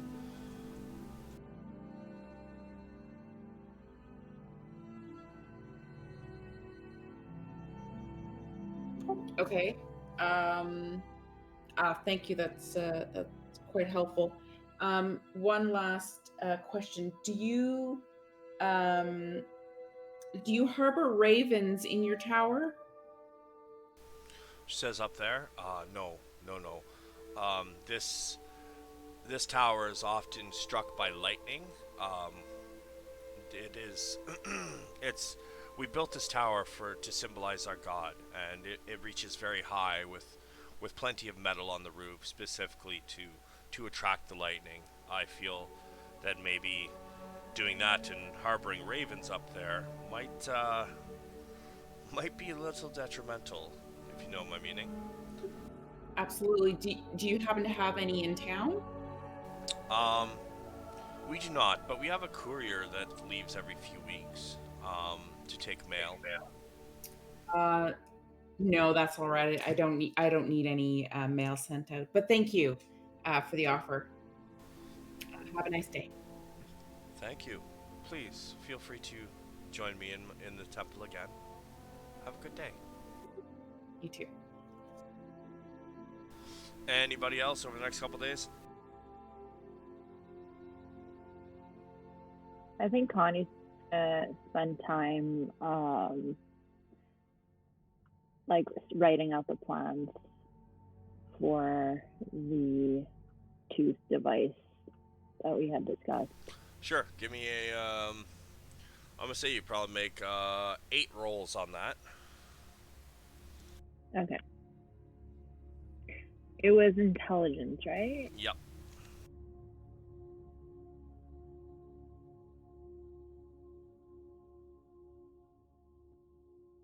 I believe I said 15 was the was a success, 15 and up. So you got quite a few there, and that 25 counts as 2 successes.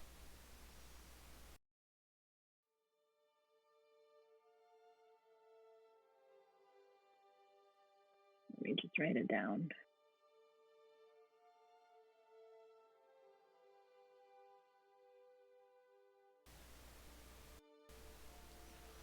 And Ezor or Reed, anything you guys would like to do in the next 2 days? I was looking to speak to our female war chief, I believe it was Grumsha? Glasha. Glasha, I'm sorry. Um, as she sees you approach her, she says, "Thank you for helping us. If it wasn't for that damn priestess and shaman, we may not have needed the help, but without you, I believe we would have been lost." Of course, my help is absolutely of worth, and I give her a quick bow. So I would like to ask, I know through sources of whom which are my own that the warlord that was slain on the battlefield, I believe, is your father. I would like to know exactly why your father would attack this town. He follows Grumsh. I left. He is not a good orc.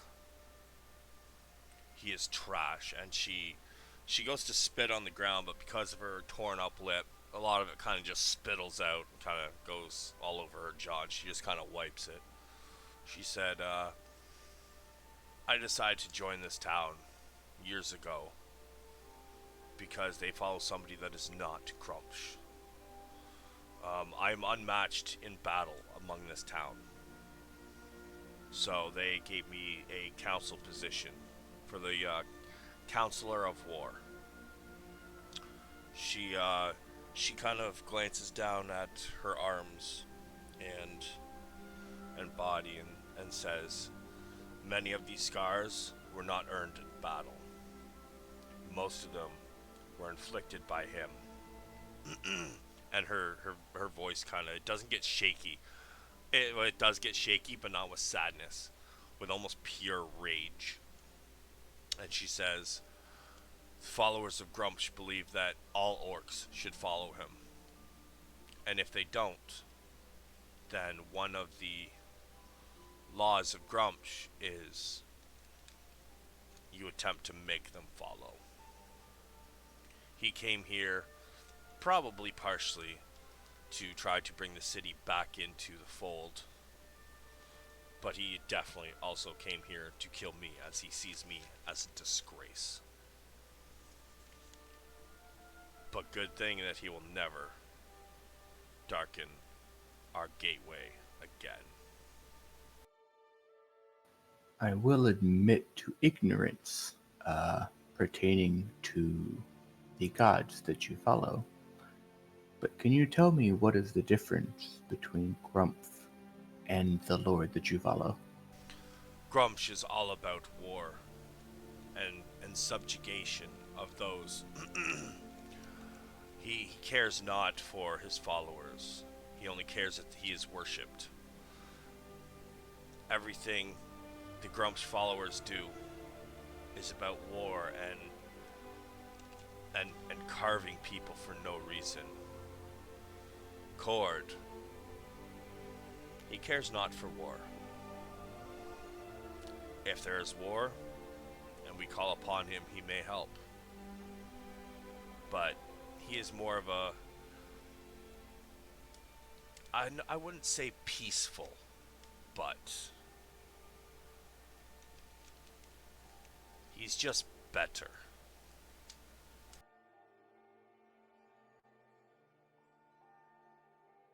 Well, I thank you for the clarification. And I do believe that myself and my allies have chosen the correct side in this battle, possibly war. And I believe that we shall speak soon. Thank you. Good day. Oh, and by the way, tell that friend of yours who I was whooping that I expect a rematch at some point. I believe that she will relish in the opportunity. Good. Strong women are good influences on those around them. And she kind of pauses for a moment, looks you up and down, and says, "You could probably learn something from her." And she just turns away and goes back to what she was doing. Um, as you're walking away, though, you hear her call out, um, "By the way, there will be a great call through the town later. When that happens, bring your group. You will want to be seen." We shall be there. Thank you. Anybody else?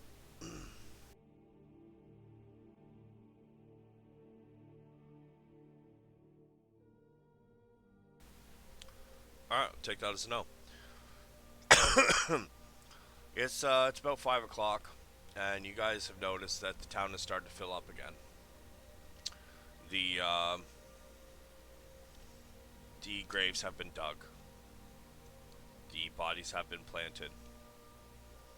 The enemy orcs had been left outside the building, quite a ways from the town, and you can see over the walls that there is a plume of smoke from where they were laying, or from where the bodies were placed. Suddenly, a call goes out.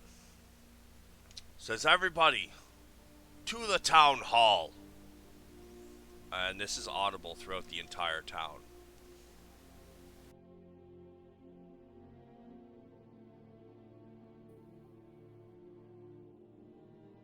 I guess we're going to the town hall. Yeah, I think everybody's going there. Yeah, we'll head that way. All right. I'm gonna grab a bottle before we leave. Are you guys dragging Bishop? Yeah. If he's sober enough, sure. He's half unconscious. Yeah, let's weekend to Bernie's him.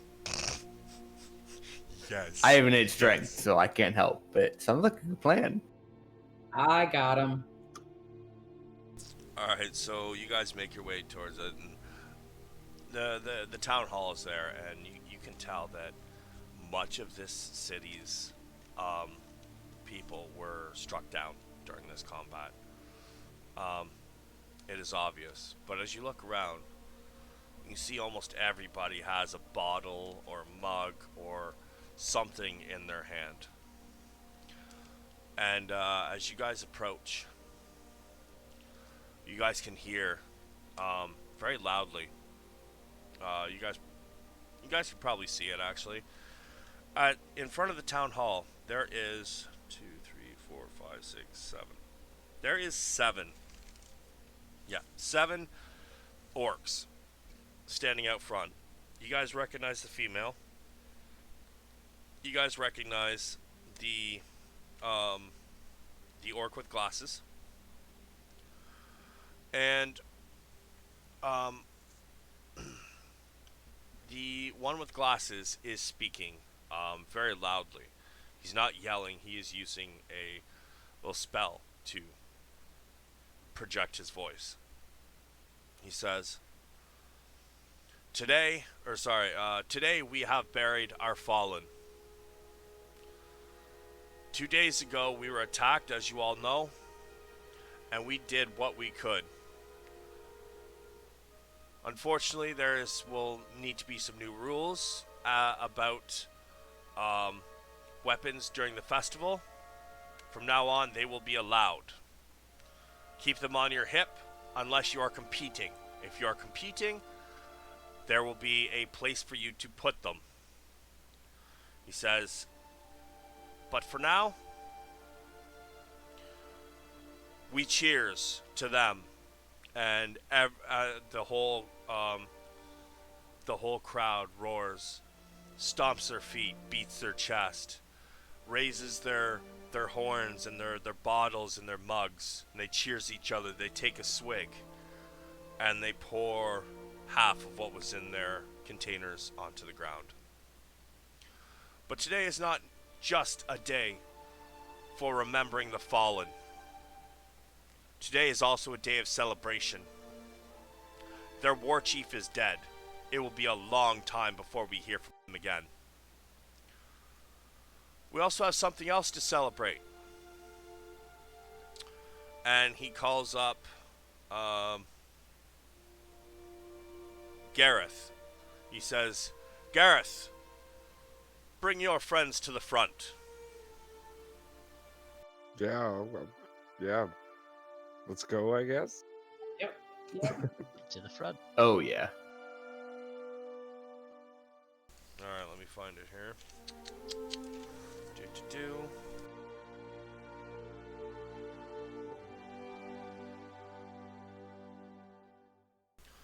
He said, first thing, I'm sorry guys, this might go like 10 minutes past 1 if that's cool, but that'll be about it.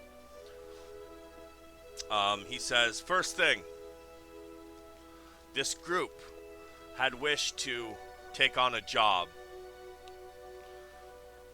First and foremost, we didn't believe they could do it, but after them basically rescuing the town, we wish for them to do it. And they bring out the, they ask you all to sign that contract that you had. I believe, Connie, you had it. Yeah. You guys all sign it? Yep. Yep. So Bishop's barely awake, so he just goes, put the pen in my mouth. And then after somebody puts the pen in his mouth, he's like, alright, now just shake my head. I'm gonna slap him upside the head. And it shakes his head, and he signs this great big signature, pretty much over everybody else's. And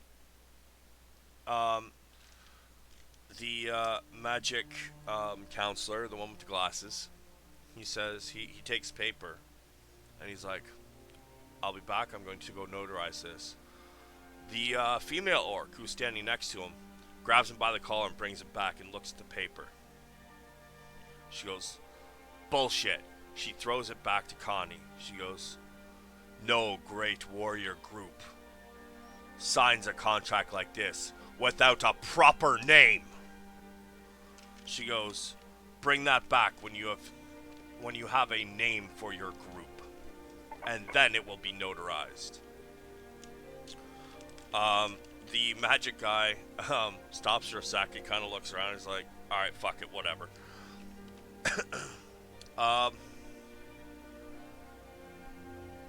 He says, this group has shown their worthiness in battle, for without them, we would either be following Grumsh again, or we would be dead. We wish to honor you all with an item that we believe you might be able to use.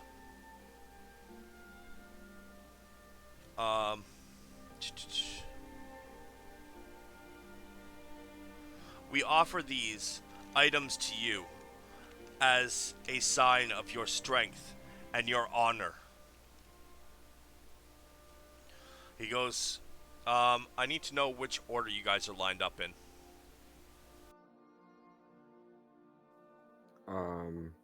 Everybody just type 1 and hit enter in the chat.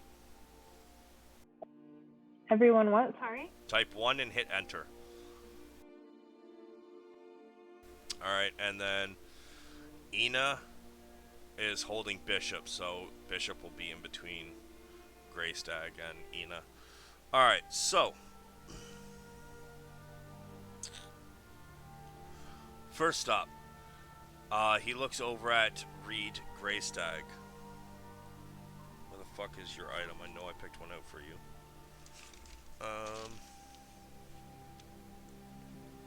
Son of a bitch. I did, didn't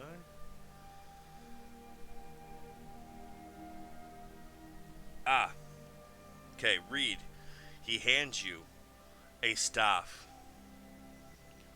and as you grip it, if you do you take it? Yeah. As you grip it, this staff crackles with lightning all along the shaft, and a very audible crack of thunder is heard. Nice. Okay. Thank you. Let's see. Ina's next. Ina, what the fuck is yours?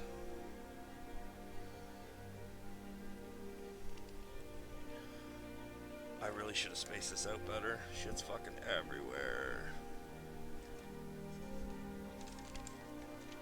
Oh, I remember. I didn't even write yours down. Ina. They hand you a large, brand new Warhammer.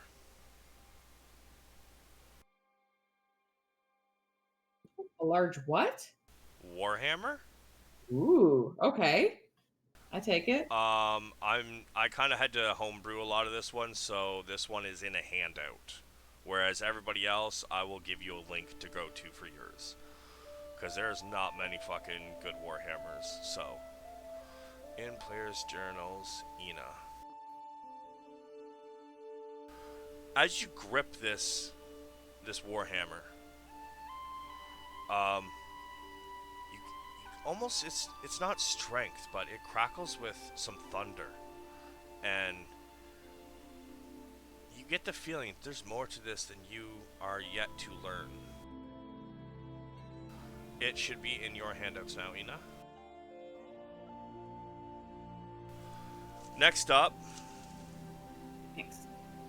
he looks at Bishop as he's like kind of barely even holding his fucking head up. He's like, I do not remember seeing you on the battlefield, but I feel that if they have something, maybe you should have something to protect them with. Maybe this time you shall have some balls. And the female orc, Glasha, walks over to him and hands him... Shit.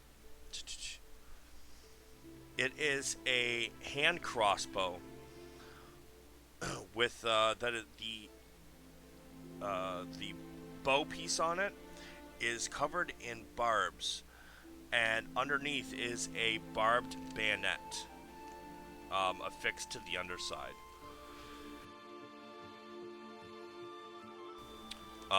They go to hand it to him, but he's kind of like not able to grip it. So she just kind of looks at you, Ina, and hands it to you and says, "Yeah, for him." Thank you.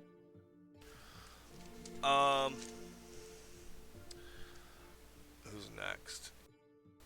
It is Ezor. Ezor, they hand you a bag. It is a cloth bag, and as you look at it, it doesn't really seem to be much more than a bag. It looks a little bit like your bag of holding, but it's got some strange symbols on it. He says, I figured that you might be able to find some use for this. And the dude with the glasses kind of chuckles a little bit. He looks at Garrus and says, those fireballs were quite mighty. You have good use of your magic. He says, maybe this will do you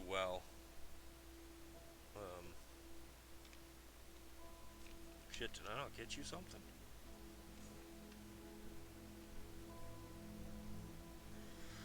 That's right. I was going to figure it out once you got your character fully built and shit, I think. Mm-hmm. So, he gives you an item. I'll figure that one out before I go to bed tonight. Sick. In fact, stay after the game so I can talk to you if you don't mind. That's fine. And then he looks very indignant at the little gnome that apparently doesn't know how to spell her name. And he gets close to you and he pulls out of his pocket this little tiny ring. And he says, "This is just a small symbol. Let me know when you figure out what it does." And he gives you some finger guns. I give him back finger guns. He's like, "I wouldn't do that after you wear that ring." Or sorry, while you're wearing the ring. Oh, He snap. goes, "That's more of a joke gift, because you're such a pain in my ass." He's like, "But this is something quite useful." And he hands you an alembic.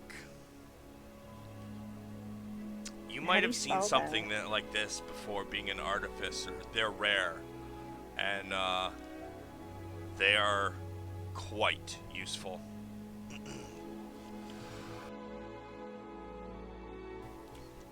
How do I says, spell that?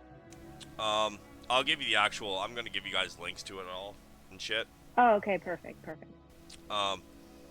He says, he stands back with the group, and the war council lady steps up to Ina and she says, "Next time you get in a ring like that, it's safer to take the top off. If I wanted to be cheap, I could have controlled you in that entire battle. You wouldn't have laid a hand on me." Perhaps we'll have a rematch one day. "Anytime you're in Boroftkrah, look me up." She steps back in line, and the magic guy says, "Now, for tonight, we shall celebrate the safety of our town and the souls of the fallen being sent to the everlasting storm." And he raises a bottle, and everybody raises it with him. You're here. And as this happens, all around town, you see big lightning strikes coming from somewhere on the walls.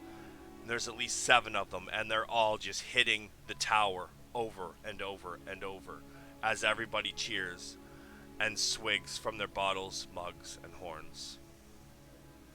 And with that, people, we are going to end tonight. We will role play that party at the start of next game. Sweet. Hope you guys enjoyed it. Twitch, thanks for joining in. We will see you guys in a month. I do have a game next weekend, and if there's no qualms, I will be streaming a game I'm playing in tomorrow. Mike, if that's cool. Yeah, no, I don't have a problem with that. All right. So, see you.